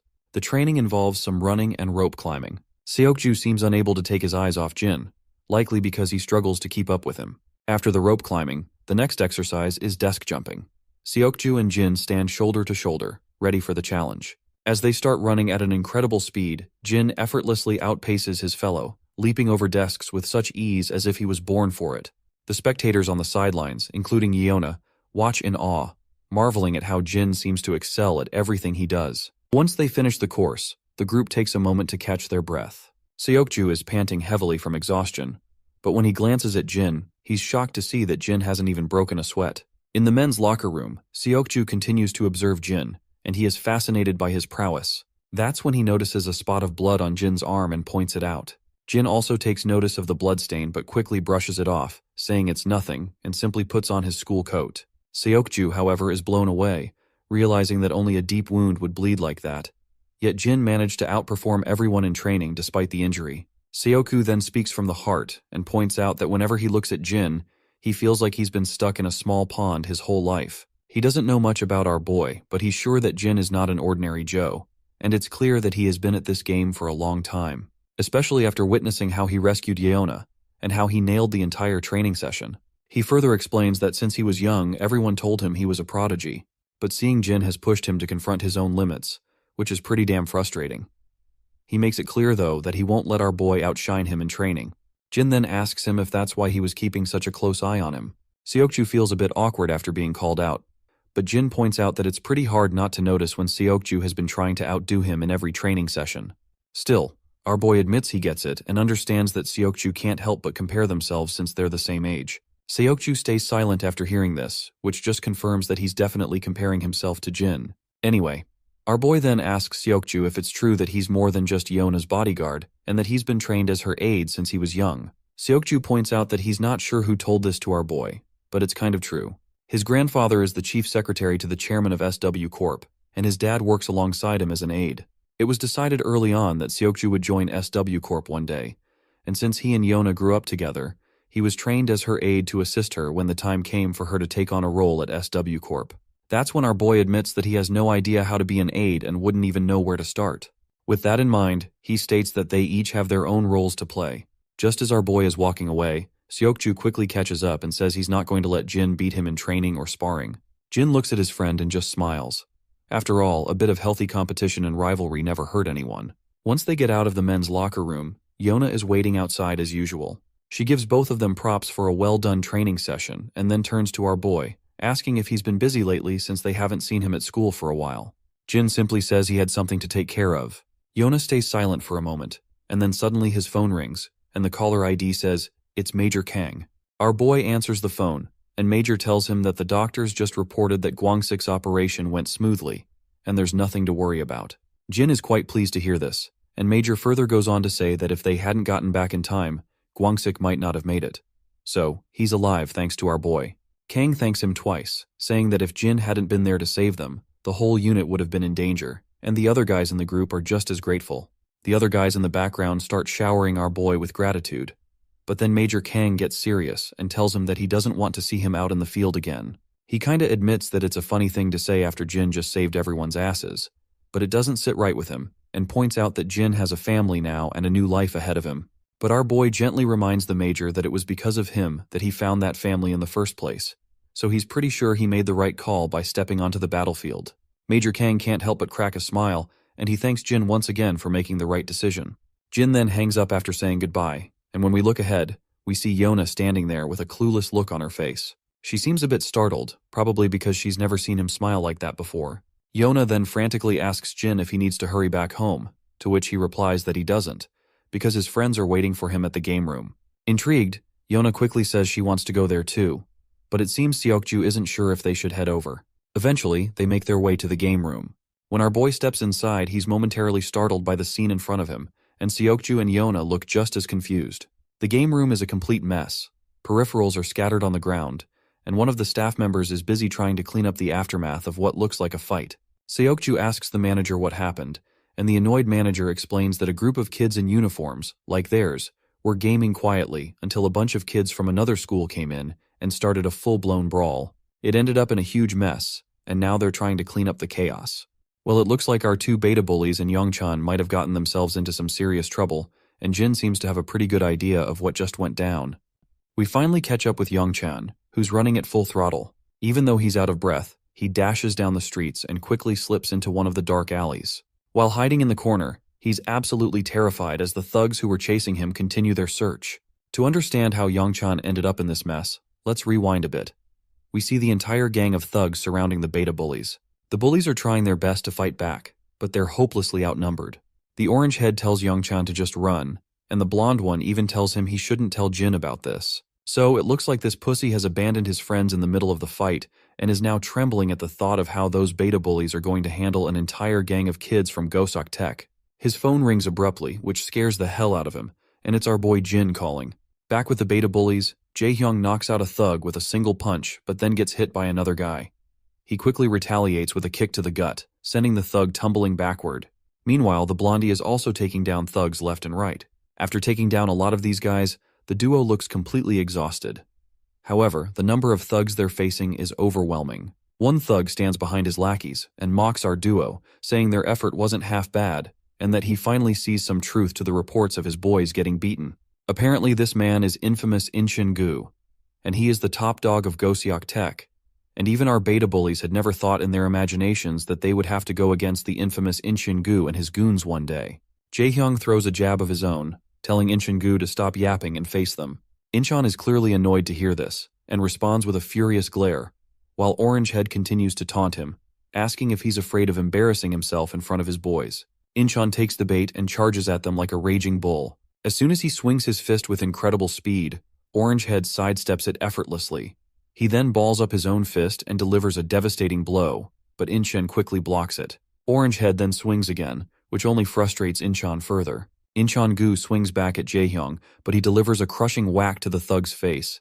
It looks like Jae-hyung is too exhausted to land a solid hit anymore. Just then, he finds himself in shock as In Gu grabs his leg mid-air, grinning ear to ear while taunting him that he's as good as dead now. With that, In Gu delivers a brutal punch that leaves Jae-hyung's face a bloody mess. But this bastard doesn't stop there. He follows up with a knee smash that sends Jae-hyung sliding across the ground. Meanwhile, the blondie is also in trouble. He gets a skull-crushing blow from a thug behind him while he's distracted and worried about his friend. Once he's down, the thugs begin pounding on him relentlessly. In Gu also continues to beat the hell out of Jae-hyung, his shoes now covered in blood and grime. But he shows no mercy, crushing Orange Head's skull with vicious intent. Suddenly, another lackey arrives from behind and informs Incheon that Tae-soo wants these guys brought to him. The other lackey then asks what they should do about the one who got away. Incheon instructs him to tell everyone to gather at the club and start chasing that third guy. It seems like they're talking about Youngchan, and it looks like this scaredy cat has finally run into our boy. He fills everyone in on what happened, how the Gosok Tech guys came in and jumped them, and how they seemed pretty pissed off about what went down a few days ago. He further explains that they were caught off guard, but Jae-hyung and Hyukjin quickly managed to fight back until In Gu showed up. Jin has no clue who In Gu is, so the scaredy cat explains that Tae-soo Ki rules Gosok Tech, and In Gu is his right-hand man. They're notorious enough to have been recruited by the gangsters even before they graduated. He explains that there were 20 of them waiting to ambush them, and Jae-hyung and Hyukjin told him to run away. 2 of them faced off against all 20 and made him promise not to tell anyone. The scaredy cat admits it's all his fault because Jae-hyung helped him when the Gosok guys tried to mess with him. Jin finally asks where he last saw Jae-hyung and Hyukjin. The scaredy cat quickly explains that he left them in an alley by the subway station, which is also the usual route to the game room. Jin begins to walk forward quietly without saying a word. Youngchan tries to ask where he's going to look for them, and this scaredy cat still looks afraid, convinced that even Jin couldn't handle 20 guys on his own. The Gosok guys are known for being tough, as most of them go straight into gangs. But then the scaredy cat's mind flashes back to all the pleasant times he spent with his friends. With those happy moments in mind, he steals his resolve, shakes off his worries, and confidently joins Jin in the cause. They both begin to walk away, while Yona is left unsure of what to do. Seokju, on the other hand, stands quietly. But then, the bodyguard asks him if he's not joining his friends. Seokju is startled to hear this, and the bodyguard repeats his question once more, asking if he's not going with them since they are his classmates. The bodyguard then flashes a grin and tells Seokju to snap out of it. He reminds Seokju that even though he might hang around suits like the guard himself, he's still a high school kid, just like those two. Seokju thinks for a moment, and then a smirk spreads across his face as he finally makes up his mind. He turns to Yeona and lets her know that he'll be back in a few minutes, and that it won't take him long. The girl is caught off guard by his unexpected behavior, and as he walks away, she thinks to herself that she has never seen a look like that on his face before. Suddenly, Yeona announces that she's tagging along too, but her guard quickly cuts her off, saying she can't get mixed up in any trouble, and he's sure those two will be able to handle it quite easily. Yeona is clearly annoyed by her guard's party-pooping attitude, and she quickly turns her gaze away to express her frustration, leaving the poor guard sweating profusely. Meanwhile, Youngchan is still worried because he knows Jin is a hardcore fighter, but he's not sure if he can handle 20 guys. His worries seem unwarranted when he sees Seokju joining them in their cause. Jin glances over his right shoulder, and Seokju simply states that he's joining as well since they are his classmates too. This makes Jin smile, and the trio struts down the path with full confidence. Once the trio finally arrives at the scene, they find nothing but broken sticks and blood splattered everywhere. Youngchan is freaking out, convinced they were just there. He wonders if maybe they managed to escape, but Seokju quickly spots 2 smartphones and picks them up, and explains that it's more likely the thugs took them away. Youngchan confirms that these phones belong to the beta bullies, and Seokju points out that the broken phones on the ground were left intentionally, and Jin is also pretty sure he knows whose blood is on the ground. Suddenly, some of the thugs stroll into the street. They spot our trio and quickly recognize that they are wearing a Sainon High uniform. They also see Youngchan, who had run away earlier. The thugs begin to approach them, calling Youngchan every name in the book and saying they've been chasing him everywhere just to find this little bastard. While Youngchan is completely rattled, Seokju feels relieved that they don't have to chase around for answers, since they can just ask these thugs where their friends were taken. Jin strides confidently toward one of the thugs, but that bastard doesn't like our boy's attitude and tries to punch him, but Jin quickly deflects the punch and lands a solid hit to the thug's face. Another thug swings his fist, but Jin delivers a brutal whack to that one as well. He then grabs the thug by the head and smacks him with a knee to the face. Meanwhile, Seokju is not holding back either, and he is also taking down thugs with precision and skill. Before long, all the goons are down for the count, smeared in their own blood. Youngchan's face has now moved from scared to shocked as he watches Jin and Seokju take down the thugs in no time. One of the goons groans in pain, and Jin quickly approaches him, demanding to know where their friends were taken. The thug remains silent, looking both pissed and cocky even after his face is smashed up. He flashes Jin the middle finger, telling him to scram. To return the gesture, my guy slams the thug down to the ground with incredible speed, leaving him unconscious with his eyes rolled back. Youngchan looks absolutely anxious, unable to believe how Jin just bashed the thug's face into the concrete. Blackhead decides it's time for him to handle the questioning, figuring Jin is not the best person for interrogation. We finally arrive at the club where all the goons have been gathered, and it's packed with these guys. In the center of the chaos, we see the beta bullies being tossed around like trash. Youngchan tries to look up once he hears smashing sounds, and he is absolutely blown out of his mind when he sees this dude with tattoos swinging the bat like a madman, leaving the blood splattering everywhere. The guy going off with his bat is Taisugi, the big cheese of this joint. While he is busy pounding someone on the ground, his lackeys arrive saying they have brought both of the thugs back. The man finally stops after hearing this, and tosses his baseball bat and signals his lackey for a cigarette. The poor guy scrambles to get it for him while Tai-Su plops back down in his seat, and he is looking clearly pissed. He's angry because he had to deal with a lot of crap from his boss over the rumors that our beta bullies had beaten down 10 of his men. The scene flashes back to a tense meeting between Taisugi and his boss. Tai-Su is being grilled about the rumors that 10 of their guys got taken down by just 2 high schoolers. The boss is practically fuming and points out that most of their crew is made up of Goseok Tech grads, tough recruits who aren't supposed to be getting beaten by some random high schoolers. He's straight up threatening Tai-Su, saying if this is how he handles things, his position might be on the chopping block. In the present, Tai-Su is still fuming about the mess he's had to deal with because of these 2 beta bullies. He glares at them, asking if they're the ones who gave his guys such a hard time. The lackey nods, but then Tai-Su asks where the third one is. Incheon anxiously adds that one of them managed to escape, but he's sure they'll catch him soon enough. The boss is floored by this, clearly not expecting to hear that they haven't got all their targets yet. His reaction shows just how out of sync this situation is with what he had in mind. Incheon and his lackeys feel anxious, realizing that Tai-Su is in an unusually bad mood, likely because of what his boss said yesterday. So he decides to keep things smooth and just offers a hasty apology, hoping to defuse the situation.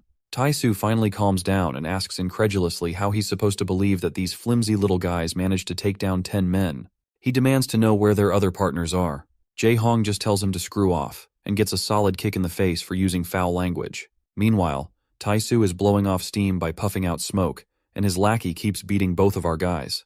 Tai-Su then puts out his cigarette and makes an arrangement, stating that the first one to spill all the information gets to walk free, but the other will have to stick around as their pawn for a while. He also gives them a chance to run, but makes it clear that his men will drag them out of their school, and he's willing to make their lives miserable. That is when our blonde bully snickers, and both of the beta bullies can't help but laugh so hard that it looks like they are about to lose their lungs.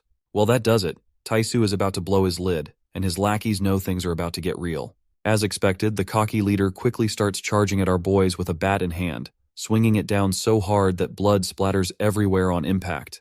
Even the lackeys are getting concerned to see things spiral out of control. On the other hand, the bastard keeps beating the hell out of our beta bullies until he suddenly stops after sensing commotion nearby. When we look outside, the thugs who were loitering around the club are now sprawled on the ground. Inside, everyone falls silent as they hear the door creak open. All eyes turn toward the entrance, and in strolls our trio, confidently, without a care in the world. The boss is fuming at the sight of these high schoolers barging in and demands to know how these morons managed to take down the fools guarding the place outside.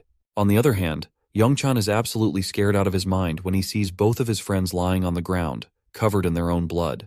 Inchan quickly points out that this is the same guy who got away earlier. The other lackeys in the club start snickering, mocking Seokju and Jin, saying they're really scared if these two are supposed to be the backup Youngchan ran to get. Meanwhile, Youngchan is about to crap his pants, second-guessing whether infiltrating this place was a good idea after all. The boss drops his bat with a thud and says he's been in this business way too long, but he never thought he'd see the day when a bunch of scrawny-ass punks would come marching into his club looking for trouble. He then turns to his underling and asks what he plans to do with these fools. In response, Inchan quickly rallies his thugs, ordering them to bring our crew down to their knees. The lackeys charge at our boys, bats in hand, ready to finish this once and for all. At the same time, Inchan feels a bit relieved, thinking at least they'll be able to wrap this mess up today. He doesn't even want to imagine what would have happened if this dragged on for another day. But little does he know, he and his lackeys are in for one heck of a ride. As expected, Seokju and my guy have already started dropping these bastards left and right. Inchan and his crew go pale, and even the other fools standing around are trembling in fear. Our boys quickly shrug off their bags, and Inchan is absolutely boggled to see they've already taken down 4 of his guys. The rest of the lackeys rush toward them, but Seokju and Jin just take their stances, ready to rumble. They start smashing down these thugs like they're nothing more than trash in their way. My guy leaps into the air like a ninja and delivers a devastating blow right to one thug's face. Seokju isn't holding back either, taking down the filthy thugs with single punches, sending them flying. Youngchan can do nothing but watch in amazement as his friends absolutely wreck the place. They're both taking down these thugs like it's nobody's business. When the cocky leader sees his lackeys getting a thorough beating, his cigarette drops from his wide-open mouth in shock. The beatdown continues, and eventually all the thugs are down for the count. The big boss is in complete disbelief, wondering if this is even possible. He looks at our guys, and it's clear they've barely broken a sweat. Yet, they've just taken down 30 of his goons single-handedly. Our boy then starts to walk, and Inchan standing besides begins trembling. As Jin quietly walks past him, it seems like he's going to let this one dude slide, or at least that's what I thought, until Seokju steps in and delivers a brutal punch, knocking Inchan down for good. The boss, now in a panic, grabs his bat and takes a firm stance, but Jin just keeps walking toward him. Once they're finally face to face, the boss quickly swings his bat, but Jin responds with a smack of his own. Jin then slaps the boss across the throat, grabs his head, and in his usual style, smashes the bastard's face into his knee, causing blood to gush from his nose. But this cocky guy isn't ready to go down just yet.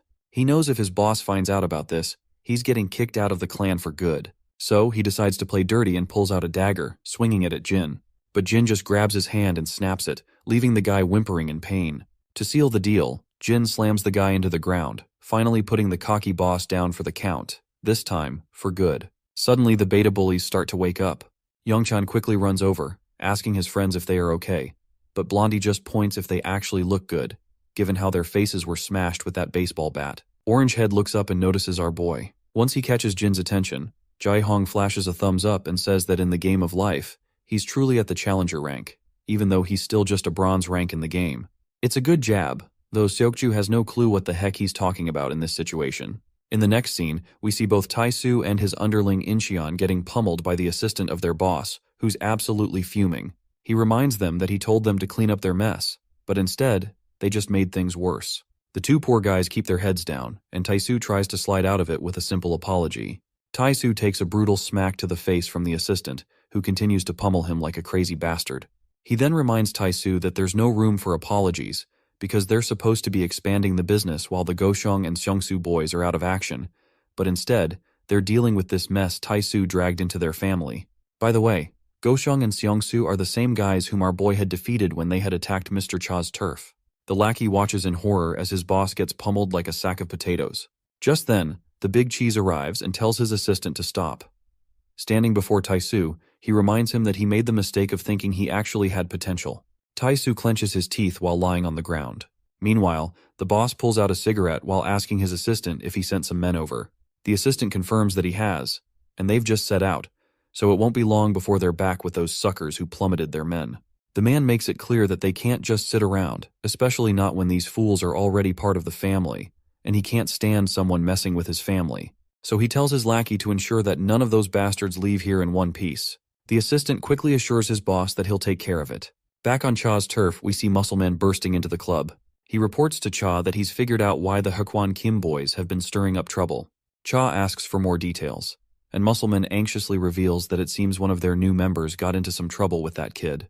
Looks like Cha already knows who that kid is, and wonders to himself why they had to pick on that guy. By the way, I just figured out that this Muscleman's name is Yongsu, so we will be calling him that.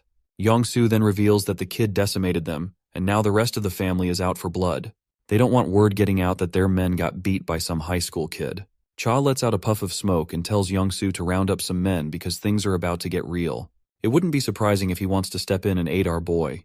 Yongsu quickly states that he's already on it, and with a big smile adds that some of the boys have dropped by to say hello. He mentions that since Cha has already dealt with the Kim family and Goshong, all the former lackeys are back in the game. Cha starts to stand up, chuckling to himself. He points out that these damn fools are back and just looking for an excuse to have fun and get drunk. He opens the door to find all the lackeys lined up, all glad to have their boss back. Cha stands tall, appreciating the crew and saying he's also glad to see everyone back. He acknowledges it's been a while since they had a blast together, but he suggests they tackle one quick job before catching up over some drinks. Later on the streets, Yona and Seokju find themselves suddenly surrounded by a group of thugs. The leader of the thugs smirks, clearly pleased that they didn't have to search far to find them. He mockingly apologizes for crashing their date, but warns that he's taking both of them with him.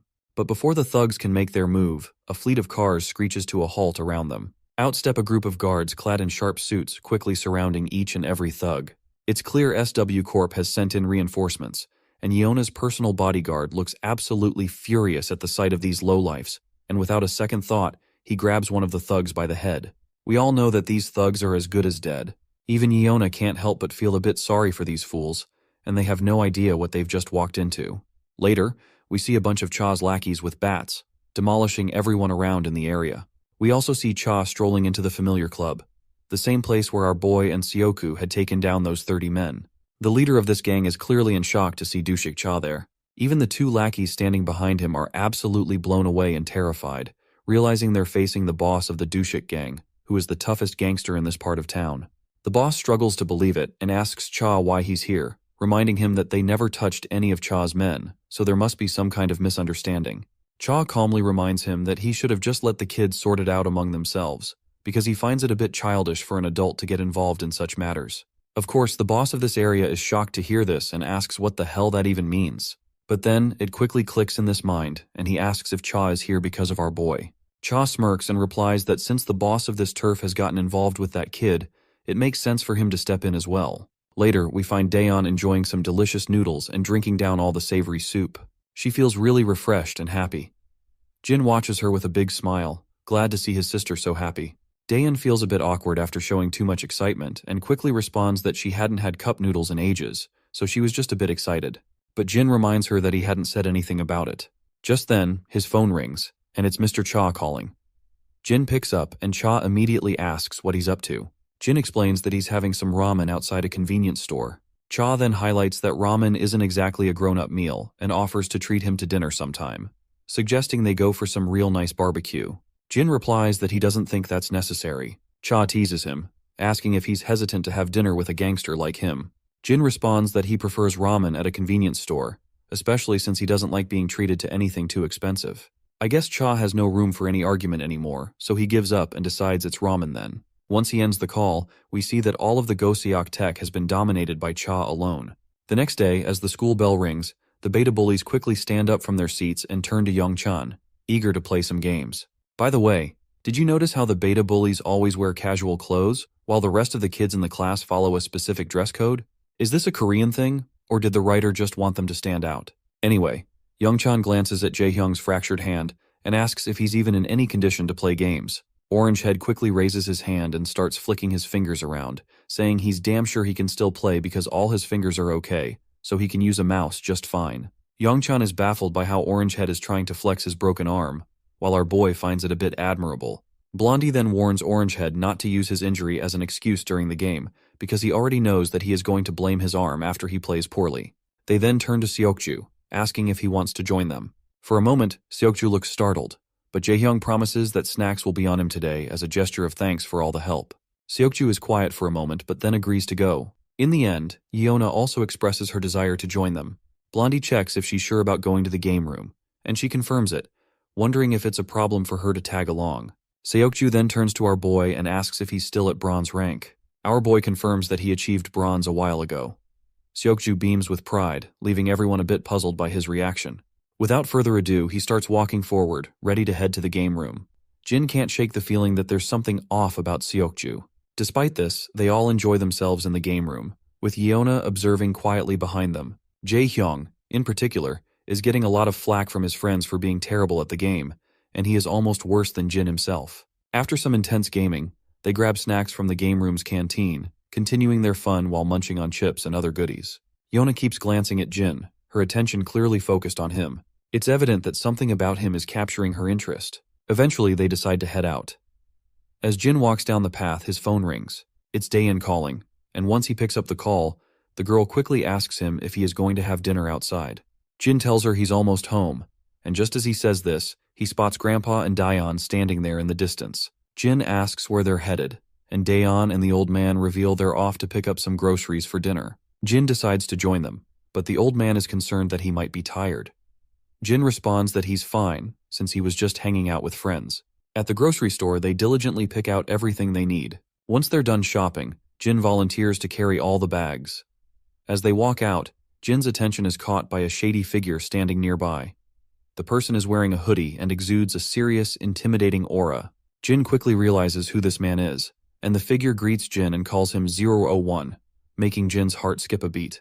The scene flashes back to the past, showing a younger Jin and the same man with long hair, who appears to be a fellow mercenary. In the present, Jin's reaction to seeing this man is immediate, and he starts walking toward him, leaving Grandpa and Daeon puzzled by his behavior.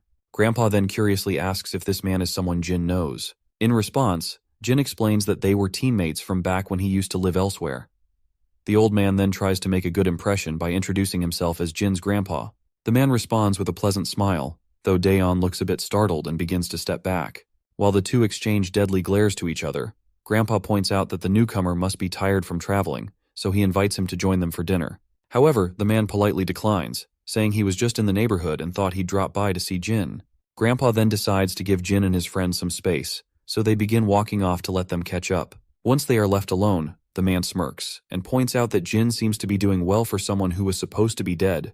Jin then finally speaks up and addresses this man as 006, asking how he managed to track him down. That is when the long hair reveals that their camp has found out that Jin is still alive, and they are now searching for him. He reassures Jin that there's no immediate danger since they haven't discovered where he lives. He further explains that he was in the area on a mission and decided to drop by when he heard about how camp was already looking for him. However, he warns Jin that it won't be long before they catch up. It seems like the camp is preparing to send someone to deal with our boy once they have found out his location, and it's only a matter of time before they put 006 on the job. Jin gets alert to hear the threat, but 006 just smirks and brushes off the tension, telling Jin there's no need to get defensive since he's only here to catch up with an old friend. Jin stays quiet, with a mix of wariness and curiosity flickering across his face. 006, meanwhile, suggests taking a bite to eat, because he was so caught up in tracking Jin down that he nearly forgot to eat. After a while, we see the long-haired dude chowing down that bowl of ramen like it's no big deal, which even leaves our boy Jin a bit uncomfortable watching this guy eat like he hasn't seen food in days. After that hearty meal, the long hair lets out a satisfying burp and can't help but comment on how good it was. Jin agrees, saying not only is it delicious, but it's also convenient and high in calories. The long hair then points out how Jin still seems to pay so much attention to efficiency even after quitting as a mercenary. Nevertheless, Jin gets serious and asks his friend how he found him if the camp hasn't tracked him down yet. To which, Longhair replies that he already knew Jin was alive because he knows him like the back of his hand. He then asks Jin if he's gotten his memories back, and our boy quickly says yes. 006 then mentions that even 032 probably knows Jin is alive too, though he can't predict how he would react since the news of our boy's death hit him pretty hard. Our boy then asks him why he has not informed 032 about this. The blondie replies that the fewer people who know the better, even if it's someone close. Jin then points out that he figured he would eventually realize he was alive, but didn't expect him to keep it secret from the camp. The blonde just snickers and says he didn't expect this much from himself as well. That's when the scene flashes back to the past, where everything is on fire and soldiers are advancing. The explosions are massive, and we see Jin lying low on the ground with his gun in hand.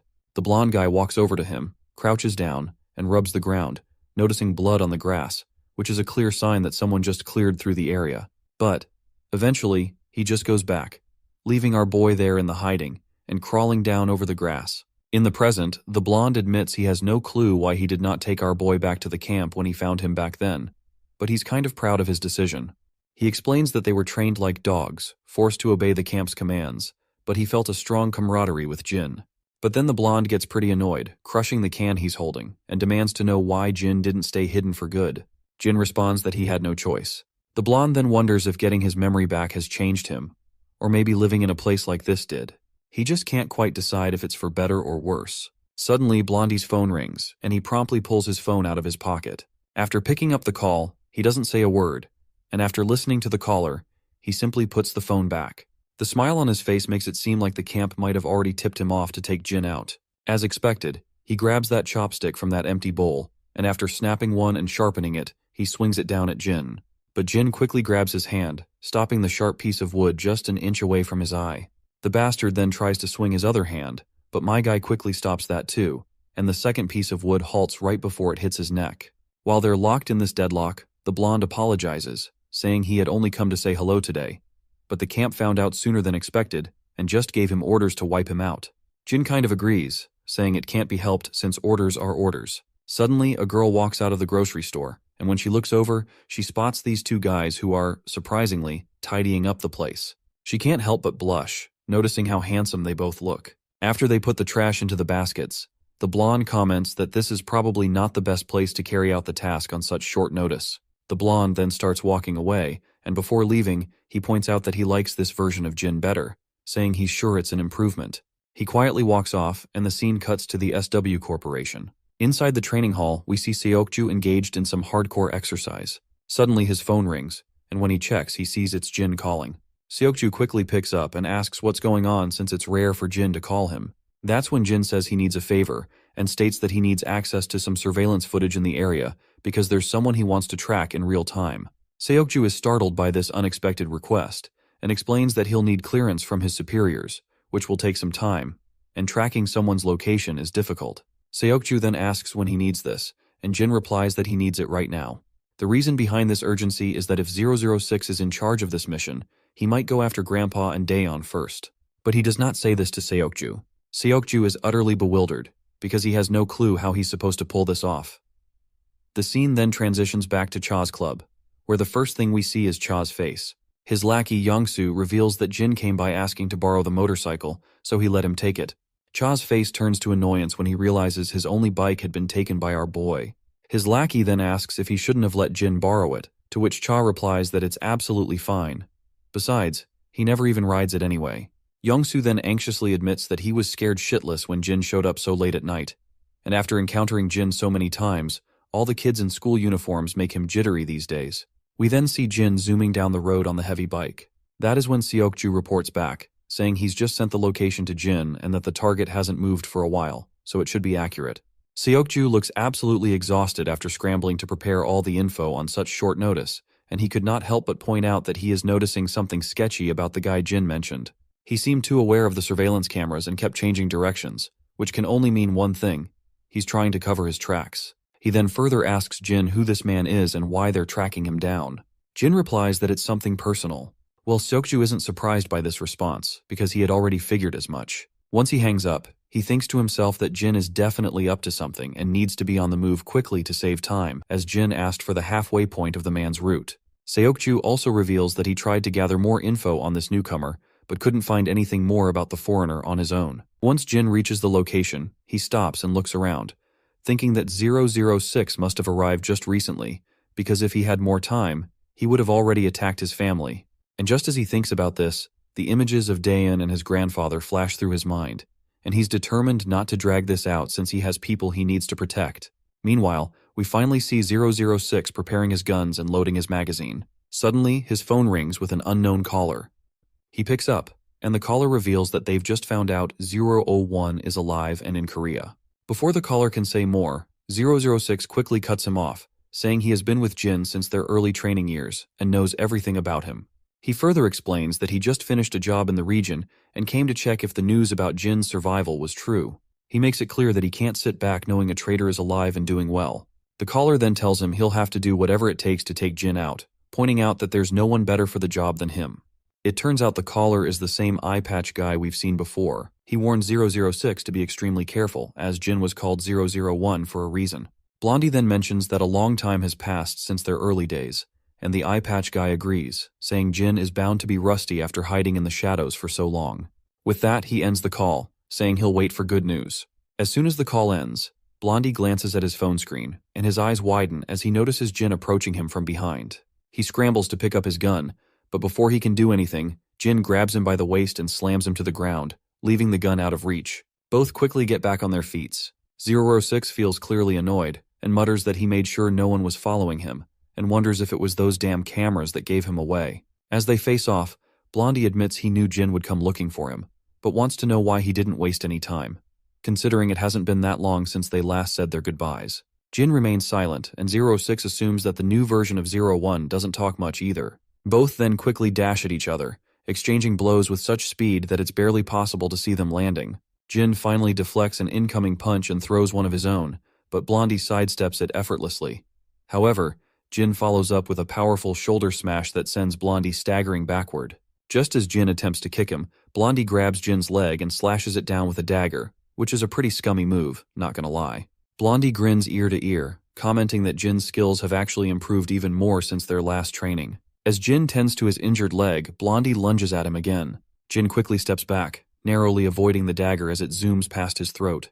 They engage in an intense dance of hack and slash, with Blondie doing his best to tag Jin with the blade. Eventually, Jin manages to take the dagger right into his shoulder. But before Blondie can attack again, Jin ducks down, grabs Blondie's hand, and gives it a satisfying twist, sending the dagger flying into the air.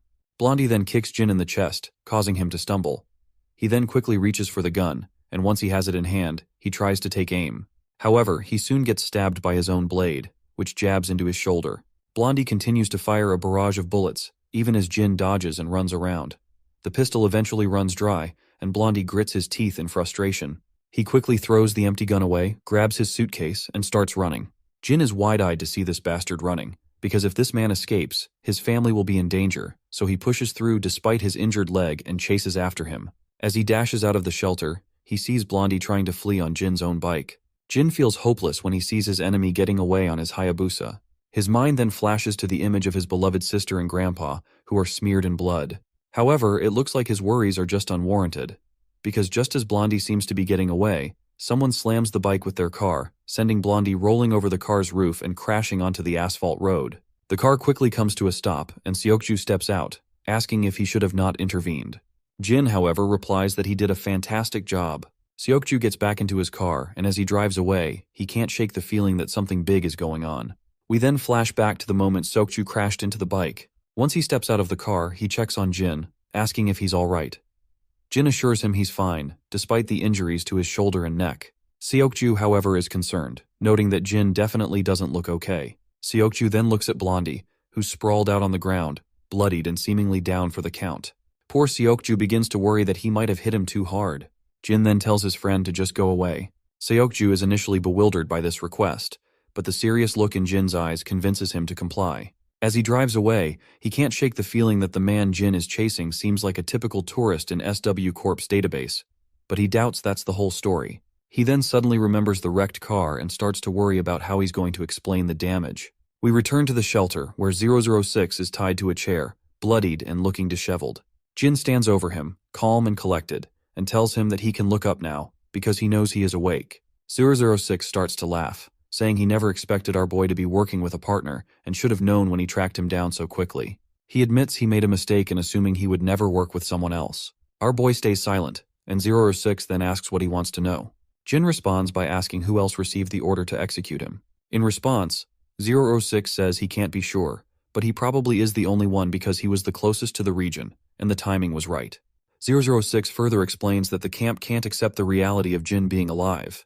They don't want anyone to know his death was faked, so they'll try to eliminate him as quietly as possible. He adds that they will never give up because Jin has caused a lot of damage to the camp, especially to the Mad Dog, who is going to make his best efforts to kill our boy. Blondie then ends the conversation, saying that's all he has to say, and is only giving Jin this information because they were once comrades. He then finally tells Jin to just kill him now. Jin grabs the dagger and begins walking forward. It seems Blondie isn't really afraid of dying, because he'd rather be killed by our boy than by some random enemy. He begins to close his eyes, bracing himself for death. But to his surprise, Jin starts untying him. Blondie asks what the hell Jin is doing, and our boy simply responds that he's freeing his legs. Blondie then rephrases his question, asking why he isn't killing him. Jin then responds by asking why he should. He then goes on to remind Blondie of the reason he should stay alive, which is the same reason he can't escape the camp. Jin explains that he understands what that means because he has lived with a family and knows how it feels, so he suggests Blondie do the same. He also points out that since Blondie has failed his mission, he's as good as dead now, so he better lay low somewhere the camp can't find him. As 006 begins to walk off, he reveals to Jin that his family will be in constant danger, and the camp will ensure any attempts to terminate him. Jin responds that he's already aware of this. He adds that things would have ended differently today if he had targeted his family first, but he plans to guard this life as best as he can. Blondie smiles and says he'll try to throw the camp off his tail as much as he can before disappearing. He then asks one final question, which is the real name of our boy. Jin remains silent for a moment before finally revealing his name.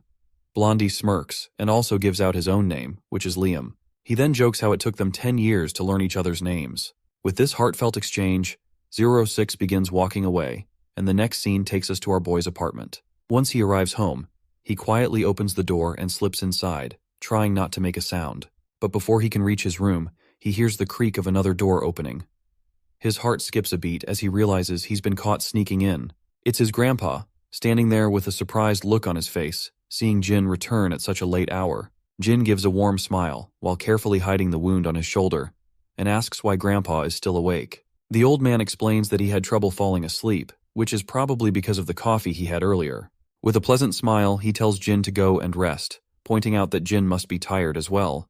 With that, Grandpa retrieves back into his room. As Jin is about to head to his own room, he hears his sister calling him. Once he looks at her, she quietly reassures him, saying not to worry too much about Grandpa.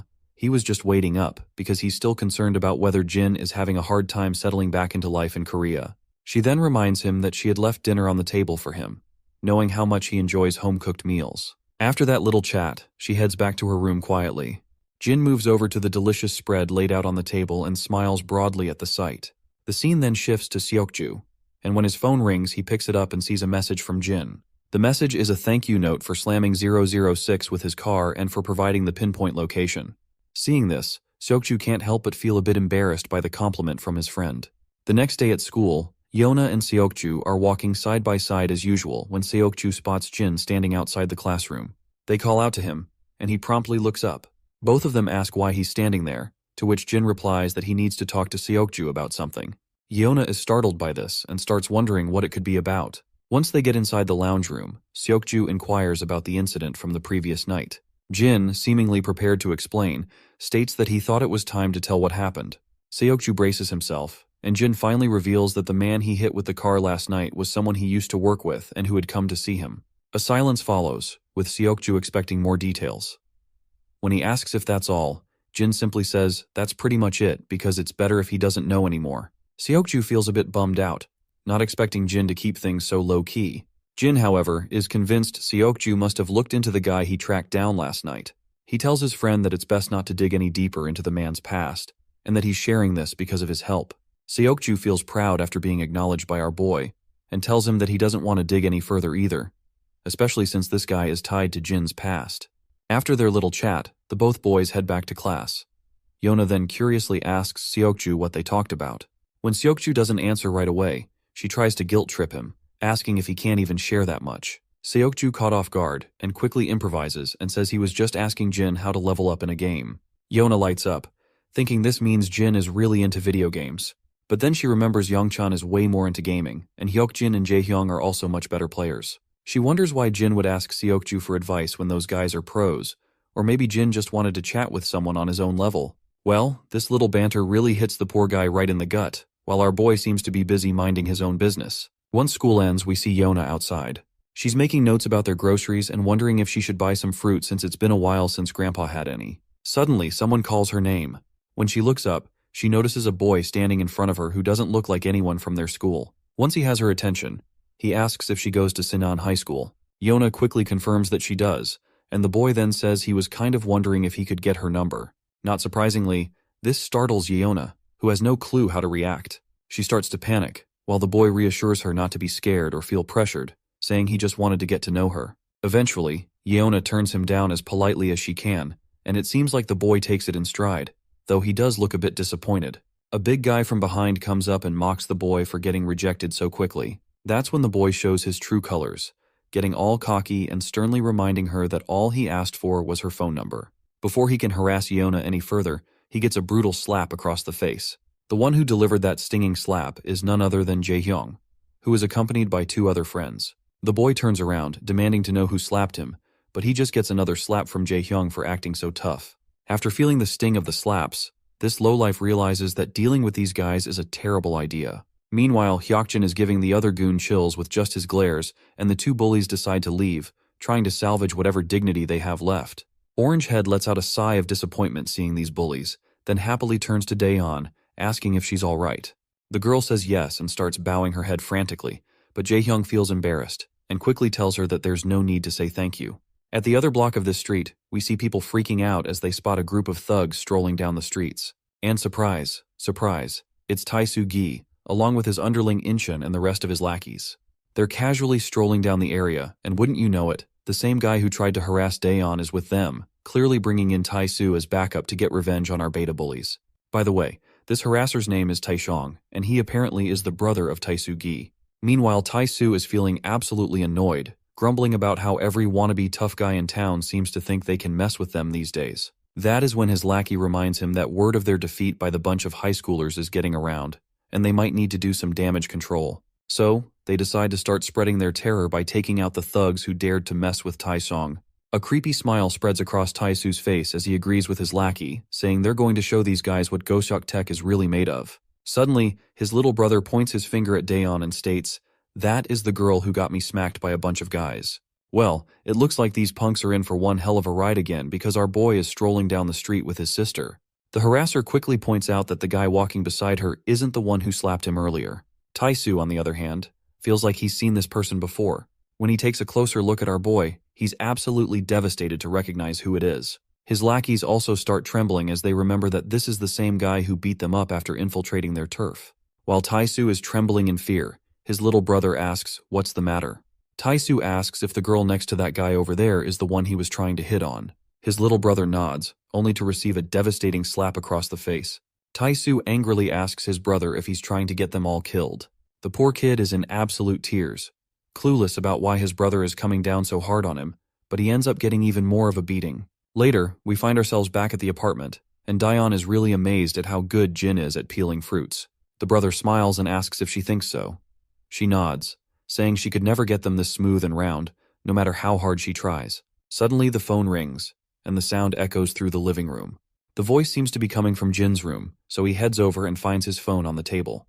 When he checks it, he notices it's an unknown caller, but he answers anyway, and it turns out to be 06 on the line. 006 reveals that he has left a trail for the camp to follow, as far away from Jin as possible, and that's where he'll be for the next few days. Once he's out of the country, he plans to leave more traces in other countries to throw them off, which should be quite helpful in confusing them. Jin agrees and adds that he'll set up a separate trail as well. Blondie then strikes a banter, pointing out how Jin was supposed to be a dead man, and now they are trading places, so he doubts that they will ever be able to cross paths. So he wishes him best future before ending the call, and our boy wishes him as well, and with that sweet note, their call ends. The next day at school, Jin hears about his sister getting harassed after school yesterday, but his friends quickly reassure him that Jae-hyung handled it, with Orangehead confirming that he knocked the guy in the head a couple of times and sent him on his way. Suddenly, Seokju pops into the scene and quickly asks what the harasser looked like. Yongchan explains that he was in a Gosok Tech uniform. As soon as they hear this, Seokju perks up, and Jin points out that it's the same school they had trouble with a while back. My guy then gets absolutely furious, realizing that someone harassing his sister from Gosok seems way too coincidental. Seokju agrees, saying they can't just overlook this. Meanwhile, the beta bullies, who are usually eager to pick fights, are feeling unusually anxious about the situation. Even they think that jumping to conclusions might be premature.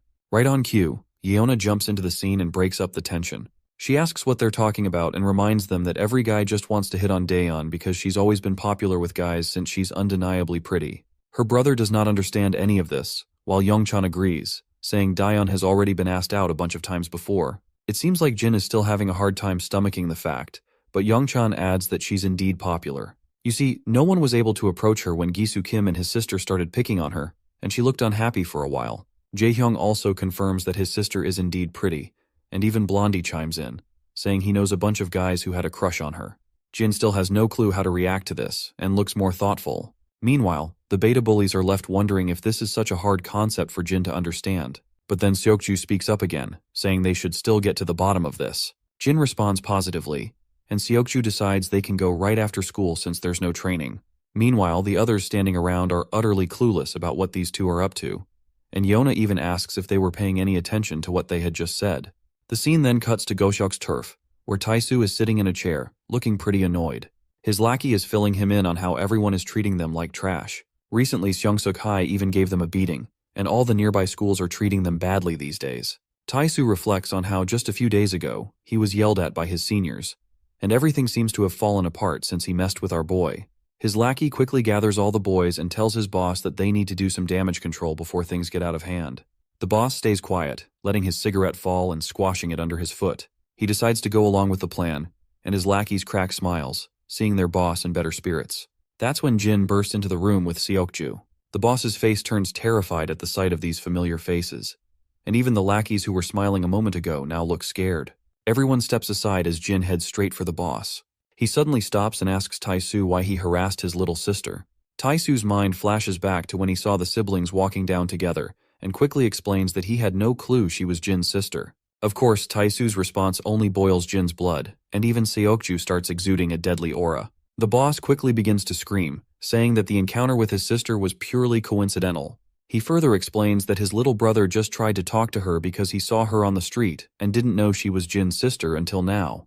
Our boy is intrigued to hear this, and the man further explains that his brother didn't mean anything by it. Now that they know who she is, he'll make sure his brother doesn't go near her again. Jin remains quiet, while the gangster still looks terrified.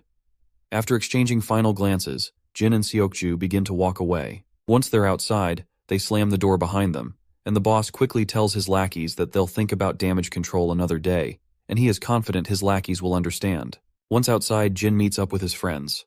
They ask what was said, and he reveals that it was indeed a coincidence, and that the guy who talked to Daeyeon is Taesu's younger brother. Jaehyun is rattled out of his mind to hear this, and his soul nearly leaves his body when he hears this. Meanwhile, Yeona reminds them that she had already told them there was nothing to worry about.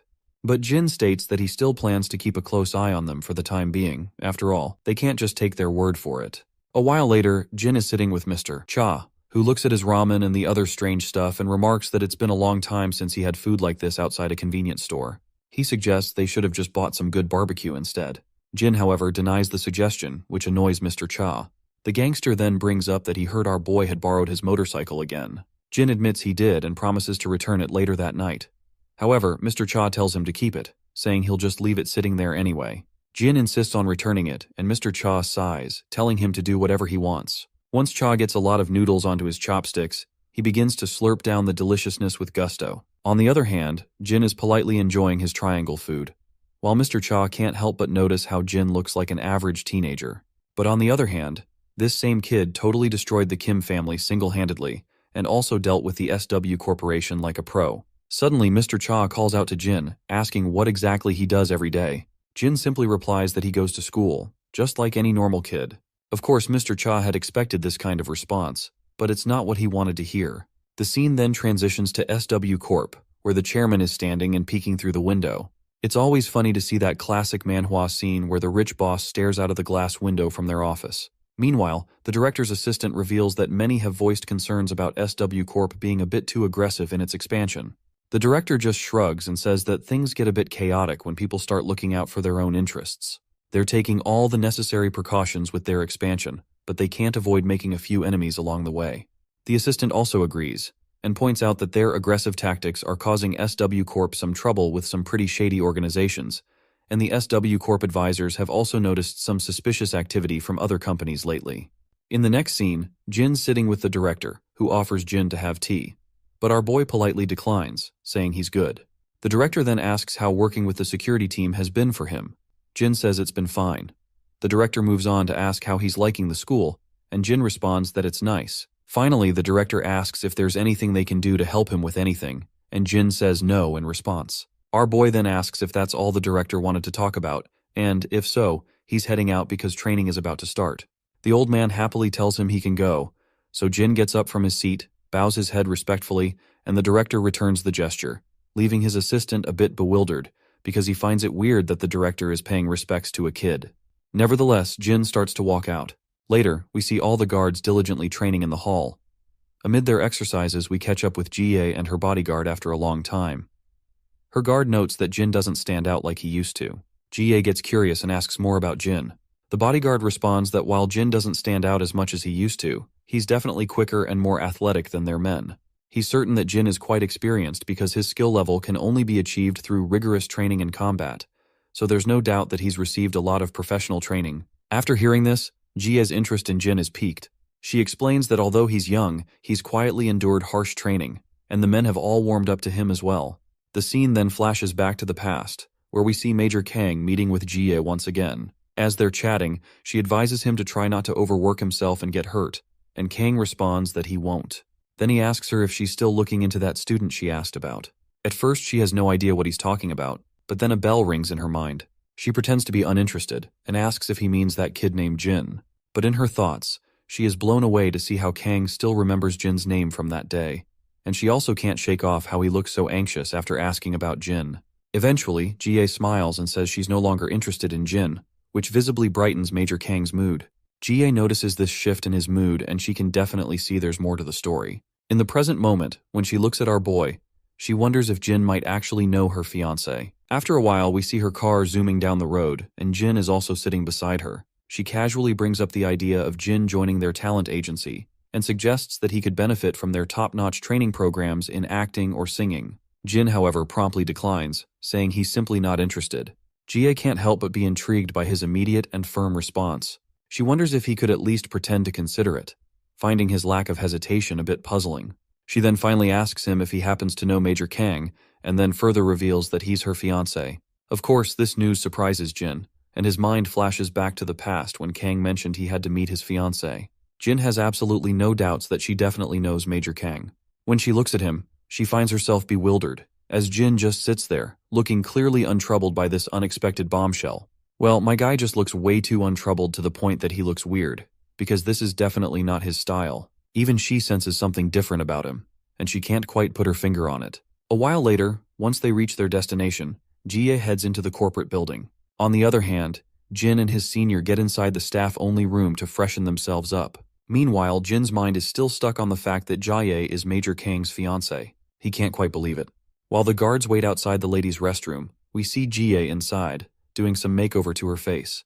We then noticed someone else also entering the restroom, and not gonna lie, this woman who just entered looks kinda shady at first glance. The woman then also begins using one of the sinks, located over Jie's right shoulder. Just as Jie is standing quietly there, that shady woman quickly puts a chloroform rag right over Jie's face. After Jie finally slumps down after losing her consciousness, we see that the guards outside have also been taken down. The woman with black hair then quickly instructs her lackeys to hurry and transport the goods. Suddenly, the senior bodyguard gets a shocking report. Mr. Sin has vanished, and Jinsu and Kaeyoungwoo, who were supposed to be escorting him, have been found unconscious on the ground. Wasting no time, the senior orders his soldiers to seal all exits and secure the surveillance footage immediately. Our guy bursts out of the restroom the moment he hears the news and races through the corridor, thinking that the intruders have disarmed security and secured their target, so it's only a matter of time before they make their getaway via car. After rushing down the stairs, he finally reaches the parking lot. He spots a man getting into a car and quickly moves to block its path, only to realize it's just some clueless guy inside. Meanwhile, the real criminals are speeding off in their getaway car from the other side. Jin takes off after them, sprinting at full speed. Without hesitation, he jumps in front of their car, but those bastards don't even slow down, and they try to run him over instead. As those bastards make their getaway, Our boy quickly radios in that he's spotted the suspect's vehicle, which is a black minivan. Jin does not waste any time and leaps over those parked cars and tries to grab the minivan. Meanwhile, the other guards swarm the exit and they're ready with puncturing tools to stop the van. But it's too late, because the driver floors the gas pedal, running over the guards and everything in front of the car, and they zoom out without a hitch, while our boy is still hanging onto that van.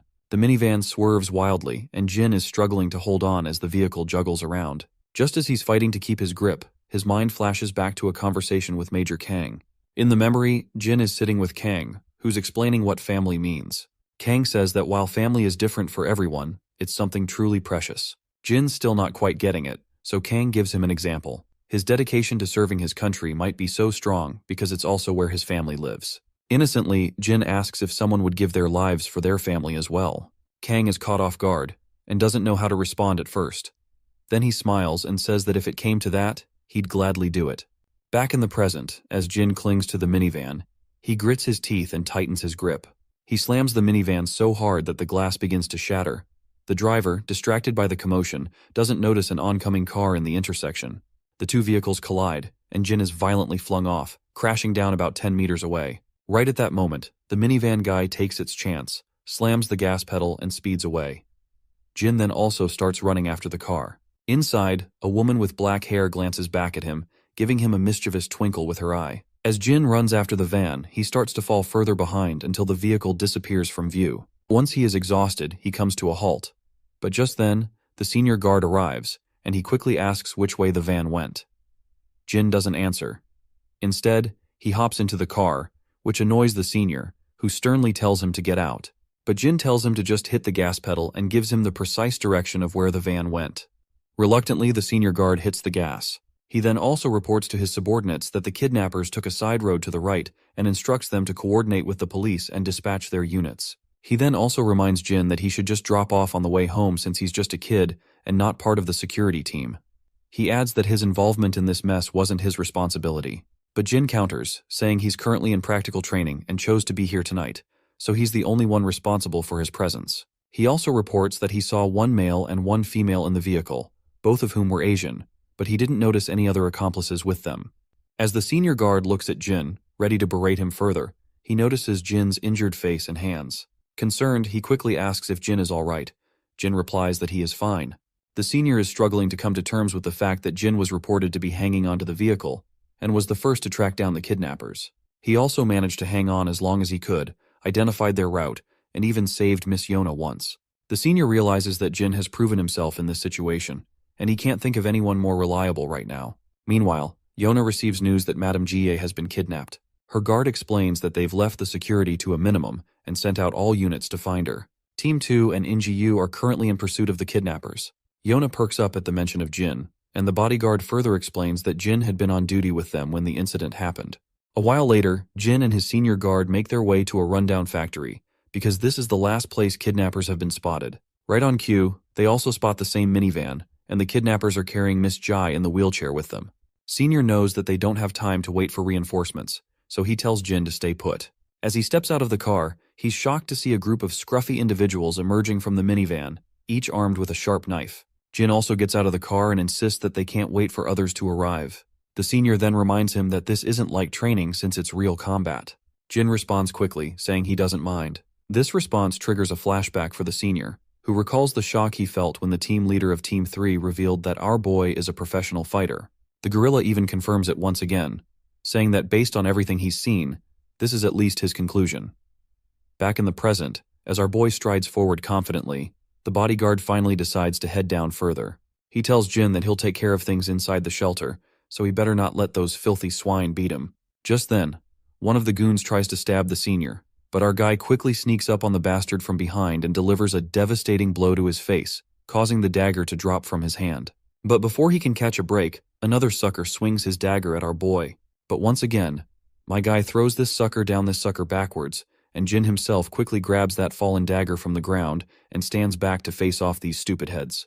The thug who lost his dagger scrambles back to his feet, only for his boss to start berating him, because he is not thrilled to see his grown men getting beaten down by a punky punk like this. He then berates Jin, questioning if they even let kids carry knives in their security detail. The other goons start to walk off, telling their buddy to handle Jin while they go after the senior. But it looks like they've seriously underestimated him. Their jaws drop when my guy grabs another thug and snaps his hand with a satisfying crunch. One guy tries to stab Jin, but he quickly flips the script, grabbing the thug and slicing his belly open before driving the dagger into his shoulder. As the thug drops to the ground, the others start to feel a little scared.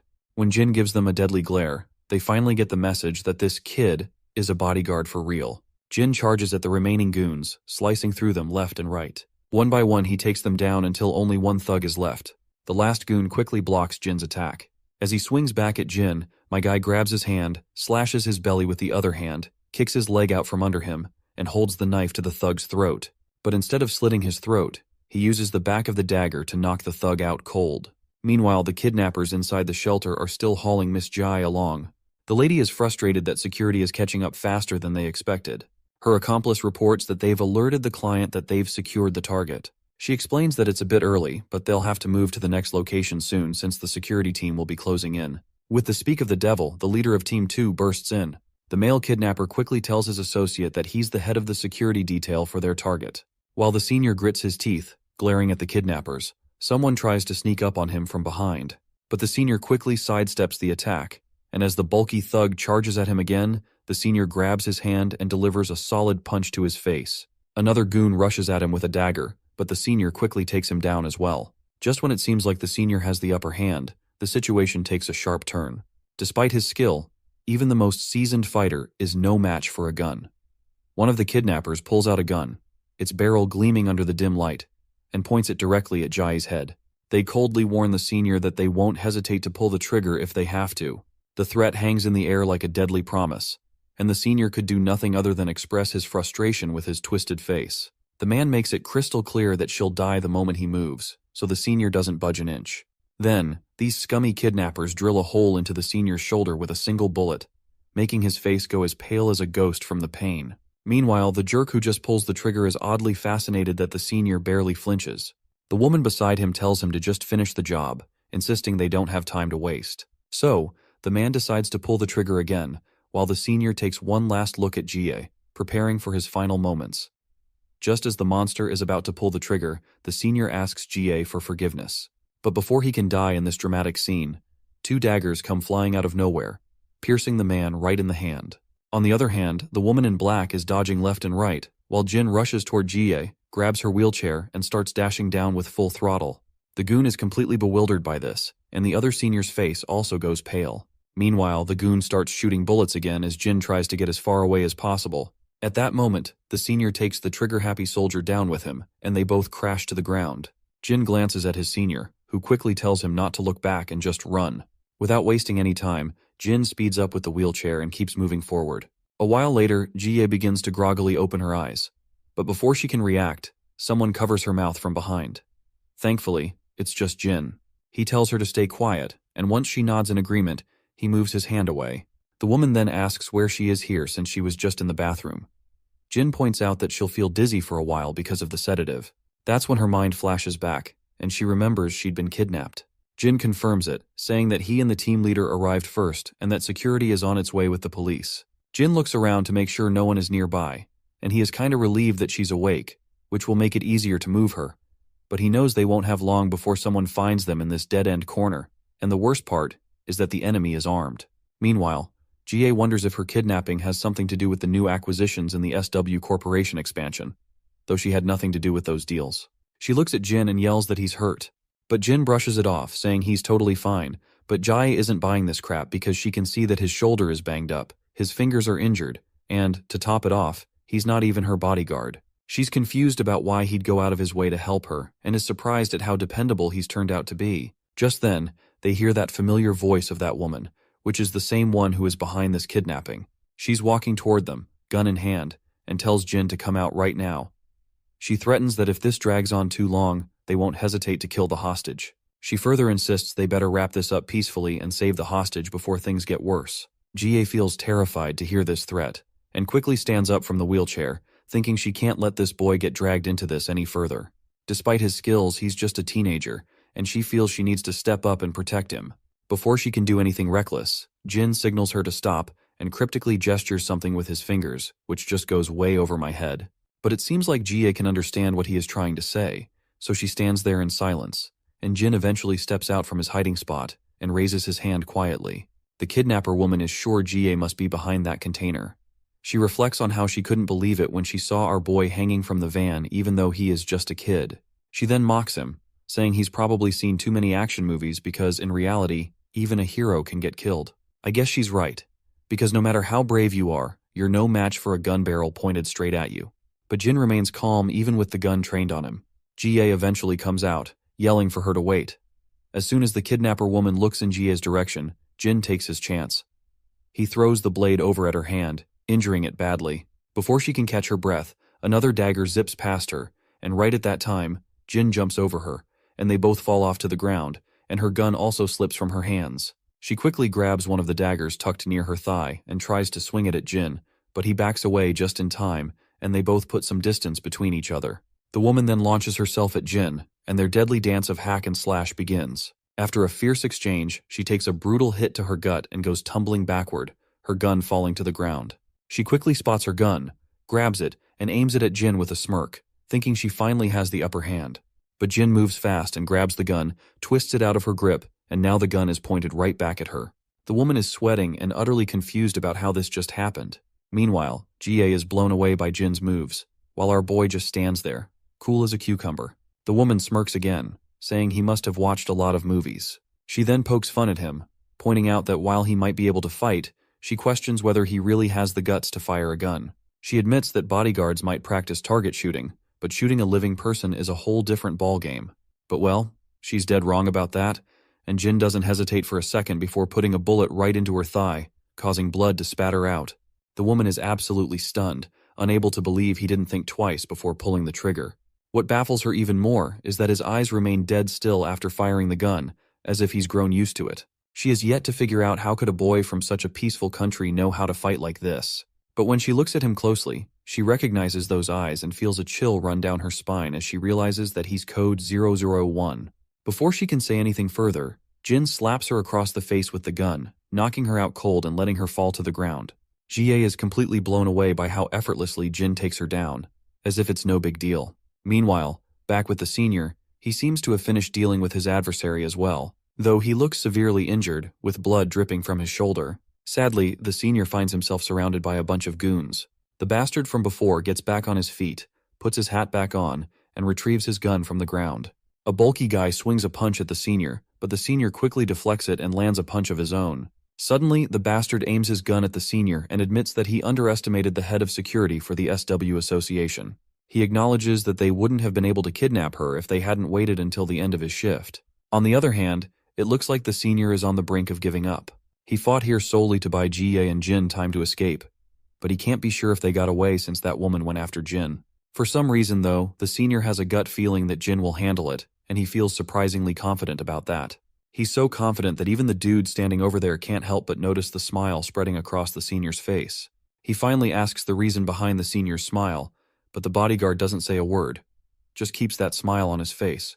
The cap guy warns that if the senior thinks Jin is safe just because a woman went after him, then he is underestimating that woman gravely. He claims that no man here can defeat that woman, and now that she's angry, Jin will soon be begging for her to put him out of his misery.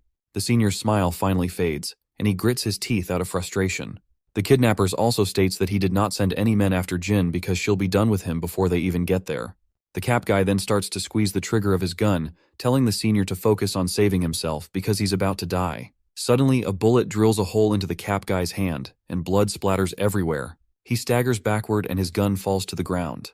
The senior quickly turns into the direction to see where the shot came from, and is shocked to find Jin standing there, gun in hand. The cap guy is sweating profusely, his blood pouring out, and he's furious, trying to figure out what the hell Jin is doing here. He's also panicked, wondering what might have happened to his friend Priscilla, who went after Jin earlier. I guess he was just way too confident about her. On the other hand, Jin shoots another bullet and puts it into the cap guy's thigh, then turns and aims the gun at the senior. For a moment, the senior's heart skips a beat, but before he can react, Jin starts firing. But to the senior's surprise, the bullets whiz past him, taking out the lackey surrounding him from all directions. Once Jin's gun runs dry, the senior looks around, only to find every man down on the ground, groaning in pain. What fascinates the senior the most is that Jin didn't even hesitate while drilling holes into those bastards, and he disarmed them with just a bullet for each man. In the background, GA stands with her ears covered, and once the shooting stops, she looks up. Meanwhile, the senior bodyguard's mind flashes back to what the leader of Team 3 said, which is Jin is definitely a professional. Right on cue, reinforcements arrive and cover the entire area. The police quickly start their work, handcuffing all the goons. Meanwhile, a few soldiers walk over to GA, asking if she is all right. In response, the lady quickly assures them that she's absolutely fine. She then notices our boy talking to the officers. Once Jin confirms he's with the security team leader, the soldiers quickly start tending to his injuries. GA walks over to him asking if he's all right. He replies that he is fine, but GA questions how he can call himself fine in his condition. Our boy simply says that he has no problem with mobility so far, so he's mostly okay. He further adds that a few bruises for saving a VIP from kidnapping is a favorable outcome. Then Jin says he has a favor to ask. GA looks startled and quickly asks what it is. Jin reveals that he doesn't want to worry his family until his injuries are treated, so he needs to tell them that he'll be attending a security team workshop. GA is a bit confused, wondering if this is all he wanted to talk about. She then simply walks away, telling him to go get those wounds treated. But before leaving, she doesn't forget to thank Jin for his help. Shortly after, the senior also arrives and places a hand on Jin's shoulder. He flashes a warm smile and tells Jin that they'll see each other next time. With that, GA and her bodyguard walk off. The scene then cuts to an unknown location, where a mysterious man sits behind a desk in a dimly lit office. An unknown lackey stands behind him, delivering the sad news that their attempt to kidnap GA has failed. The boss smiles to hear this, and explains that success in kidnapping her was never the real objective, because it was merely a way to deliver a message to SW Corporation. He elaborates that they will start to watch their steps more carefully once they realize the trouble their expansion can cause, and that's all he's after. The scene then cuts to a chamber where that same woman from the kidnapping is sitting. She appears annoyed while saying she never expected a beast like Jin to be on their payroll, and she's talking about the mercenary who's really a force to be reckoned with. The man just stays quiet, so the woman goes on, saying if she'd known he was working with SW Corporation, she would have handled things a lot differently. In fact, she probably wouldn't have taken the gig at all. The man acts all clueless, but the woman tells him not to play dumb. She points out that Jin, the mercenary, always keeps his face covered, but she recognized his eyes because she'd crossed paths with him before. She mentions that about 6 months ago, Jin vanished off the radar, and there were all sorts of rumors about him retiring or even being dead. She never thought he'd end up working for SW Corp. The man's response remains the same, and he further states that he can't make sense of any of it. You see, he's heard a thing or two about that mercenary and thinks it's pretty hilarious to imagine one of their guards being a top-notch mercenary. The woman eventually just stops arguing because, let's be real, talking to this guy is like trying to reason with a brick wall. A bit later, we're at the SW Corporation's medical center, and the first person we see is Lady G chilling in one of the wards. I used to think she was a total villain, but it turns out she's not that bad, but just super curious about our guy. We also spot her guard hanging around. When GA asks what he's doing here since he took a bullet, he casually says he can handle simple stuff just fine. GA's not having any of that and tells him to head home and rest up, because one less guy on duty isn't going to make a huge difference anyway. The guard states that he just can't rest, feeling responsible since the whole mess happened while he was off shift. He further explains that the mercenaries were working from abroad, and they still haven't figured out who they were working for. Even the mercenaries themselves don't know their client, since multiple middlemen were involved. GA's mode turns sad as she reflects on how first Yeona was targeted, and now she's been kidnapped as well. She asks him if it's all just a coincidence. The guard shakes his head, saying it's definitely not a coincidence. Well, this just makes GA even more down. GA then thinks about how our guy handled the whole situation like a total badass, and he was looking even more impressive than during training. She reminds her guard that he's really not just an average teenager after all. The man agrees, acknowledging that he's definitely not an average guy. In her mind, she thinks to herself that Grandpa must know Jin's real identity since he put the kid on their security team. She then recalls that Jin had multiple fractured ribs and detached fingernails from fighting off the kidnappers, not to mention a deep cut on his shoulder from a missed bullet. The guard then points out that Jin had been clinging to their vehicle during the attack and must have gotten those injuries when he fell off. GA's face goes pale as she realizes that Jin managed to fight off all those thugs even with all those injuries, and even took on 5 men with knives while she was unconscious. Well, that just adds another layer to the situation, and her face looks even more shocked than before. The guard agrees that it doesn't make much sense, but it's surprisingly true that Jin was able to pull all that off. GA quickly stands up from her bed, rushing toward the door and heading straight to the ward where Jin is admitted. As soon as she bursts into the room, she finds him getting suited up again in SW uniform. When Jin looks around, he spots Jie and her guard. The lady doesn't waste any time and immediately asks him what the heck he's doing getting dressed. Jin explains that he's going home since he hasn't been there for 2 days. Jie reminds him that he has serious injuries and can't leave until they're done treating him. Jin explains that he'd rather rest and heal at home. Jie starts shouting, telling him not to be ridiculous, and asking who gave him permission to do something so rash. In response, our boy simply says it was the doctor who told him. Despite all of Jie's protests, Jin simply packs his bag, and the lady further asks him how he plans to explain this to his family. Jin in response points out that the bruises on his face can easily be explained by saying he got hurt during training. Jie is annoyed to see how this guy has an answer for everything. She then tells her guard that she needs a moment alone with Jin. Once the guard steps out, she tells Jin that she wants him to come work for her after he graduates. Our boy looks at her, and Jie states that there's nothing in it for him if he stays with Yeona because, as she puts it, she's just a child. She goes on to explain that Yeona only has her inheritance from her parents, but she doesn't have the means to secure her own future. Jie, on the other hand, claims she can guarantee our boy a safe and secure future. After a moment of silence, Jin says he has one question. Hearing this, Jie assumes he's probably curious about the salary, so she quickly tells him not to worry, as she'll make sure he's paid more than he can imagine, with plenty of extra benefits on the side. But Jin flatly refuses to have such thoughts, and instead asks what she meant by him staying with Yeona. The woman remains quiet for a moment, then abruptly asks if he's dating Yeona, to which Jin flatly says he's not. But Jie thinks to herself that Yeona always waits for him during training, which probably means she has a serious crush on him. Anyway, she tells him to come and work for her when he graduates, promising to make his family happy and get him a good job right away. Jin seems to find the offer tempting, but he doesn't say much in response, and just tells her that he'll think about it. Later, back at the apartment, we see Yeona and Grandpa, and they both get utterly shocked when Jin explains that he got hurt during training. Grandpa asks if it's something serious, to which Jin reassures him that it's not, stating that it's just blisters on his fingers, and the doctor said it wasn't anything to worry about. The old man then asks his grandson if the security team he's working with is really what he wants to pursue in the future. Jin doesn't give a definitive answer, only saying that it's what he's interested in for now. Grandpa reminds him that even if it's what he feels like doing right now, he can always change his course if he finds something else he's passionate about down the line. Since Jin is still young, Grandpa adds that he'll support him no matter what he chooses to do. Jin smiles in response and agrees with his grandpa.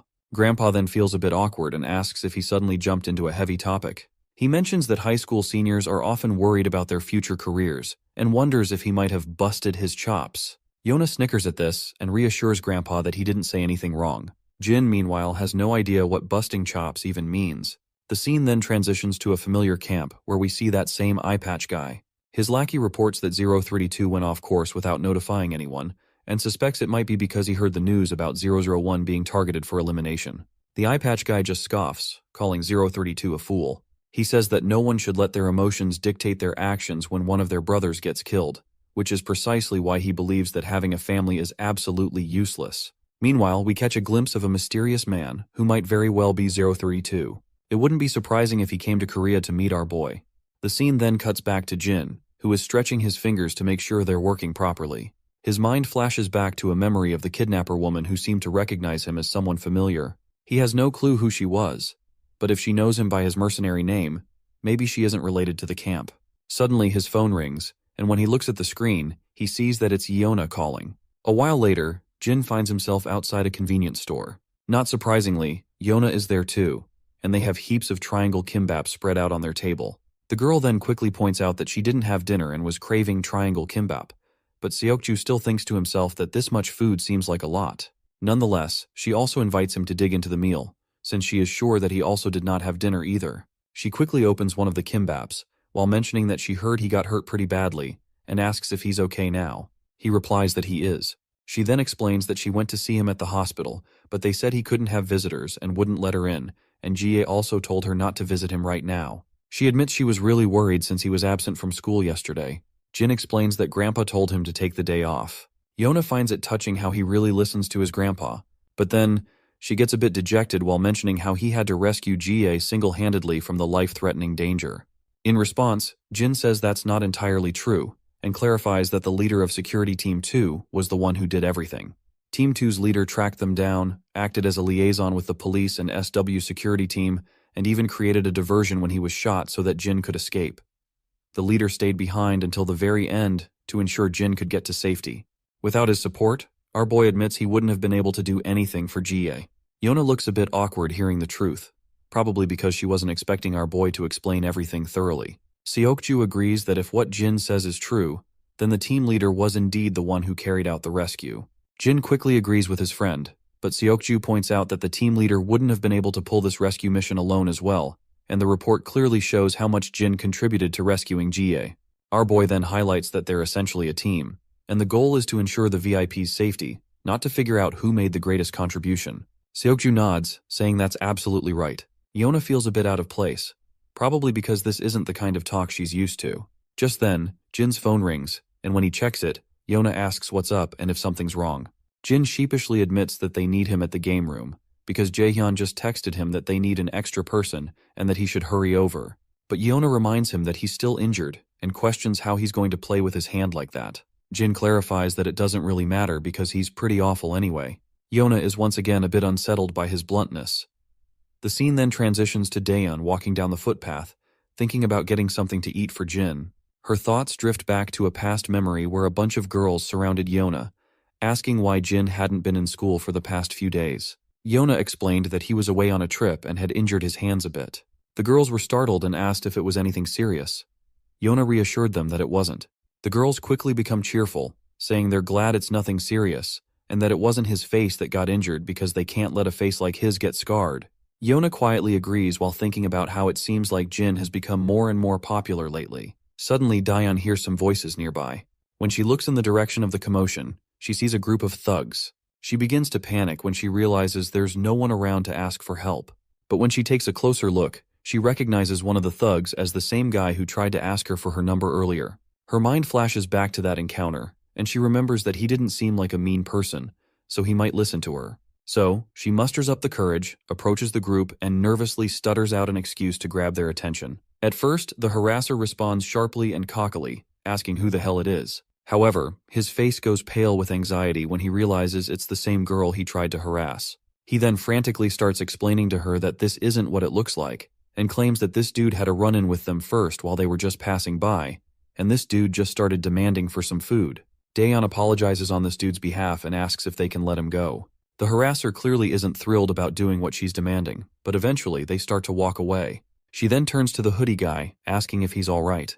The hoodie guy is startled at first, but then quickly asks if she could buy him some food. Shortly after, they're sitting outside, and it's clear the man has devoured a lot of triangle kimbap like a hungry hound, and he still can be seen chomping down over the last remaining he has left. After that, he gulps down a bottle of water, and once his belly is full, he feels as if he is swimming over the clouds. Daeyeon watches him with curiosity, while the guy quickly apologizes, explaining that he didn't mean to bother her, but he was just so hungry that he couldn't resist asking for some food. Daeyeon reassures him it's no big deal, and the guy explains that he lost his wallet as soon as he got into the country, so he hasn't eaten for a few days. She then reminds him that he should have asked the embassy for help, and the boy feels kind of an idiot for simply not doing that. The girl then checks her phone and realizes it's gotten late, and Jin must be waiting for her to get home. So she quickly offers this boy some money, saying it's just a little something in case he gets hungry again. With that, she starts running off in a hurry, leaving the guy curious about her. We can clearly see this dude is 032 we've been hearing about, and by the way, he looks quite feminine, so don't be surprised if he turns out to be a girl later in the story. The scene then shifts back to the past, where we see Jin bursting into one of the rooms with his gun in hand. Inside, he finds this lady protecting a girl. Jin doesn't open fire immediately, but his transmission tells him to eliminate the target and return to base immediately. The girl in the ponytail's arms trembles in fear, and that is when Jin hears someone calling, and he finds himself jolting awake from this unpleasant dream. He quickly sits down over his bed, and he can literally feel his pulse pound. He then starts hearing the clattering of dishes from the living room. He heads outside and finds Yeona and Grandpa there. The old man looks at him and asks why he's up when he should still be resting. Jin replies that it's time for him to get back to school. Grandpa insists that resting and getting better is more important right now than worrying about his studies. Yeona then also gestures to him quietly from behind to just do as the grandpa is saying. And without a doubt, Jin agrees with his old man with a pleasant smile.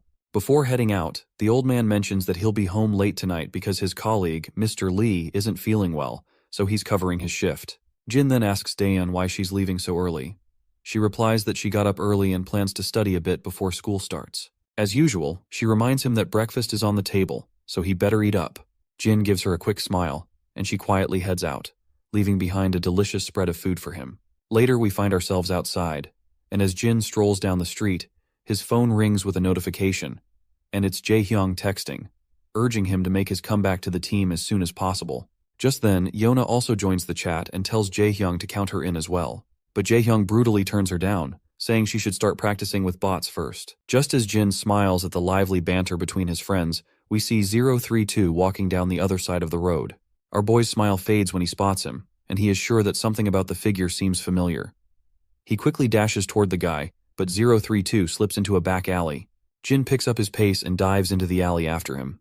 Once inside, he can't spot the guy in his sight. He follows the path further and ends up at a construction site. After climbing up one of the buildings, he scans the area and soon spots his old friend, who's now holding a gun and aiming right at him. Femboy doesn't hesitate and opens fire, sending a barrage of bullets toward him. But our boy quickly dives behind a nearby wall for cover, while his previous injuries are still hurting. Femboy starts walking toward our boy, and he can't help but remark about how long it's been since they last met. Earlier, he admits that he was a bit startled to see someone trailing him, but he's even more surprised when he found out that it was our boy. That is when it finally hits Jin that this dude is 032. The hoodie guy keeps walking forward and points out that he already knows 006's habits, so it's no surprise to him that our boy is still alive. He finds it fascinating that he did not have to look around to find our boy. Jin then asks if the camp sent him to eliminate him, but this question just goes above the femboy's head, and he has no idea what Jin is talking about. Jin, on the other hand, already knows that the camp would never send anyone to finish the job which 006 failed to complete. But the femboy just tells our boy to shut the hell up since he's not their leader anymore. Despite this, Jin keeps pressing for more info, asking if the camp didn't send him. Then he must have run out from the camp without anyone's permission. Femboy simply responds that none of this should matter to a traitor like him. He claims that he doesn't want to hold any resentment towards our boy, but his circumstances are forcing him to do so. But he does mention that 006 was his only family, the only person who looked out for him in that hellish camp. While 032 is rambling on with his sentimental talk, Jin quickly throws a metal projectile at him, hitting the gun in 032's hands. Distracted, 032 loses focus, allowing Jin to jump over him, and they both crash to the ground. 032 quickly tries to break free and aims the gun right at Jin's face, but Jin reacts fast, kicking 032's hand and sending the gun flying. Not missing a beat, 032 pulls a dagger out and tries to slash Jin with it. Their back and forth is so quick that it's hard to follow, but eventually Jin grabs 032's hand, balls up his fist, and lands a punch on his face. But 032 blocks the punch with hands and retaliates with a kick, hitting Jin right where he's already injured. Our boy asks if 032 has reported everything to the camp, but 032 dodges the question, asking since when Jin became so talkative. He reminds Jin that he's no longer their leader, so he doesn't have to answer him. Right now, Jin is just a target. After those words, he pushes Jin back and swings his dagger at him. When they both take a step back, it's clear that Jin has been cut across his belly. Meanwhile, back at school, the teacher is giving the lecture as usual, but Daeon is lost in thought, hoping Jin isn't skipping breakfast. She worries that he needs to eat well to recover quickly. Back in the fight, Jin and his old friend continue their squabble. As the dagger comes at Jin again, he quickly grabs 032's arm and delivers a brutal punch right to his face. The hoodie guy slides backward after swinging his blade, and he is absolutely huffing and puffing. Jin's side hurts from the cut as he asks 032 one more time if he's reporting everything to the camp. Once again, the femboy dodges the direct questions and wonders why Jin is suddenly talking so much. He then makes it clear that he won't tell anything to a traitor who killed his friend 006. Afterwards, he swings his blade again, but Jin quickly jumps over him, landing a brutal punch to his face. Jin follows up with a series of powerful swings, eventually landing a devastating blow to 032's belly, sending him staggering backward. On the other hand, 032 notices the gun over his left shoulder. Before he can grab it, Jin dashes down, but 032 manages to pick up the gun and aims it straight at Jin. Jin reacts quickly, grabbing the gun by the barrel and redirecting the bullets to ricochet harmlessly into the ceiling. Once the firing stops, Jin pins the femboy to a pillar, and the guy starts groaning in pain. Jin then asks him if he's here out of loyalty to the camp or to avenge 006. The femboy doesn't respond and instead slams his knee into Jin's belly, then points his gun at him again. He begins firing another barrage of bullets, but Jin quickly ducks behind the pillar, trying to shield himself from the onslaught. The femboy grits his teeth and keeps shooting, determined to take our boy down. Jin looks back and sees 032 moving away. As soon as he tries to follow this bastard, he is left struggling behind due to his wounds, with one last cut bleeding intensely. In desperation, he calls his friend Seokju, and when the blackhead answers, his face goes pale upon hearing Jin's request for surveillance data of the area. Seokju quickly starts moving, and Yona notices him heading out of the classroom. Once outside, he asks Jin why he's getting involved in something so messy again. Nevertheless, he tells Jin he'll call him back in a few minutes and advises him to just send him the physical description and location he wants to track. Once the call ends, we find ourselves outside, where the femboy is strolling down his path, and he's absolutely annoyed, thinking that if our boy hadn't been busy asking all those questions, he could have killed him multiple times. He also notices that Jin has gotten way stronger ever since the camp days. He then recalls how our boy was asking him if he is here to take revenge for 006's death, or if he has been sent by the camp. He has no clue why he was asking him those questions, or why Jin just did not kill him right away. While 032 is walking, the same harasser and his goons spot him again. A creepy smile spreads across the harasser's face as he decides to pick on him once more. 032 spots the goons too, and he's definitely not thrilled to waste time with these idiots, and he simply ignores them and keeps walking forward. Suddenly, a few more thugs block 032's path, towering over him as if they're about to devour him alive. But in the blink of an eye, all of these thugs are piled up on the ground like discarded toys. As 032 walks on, he notices Daeon standing nearby. When their eyes meet, the girl quickly recognizes him as the same guy from before. The man starts rummaging through his pockets, pulls out a note, and hands it to her, thanking her for her earlier help. He says it's all he has right now but promises to pay back the rest soon.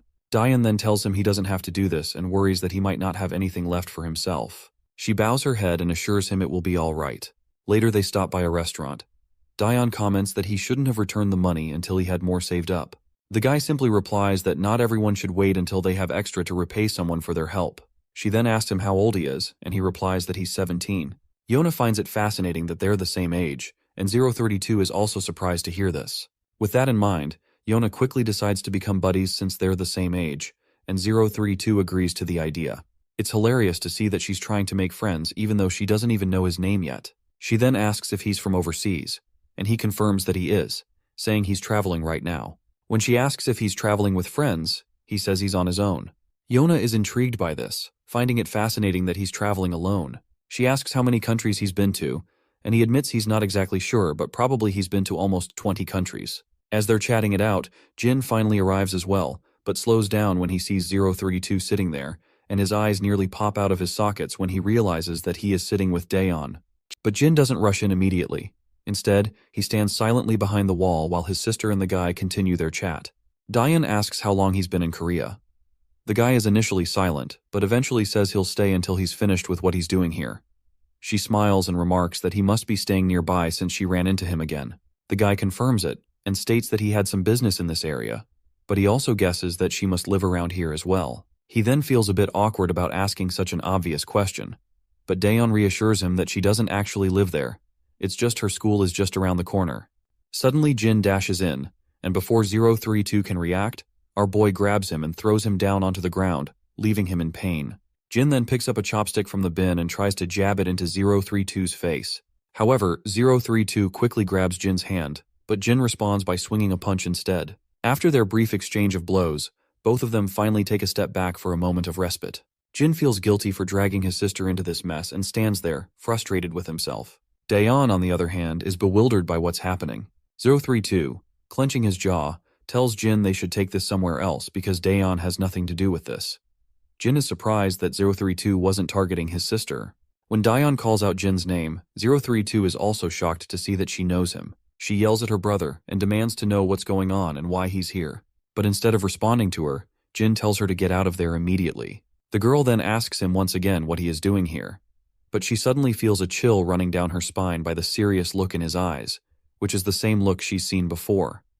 She then points out that he's severely hurt. On the other hand, Femboy finally asks her if she knows Jin, and she responds that he's her brother, her older brother in fact. She also apologizes for Jin's behavior, explaining that he's not usually like this. The guy is initially shocked, but then smiles, seeing how big of a coincidence this is. Jin tells his sister to give them a moment, and Daeon quickly agrees. As 032 and Jin face each other, 032 comments on how he didn't think Jin was actually her brother, and questions why he's suddenly using this disguise. Jin makes it clear that he'll only answer if 032 answers him first. With that said, our boy asks him if the camp sent him here, or he just wants to take revenge out of loyalty just because our boy betrayed the camp. 032 is clearly frustrated by Jin's relentless questioning and eventually snaps at him, asking why he keeps asking the same useless questions and what good it does now.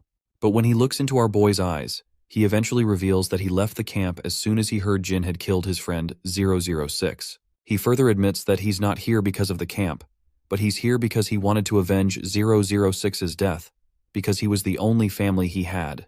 Jin reminds him that he and 006 weren't even close, so why is he actually feeling a great urge to avenge? The femboy kinda agrees, and points out that they never spent time together outside of training or missions, and he's not even sure if revenge is what he is really after.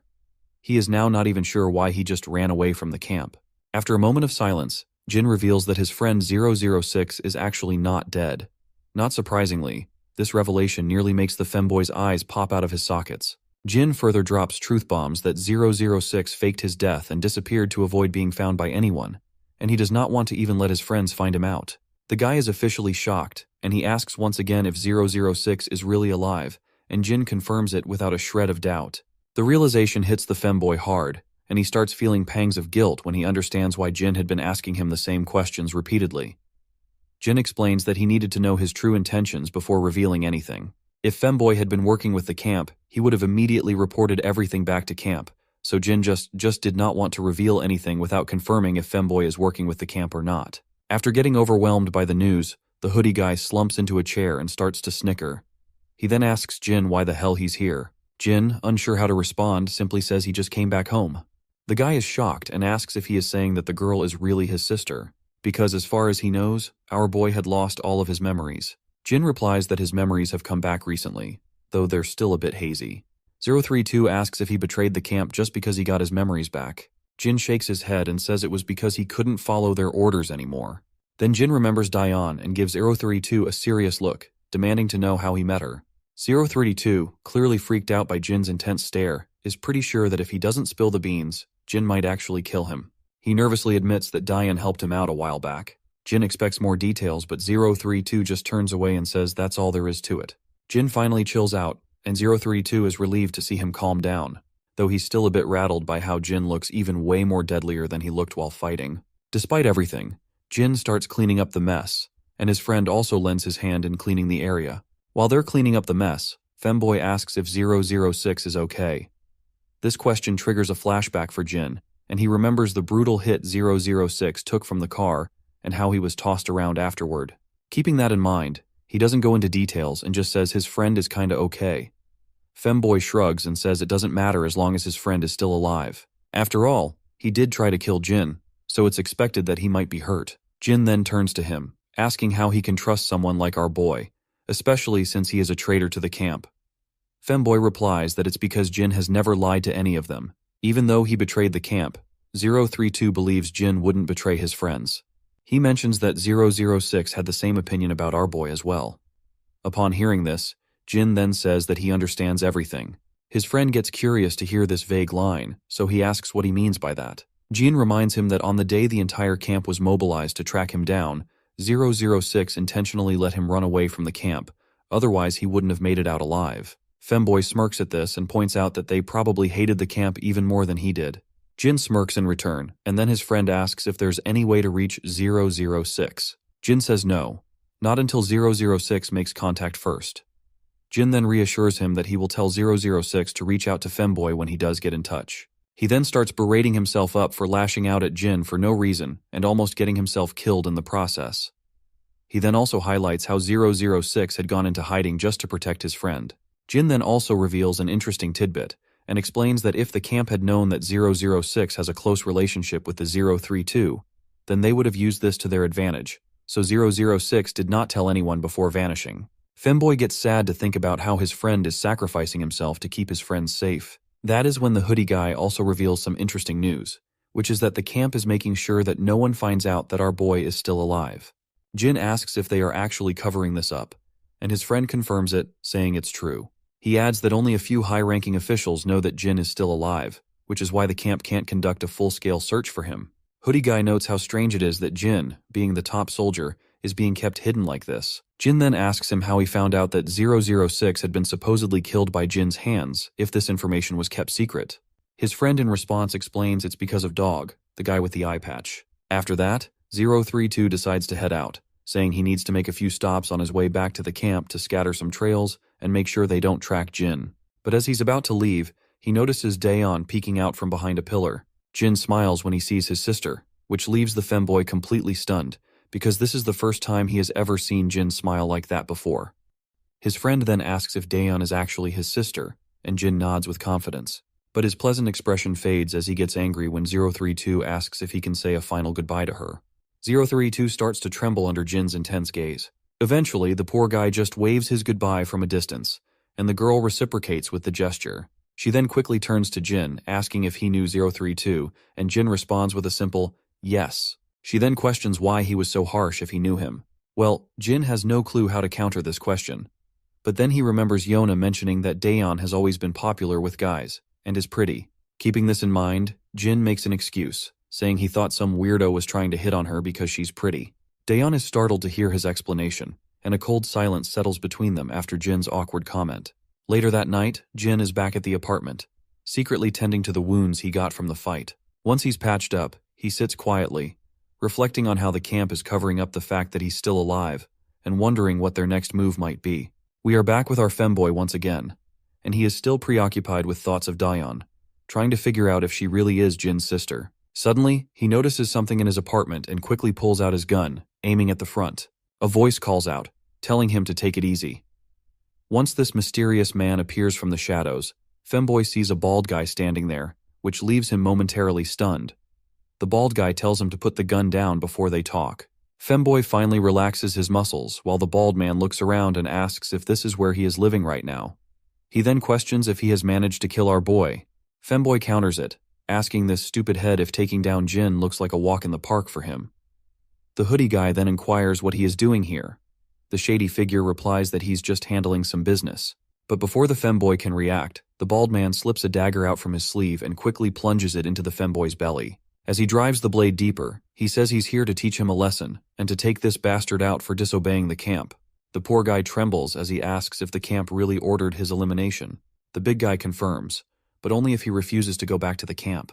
He then yanks the dagger out from the chest and swings it again at the hoodie guy, giving a nasty cut across his thigh. The poor guy groans in pain, and he is further thrown away backwards, landing on the floor. The bulky bastard hovers over him, while complimenting him for his great agility. The poor hoodie guy is losing blood fast from his belly wound, and he demands to know what the hell this sucker is trying to achieve by doing all this. The baldy coolly replies that he's taking care of things while he has the chance, because he always waited for this moment to kill him. Now that 006 is out of the picture, he is sure that no one can save this femboy from getting killed by his hands. Hoodie guy then throws a jab at this bastard, stating that he did not know he was too scared of 06, and he finds it hilarious that this baldy had to ambush him like a coward. Of course, this little jab really ticks off the gorilla, and his anger takes over. He quickly swings his dagger at the boy. But then, femboy pulls out his own dagger and lands a nasty cut on the gorilla. Now the gorilla's even more enraged, and swings back at the femboy, and while the poor guy's doing his best to keep up, his wound starts to throb. The gorilla then lands a punch to his face, sending him crashing to the ground. As the femboy quakes in pain, the gorilla strides over to grab the gun from the ground. He aims it at the boy and reminds him how much effort the camp put into training him, and how it's all about to go to waste as soon as he pulls the trigger. But the boy just mocks him, telling him to stop being jealous and get better instead. With that, the gorilla pulls the trigger, and the gun drills a hole into the boy's thigh, leaving him collapsing to the ground like a rag doll. Seeing him in shambles, a creepy smile spreads across the gorilla's face. It's clear he thinks no matter how many jabs are thrown, he's the one who's going to come out on top tonight. But surprisingly, despite all the cuts and bruises, the femboy retaliates. He's back in action and throws his dagger at the gorilla's face. While the gorilla is momentarily distracted, the boy makes a run for it, and he quickly dashes out of the room. The gorilla starts shooting a barrage of bullets, but the boy finally makes it outside. His legs are trembling as the bullets make his wounds bleed even more. The gorilla chases after him, but all he finds is a trail of blood, because our femboy has long disappeared into the shadows. He continues to follow the blood trail, and as he's about to turn right in the corridor, femboy suddenly grabs his hand and lands a crushing blow to his face. Before the gorilla can react, the boy pulls the magazine out of the gun and throws it right in the gorilla's face. After those humiliating hits, the big guy gets even more ticked off and recklessly swings his dagger, but he completely misses his mark. As surprising as it is, the blows this bastard took weren't from the femboy, but rather, they were from our boy, who just gave this bastard a run for his money. The gorilla's face goes pale when he realizes it's our boy. Without wasting a moment, Jin charges at him and delivers a devastating crunching blow to his face, leaving it all bloodied. The gorilla tries to attack again, but Jin hits him with more strikes to the belly and seals the deal with brutal knee smashes. But he doesn't stop there. He slams the gorilla's face into the concrete wall, and with his face all bloody, the wall is smeared with blood as well. Finally, the cocky gorilla drops to the ground. Once the fight is over, we see the femboy sitting on the ground with his injuries, asking Jin why in the hell he is even here. Hearing the voice, our boy turns around, looks at his friend, and then starts to walk away. He grabs this bag full of goodies from the ground and offers them to a femboy, saying that his sister told him he was broke, so he brought this to him. Femboy takes a look and finds food supplies. He starts laughing, teasing our boy for being such a softie, and asks what's changed him so much. He wonders if he's hurt his head or something, but then realizes that our boy has been like this all along. The scene shifts to the SW Corporation. We see our boy sitting before the director. The old man points out that the man he brought in turned out to be an international fugitive. He mentions that arranging what was requested will be straightforward since many countries want to claim him. He wraps it up by saying they'll make sure he spends his days imprisoned, isolated from society. It sounds like they're talking about the gorilla who attacked them, and I guess that bastard really deserves for all the mess he has caused. The old man mentions he presumes the gorilla is connected to our boy's past. For a moment, Jin stays silent and admits he wasn't directly involved. But yes, the connection is there. The old man says he won't dig any deeper, but assures Jin to come to him if he ever needs help. Jin simply nods, stands up, and leaves without saying much more. The assistant chimes in, saying he was startled when our boy called for help, especially when it involved such a serious criminal and gunshots on the scene. As Jin walks out of the corporation building, his mind drifts back to his injured friend, who is barely hanging on. Jin quickly pulls out his phone, saying he knows someone who can get the femboy treated somewhere safer. But the femboy insists he can handle it himself, because he just needs to stop the bleeding and disinfect the wound. Jin, however, points out that he needs proper treatment. The femboy mentions it'll take too long, and the camp might get suspicious. Jin is shocked to hear this, and asks if his friend is returning to the camp. The femboy confirms he is, but Jin reminds him that the camp gave orders to eliminate him. In response, femboy explains that the gorilla did mention that he was tasked to bring femboy back, but since this gorilla doesn't like 006 or any of the numbered guys, he just went ahead and tried to assassinate. Jin quickly points out that going back to camp is still risky. The femboy just snickers, saying since the camp believes 006 is dead, it doesn't make sense for them to kill him just because he went off looking for Jin. Besides, the femboy says he sees no other way either, because they will come after him if he go into hidings, and that could risk exposing 006 as well. Femboy further adds that if his plan works, he'll make sure they can't track Jin down. It's the least he can do after Jin saved his life. With all the traces 006 left behind, it should keep the camp busy for a long time. He tells Jin he hopes he'll make it and manage to protect his real life. Suddenly, Jin is jolted awake from his flashback when Lady Jai calls out to him. She asks what brings him here, and he responds that he was just running an errand. She then asks if it's really okay for him to be out like this, since he still has not recovered from his injuries. As soon as she mentions his injuries, Jin's mind flashes back to the past, where he remembers getting kicked and beaten by femboy, which only made his previous injuries worse. But instead of admitting that, he smiles and says he's doing great. The girl smiles back and asks if he's free now, suggesting they grab something to eat. It seems like she's taken a liking to him, and even though she has a meeting to attend, she'd rather have dinner with Jin. But unfortunately for her, Jin turns her down, saying he has to head straight home since he already has dinner plans with his family. It seems like she wasn't ready to be turned down by a kid, and she's clearly feeling the heat of the situation. To save her face, she quickly comes up with an excuse, saying she remembers she has some work to do as well. Meanwhile, the guard behind her looks completely pale after hearing her blunt lies. After all, the meeting was the only reason they were here. Suddenly, the girl asks if he'd be interested in taking a part-time job, guaranteeing that the money will be worth it. Once again, Jin turns her down, saying he's not interested. She sighs and finally asks if he wants a ride home. Jin replies with a simple no. As Jin starts to head out, Lady Jai's guard tells him to get well soon so they can train together again, mentioning that the other boys have been asking about him. On the other hand, Lady Jie secretly smirks, thinking Jin is fitting in better with the guys than she expected, and even her picky bodyguard seems to like him. Once our boy is out of the picture, the guard asks if Lady Jai plans to put him in Seoha-cha's security detail. She says yes, pointing out the recent stalker incident happened with Seoha-cha, and noting that it wouldn't be too dangerous since he'd just be escorting her. She asks what he thinks about it, and he replies it should be fine. While Jin's heading down the street, he notices his grandpa standing nearby. He calls out to him, asking what he's doing there, and Grandpa just says he's out for some fresh air. The old man then reveals that Dion's birthday is coming up in a few days, and Jin looks quite surprised. The old man admits that he doesn't know much about Gen Z preferences these days since he's a boomer himself. He asks Jin if he can suggest what kids his age might like as a gift and what her hobbies might be. It turns out, Jin is just as clueless as his boomer grandpa, and there's an awkward silence as they both realize they've fallen into the boomer category. Suddenly, Jie's phone rings while she is sitting in her office. When she checks it, a creepy smile spreads across her face. She picks up the call, clearly surprised that it's Jin himself returning her call, which is quite a big deal in itself. Our boy then asks her about the offer she had made earlier, and wonders if that is still valid. The girl smiles, thinking Jin must be calling about the dinner offer, so she acts all nonchalant, saying she's pretty busy but will check her calendar. However, her pleasant smile fades when Jin tells her he's actually calling about the part-time job she offered him. She looks annoyed when she hears Jin is actually calling about the part-time job, not the dinner. Our boy then asks again if the offer is still valid, and the girl asks if he's interested.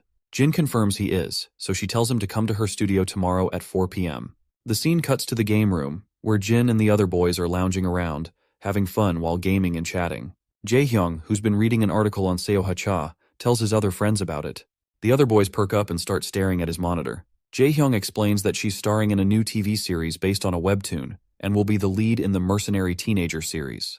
The blondie then adds that he's seen her in person, and she looks smoking hot. His orange head friend nearly chokes on his drink hearing this, while Blondie continues, saying he saw her while working part-time at his cousin's ad company, where they were shooting a commercial with her. Jae-hyung is blown away by this news, as he's been a hardcore fan of Seoha-cha ever since her first show, which has been almost 8 years of following and loving her work. Youngchan asks Blondie how she was in real life. Blondie responds that she's pretty in person and admits he's never seen someone so beautiful. The other guys can't help but blush and call Blondie a lucky bastard. Jae-hyung even asks Blondie to let them know if his cousin's company needs anyone again. The scene cuts to the ad shoot set, where everyone is preparing for the next advertisement. They're eagerly waiting for Seoha-cha to come out of her room. Inside, Seoha-cha hears the news that a bodyguard is coming to escort her. One of the crew confirms it, but Seoha-cha replies that they already have someone from the agency handling it. But the guy reminds Seoha that the guard coming this time is from SW Corporation. He mentions that he had already told the corporation that there is nothing to worry about, but they were still worried because of the stalking by some stalkers. He assures her it's just one guy who will be tagging along with her, so it won't be much of a hassle. The gorilla-like guard standing nearby then confirms that the new guy is just a trainee. Of course, this doesn't sit well with the actress. She wonders why they would send a trainee for something like this.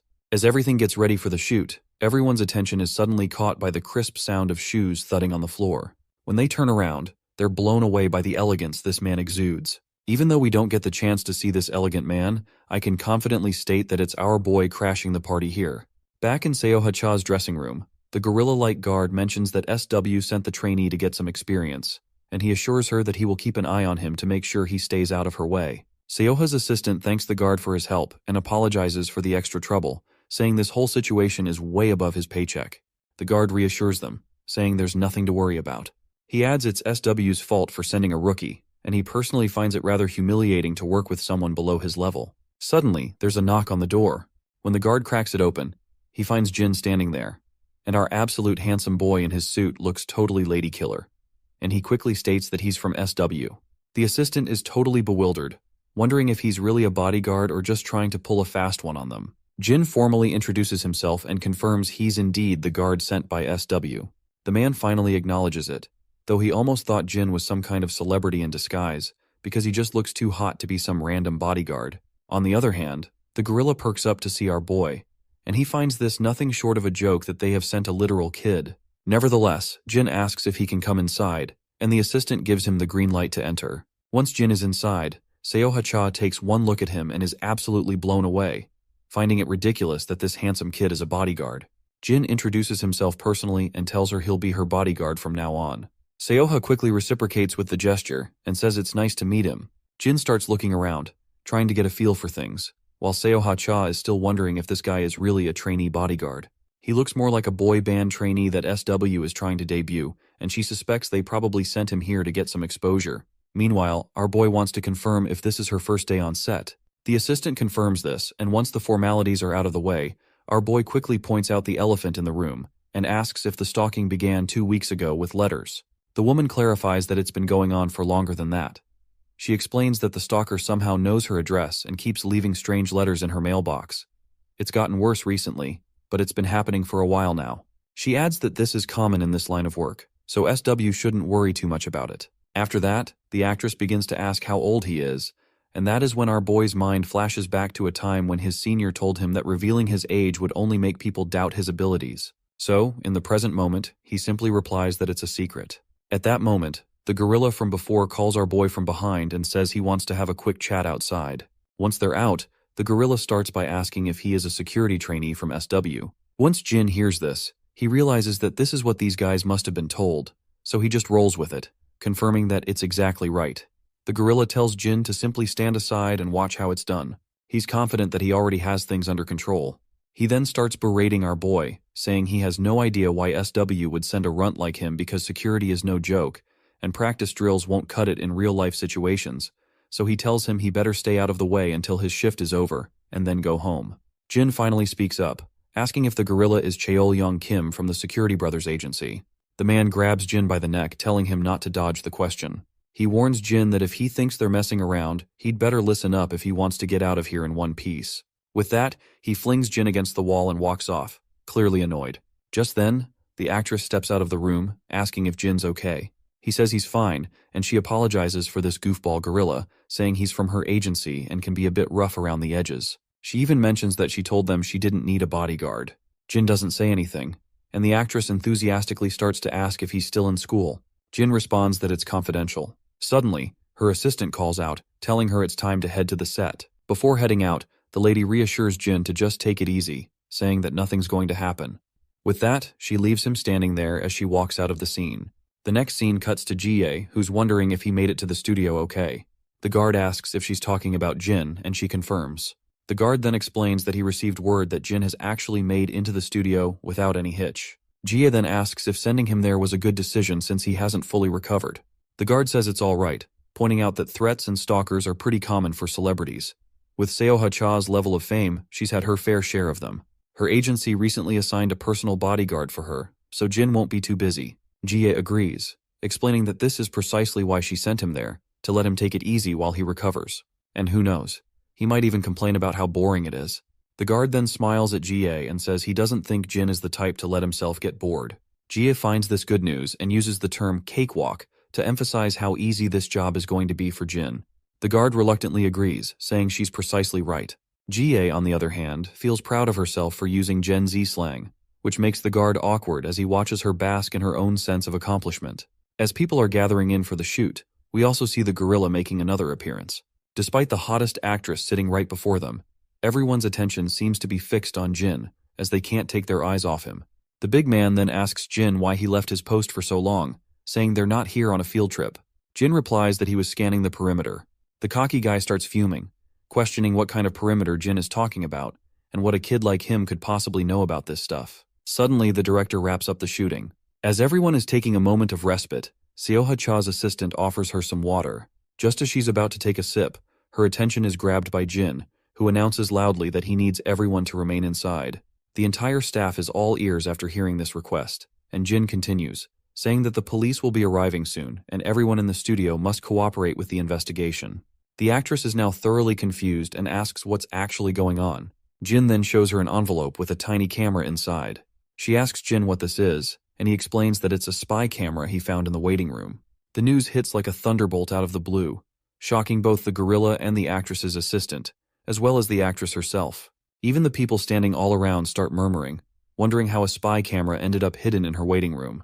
The actress begins to tremble, and Jin continues, saying he checked the surveillance footage but didn't find any security cameras at the entrance of the waiting room. This makes it difficult to figure out who installed the spy camera. As usual, the gorilla is fuming, berating Jin for not revealing this sooner. But Jin doesn't give a damn about the gorilla's rage. He continues, saying that Ms. Cha didn't use the waiting room after he found the camera. He was just waiting so as not to disrupt the shoot, and no one has entered the room to retrieve the camera, nor has anyone left the studio. The gorilla's frustration reaches its peak. His nerves are practically popping out, and his mind is on the brink of exploding, and he's convinced Jin is trying to screw him over. He tries to snatch the camera from Jin's hand, demanding he hand it over. But Jin just steps back with such a nonchalant flair that it's almost unbelievable. The gorilla, clearly fed up, asks Jin what the hell he's trying to pull. Jin just says it'd be best if Miss Cha's assistant took the camera. The gorilla turns to the assistant and demands he let him take the camera so he can have his team stage it with the police. The poor assistant, clearly flustered, hesitates but eventually agrees.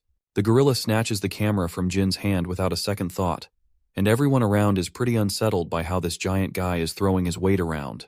As they step outside, the gorilla starts laying into Jin, asking why he didn't come to him first with something like this. Jin shoots back, wondering why he should have, especially since the gorilla had already said he did a thorough investigation when Jin asked if he'd checked the waiting room. The gorilla's rage hits a new level as he demands to know if Jin was aware of the camera when they spoke earlier. Jin confirms he was. This sends the gorilla into overdrive, yelling at Jin for not immediately reporting to his superiors. Jin makes it crystal clear that the gorilla is not his superior, and that's the last straw. The gorilla tries to slap Jin around, but Jin's not the kind of kid to just take that. He quickly stops the gorilla in his tracks. Fuming, the gorilla finally backs off, muttering that Jin would have been dead if it weren't for SW Corporation. Later, we see the van speeding down the highway. Inside, the lady and her assistant are having a chat. She asks how long it's going to take to figure out who planted that camera. The assistant says the forensic team is on it and should have some answers soon, but the lady isn't so sure. She mentions that they seem to think she was overreacting about something as little as this camera. The big man, ever the reassuring presence, tells her not to worry. He insists he will run his own investigation into the matter. While the actress looks sad and all, Jin glances at her but doesn't say anything. When they arrive at her home, she gets out of the car and Jin follows, but the assistant tells him to stay in the car as he'll drop Jin off at the nearest station. Jin, however, says he'll head back on his own. With the final exchange of goodbyes, the assistant drives off, leaving Jin standing there. Once the car is out of sight, Jin walks around the actress's house. That's when we see her sneaking out of her own house, wearing a mask and a cap. As soon as she steps out, she finds herself startled by the presence behind her and looks around, finding him standing by her side. She quickly asks how he's still there, and Jin simply responds that he was just scanning the area. She gets a bit embarrassed and tells Jin that he can go home since she's just heading to the convenience store around the corner, and asks if she's not allowed to do that. Jin responds that she's free to do whatever she wishes, and that's exactly why he's here. The girl lights up at this, and later, we see her enjoying some delicious noodles outside the convenience store. She tells Jin not to just sit there but to dig in too. She mentions that she was going to take the noodles home but decided to eat them outside since he's here. She looks down and admits that when she's really stressed, she likes to unwind and stroll around the neighborhood. She's been in the business for so long that it's hard to walk around anywhere freely, and she hasn't had time for friends either. She then asks Jin what he does for fun with his friends. He replies that he sometimes goes to the game room after school. She then asks Jin again if he actually mentioned a game room. Jin confirms that he did, which leaves her shocked, because it suddenly feels like she's talking to a teenager again. While Jin is sitting there, he spots some familiar faces, and they are his friends, who are absolutely blown away to see him hanging out with the infamous actress. Jin stands quietly in the background while the lady waves to them with a pleasant smile. After a while, all of Jin's friends join her at the table, and it turns out they all ended up at the game room together. Jae-hyung points out that he never imagined he'd be gaming with her today. The actress smiles and says she didn't think she'd end up at the game room either, as she usually just games at home. Jae-hyung gets a chill when the actress smiles and talks, because she looks even more attractive in person. She thanks him for the compliment and also points out that she won't forget how they told her she sucked at games. Youngchan, with a deadpan expression, confirms this, saying there's no doubt she actually sucked. Surprisingly, as much as Jae-hyung likes her, he adds there's no mercy for noobs. Blondie agrees, and he looks totally worn out, exhausted from playing with noobs like Jin and Seo-ha. Jae-hyung tells her not to take it personally, but advises her not to tell people she's a gamer, as it will be just insulting in itself. The actress erupts in a smile and a cheerful laugh after their little banter. Eventually, they decide to part ways. After a final wave, Jin and Seo-ha head off together, while the boys stand behind, still unable to take their eyes off her. Youngchan even remarks that he can't believe he grilled Seo-ha Cha about her gaming skills. Jae-hyung agrees, and he feels like it's all just one big dream. As they walk out, they carry the sweet autographs of Seo-ha Cha, signed over their uniforms. Later, we see a Mini Cooper zooming down the road. Inside, Seo-ha is still in disbelief that her bodyguard is actually a high school student. Jin feels a bit awkward, seeing her so chatty and enthusiastic, while Seoha continues to gush about how much fun she had with him, admitting she never thought she'd be hanging out at a game room like that. She usually just plays games alone at home. Jin suggests that if she finds gaming in public difficult, she could invite her friends over to play. Seoha explains that she's been a trainee since middle school, so she honestly doesn't have any friends. Once she debuted, she was too busy with work to make any real connections. She sometimes hangs out with people she meets through work, but she wouldn't really call them friends. Seoha then asks him about his life, because she is curious why he's working as a bodyguard while still in school. Jin explains that he's doing it to buy his little sister a birthday present. Seoha is startled and touched by his reason, finding him to be a really sweet brother. She comments that he must be pretty close to his sister, but she can't really relate, to be honest, since she is the only child of her parents. She then offers to drop him off, but Jin states that it's unnecessary and that he'll get home himself after he's escorted her. By the way, throughout their conversation, Jin has kept a formal tone, addressing her as Miss Cha, but she tells him to just call her Seoha. When they finally reach their destination, Jin gets out of the car. As he turns around, he spots another figure approaching. This man looks furious, and Seoha quickly reassures Jin that it's okay since she knows him. The man cryptically hints to her that the particular person she knows would like to see her, who is sitting in the car right now, but Seoha stays silent. As the man moves toward them, Seoha also walks forward as well, but Jin quickly steps in front of this new guy.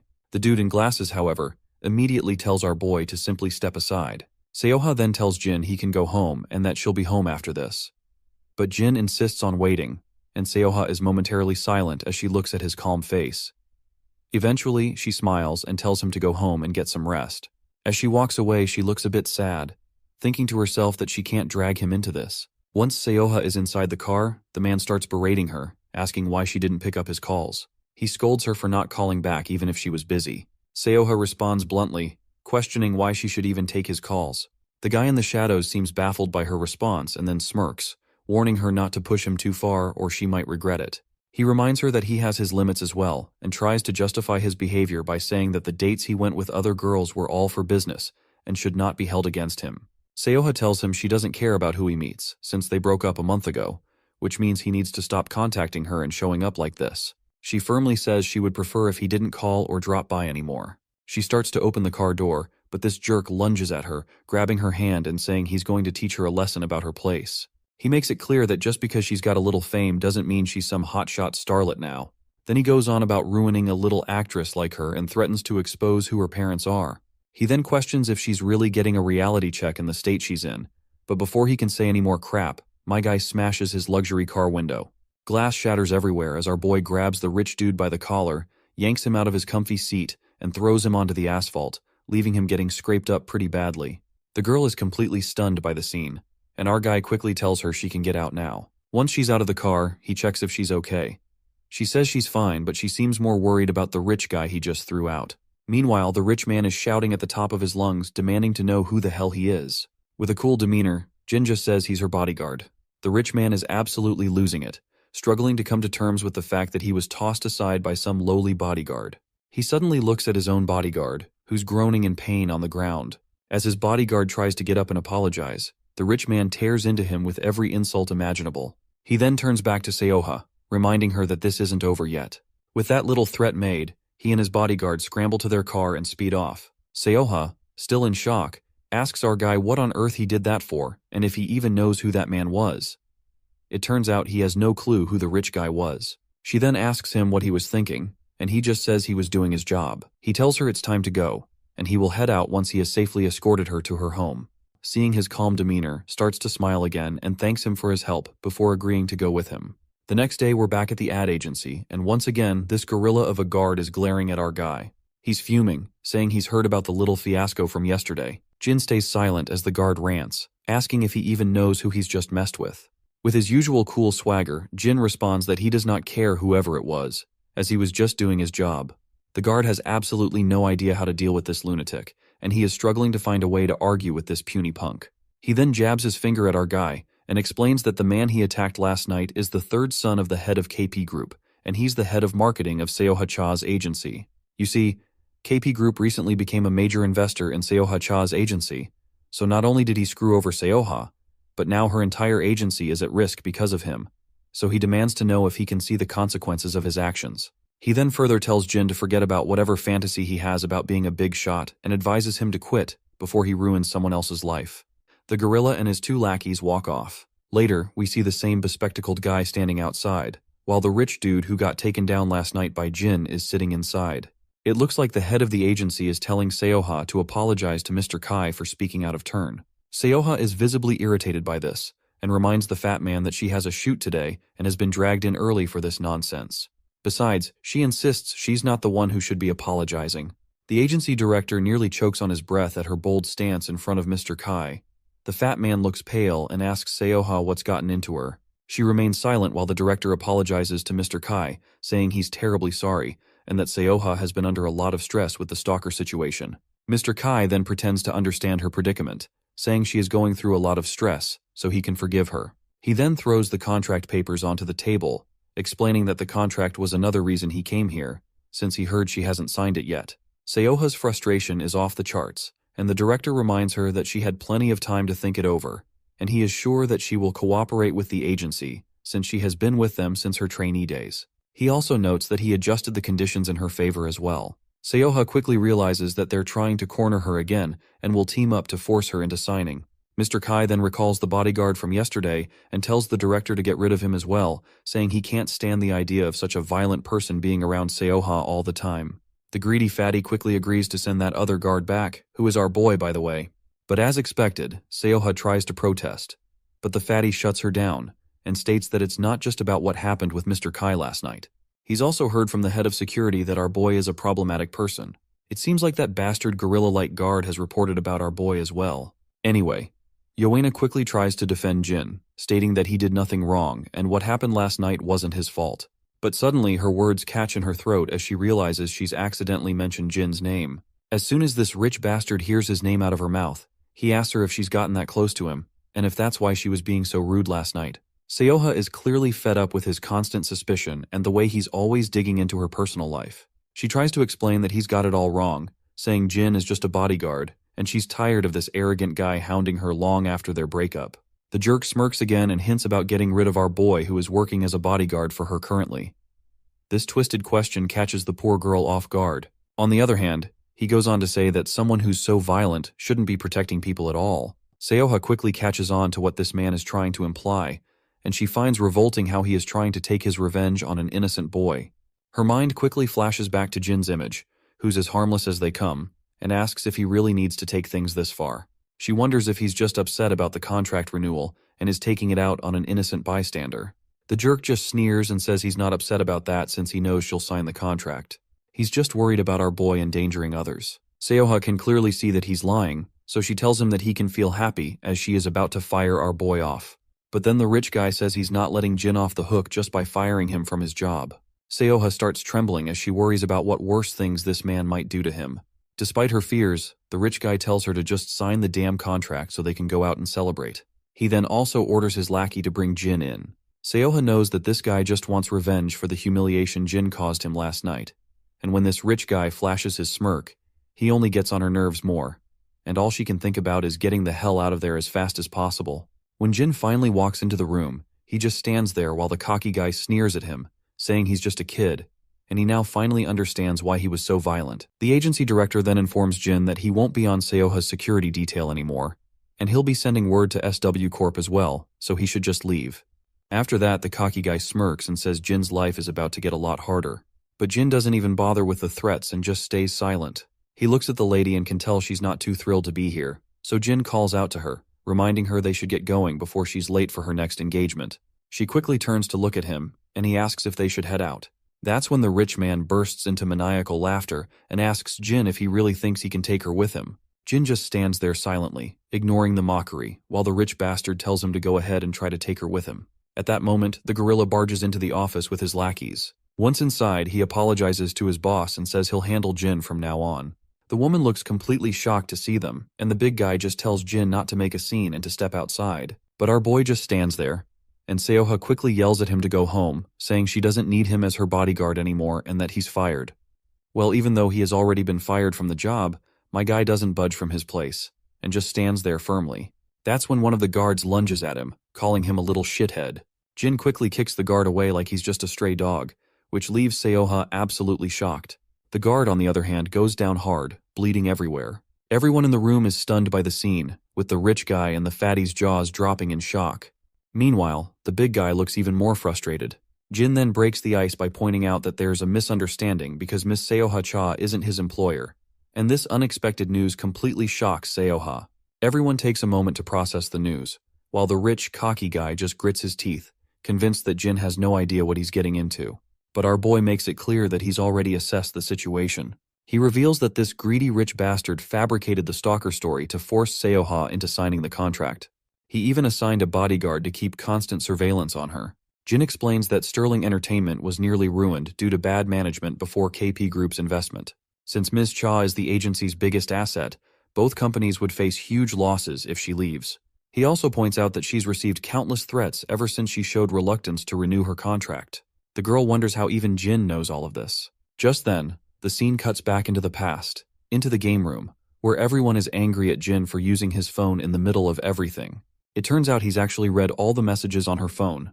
Back in the present, the cocky guy demands to know what Jin plans to do about it, even if he knows everything. Jin then turns to Miss Cha and asks what she wants to do. She remains silent for a moment, her eyes wide, struggling to find her voice. Tears start to fall as she says she doesn't want to be there anymore. The cocky guy, on the other hand, jumps out of his seat shouting. Just as he lunges at her, Jin delivers a brutal kick to his belly, sending him flying several meters away. The other guys in the room are absolutely wide-eyed at what they've just seen. The guard with glasses rushes to his boss, asking if he's all right. Meanwhile, the big guy charges at Jin, but Jin delivers a brutal punch right under his chin, making him gush blood and shattering his glasses, and leaving him staggered backward. Another guy tries to charge at Jin, but our boy quickly delivers a powerful punch right under his ribs. The big guy looks furious, but before he can react, Jin smashes him right under the throat, hitting his face with his knee and leaving him sprawled on the ground. The girl stands there, her mouth wide open, but quickly yells at Jin to watch out. A man on the other side tries to stab Jin with a stick, swinging it wildly left and right. In the end, Jin flicks the stick out of the man's hand, and it falls to the ground. With a swift move, Jin pulls his hand back and delivers a brutal smash right under the guy's chin. He then also makes sure to give a devastating kick, and the impact sends the man flying backward, crashing into the wall, and he lands sprawled on the floor. Jin then turns his attention to the last man standing, the agency director, who is already trembling like a leaf. Meanwhile, the rich guy, still shaking from the hit he took, asks Jin again if he has any idea who he's dealing with. He glares at our boy with a deadly look, making it clear that he'll make sure to wipe him out along with the lady. He vows to do whatever it takes to ruin him, but his words get stuck in his throat when Jae walks into the room with her escort. As she surveys the mess scattered around, she can't help but point out that she sent our boy here because it was supposed to be a cakewalk. When Miss Cha takes a look at Jae, it does not take her long to realize that she is the brilliant granddaughter of SW chairman, who took over their entertainment division and all their news ventures. As Jae walks into the room, she tells our boy that she'll clean things up here, and he can get on with his day. Our boy acknowledges this and tells Miss Cha it's time to go. The rich bastard is shocked to see Jae and asks what the hell she's doing here, but Jae doesn't respond. She simply sits down gracefully and mentions that she's heard he has some unfinished business with her dear friend. Both the director and the rich dude are completely baffled because they've clearly messed with the wrong person. Jae jokes with them, saying they can settle that unfinished business with her if they want, and she's totally down to reach some kind of understanding. Both the director and the rich guy are left utterly terrified. Meanwhile, outside, Jin walks forward with Jae following him from behind. As they walk, Jae wonders who this kid even is. Our boy then turns to her and asks where her next engagement is. The lady stays quiet for a moment, then starts to snicker under her breath before bursting into laughter. She can barely hold back her tears of laughter. Next scene, we're at Miss Cha's house. She's still lying in bed, looking like a complete mess. She somehow managed to sleep for 10 hours straight, which is wild since she usually only gets like 3 hours max because of her sleep disorder. She wonders if maybe all that sleep was because everything she was stressed about is finally gone. The scene then flashes back to the past, where we see Jae and Miss Cha sitting together. Jae explains that she's taken care of the legal mess with her old agency, and now she's free to choose whoever she wants to work with. Miss Cha points out that the dispute with the agency was only half the problem. Jae then reassures her that if she's talking about that filthy rich guy, Dongjin Ki, she has nothing to worry about. Jae figured out that he'd been threatening her parents, so she took the necessary steps already. Plus, KP Group has already confirmed that Mr. Kai was acting alone and promised no harm would come to her family. Seoha finds it fascinating how Jae just handled everything so smoothly, but she's curious and asks why GA is going out of her way to help her. GA admits that their affiliate has been interested in working with her for a while, but mainly, it's because Jin wanted to fulfill his duties as a bodyguard. In the present moment, that last line about our boy is still echoing in Seoha's mind. She quickly hops out of bed, and later, we see a van parked outside her house. When she steps outside, a bodyguard immediately greets her, introducing himself as Suhun Kang from SW Corp, saying he'll be on her security detail for the time being. She's both shocked and surprised to see a new man coming instead of Jin, so she asks this guy why our boy did not come. And sadly for her, the man explains that Jin has quit. Hearing this, she feels a wave of sadness, but she quickly puts on an awkward smile and greets her new bodyguard, and the guard could not help but to blush a bit. Later we find ourselves back at the agency, where Seoha is recording a podcast with another lady. Although she's smiling and answering all the host's questions, inside, her mind is stuck on why Jin suddenly quit, and she's pretty sad that he didn't even tell her before leaving. The scene cuts back to our boy, who's now in GA's office. She tells him that Seoha Cha will be signing with SW's entertainment division and that her old agency and Donggun Ki have been dealt with. She explains that they've been playing fast and loose with the law for a while, and they've got plenty of dirt on them to keep them quiet. Our boy thanks her, but she reminds him that he's the one who asked her to handle it since protecting Seoha is SW Corp's duty. After that short visit, Jin heads out to leave, and as he walks down the empty corridors, his phone suddenly rings. He checks it and sees it's Daeon texting him. Apparently, she is asking if he was a bodyguard for Seoha because Jaehyung and Youngchan mentioned this morning that he even went to the game room with her. Jin responds positively in his text message and explains it was part of a field assignment for the security training program. Daeon quickly gets excited and points out that if she had known this sooner, she would have requested him to get an autograph or something from her. Looks like Jin has finally found out what gift he might get to his sister after all. Anyway, while he's chatting with her, his steps slow to a stop when he sees Seoha right in front of him. She quickly plays it off like it's such a huge coincidence that they ran into each other here. Her guard in the background thinks to himself that she literally came out just because she heard Jin was around. Anyway, she mentions that she's here for a meeting and then asks if they can chat for a minute once they're outside. When they step out, she begins the conversation by thanking him for everything. But he quickly replies that there's no need for thanks since he was just doing his job. She looks a bit down while asking why he suddenly quit.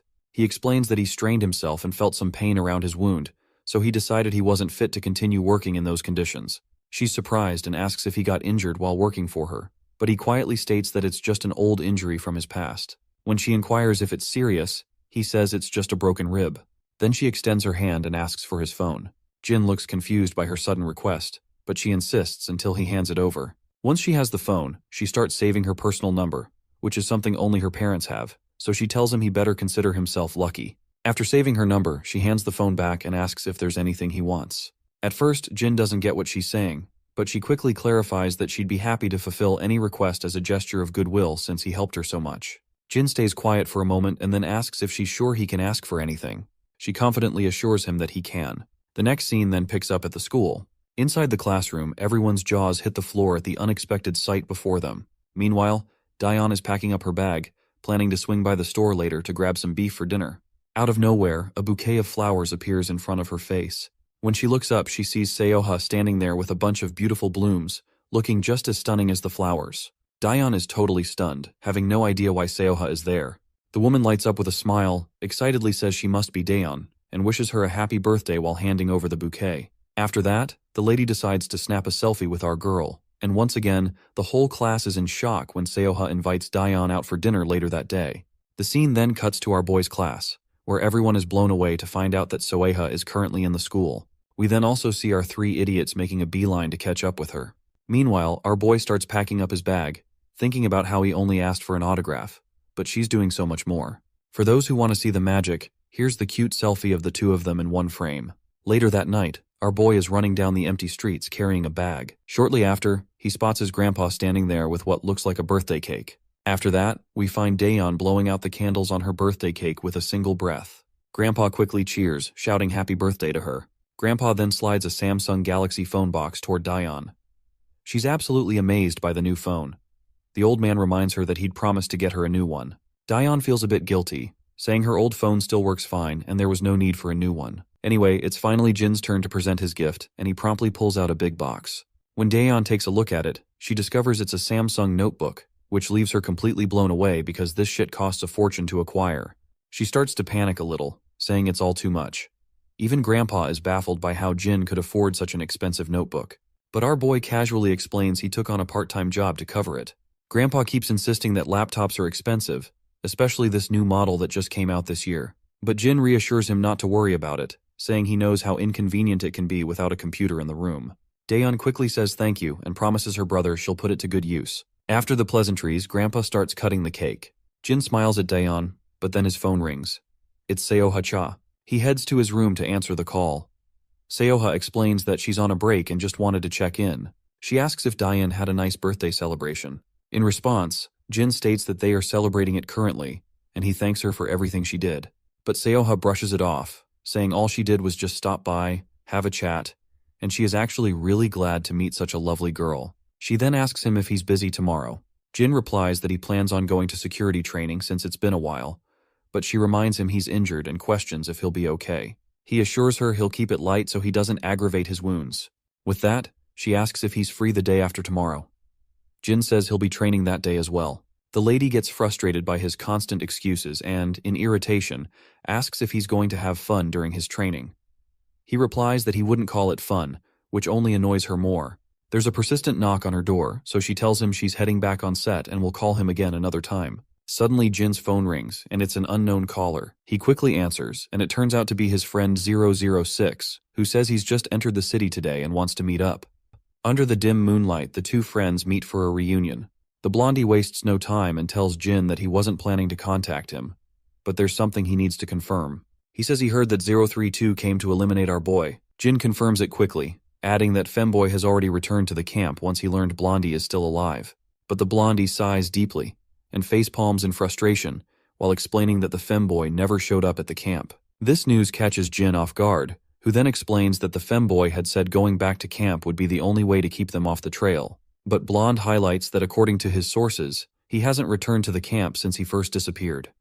Jin then points out that 032 was also ambushed by a camp mercenary after he came to Korea to see him. This revelation makes Blondie even more frustrated, while Jin continues explaining, saying the camp probably sent the mercenary to bring 032 back, but the mercenary attacked him without proper authorization from the camp.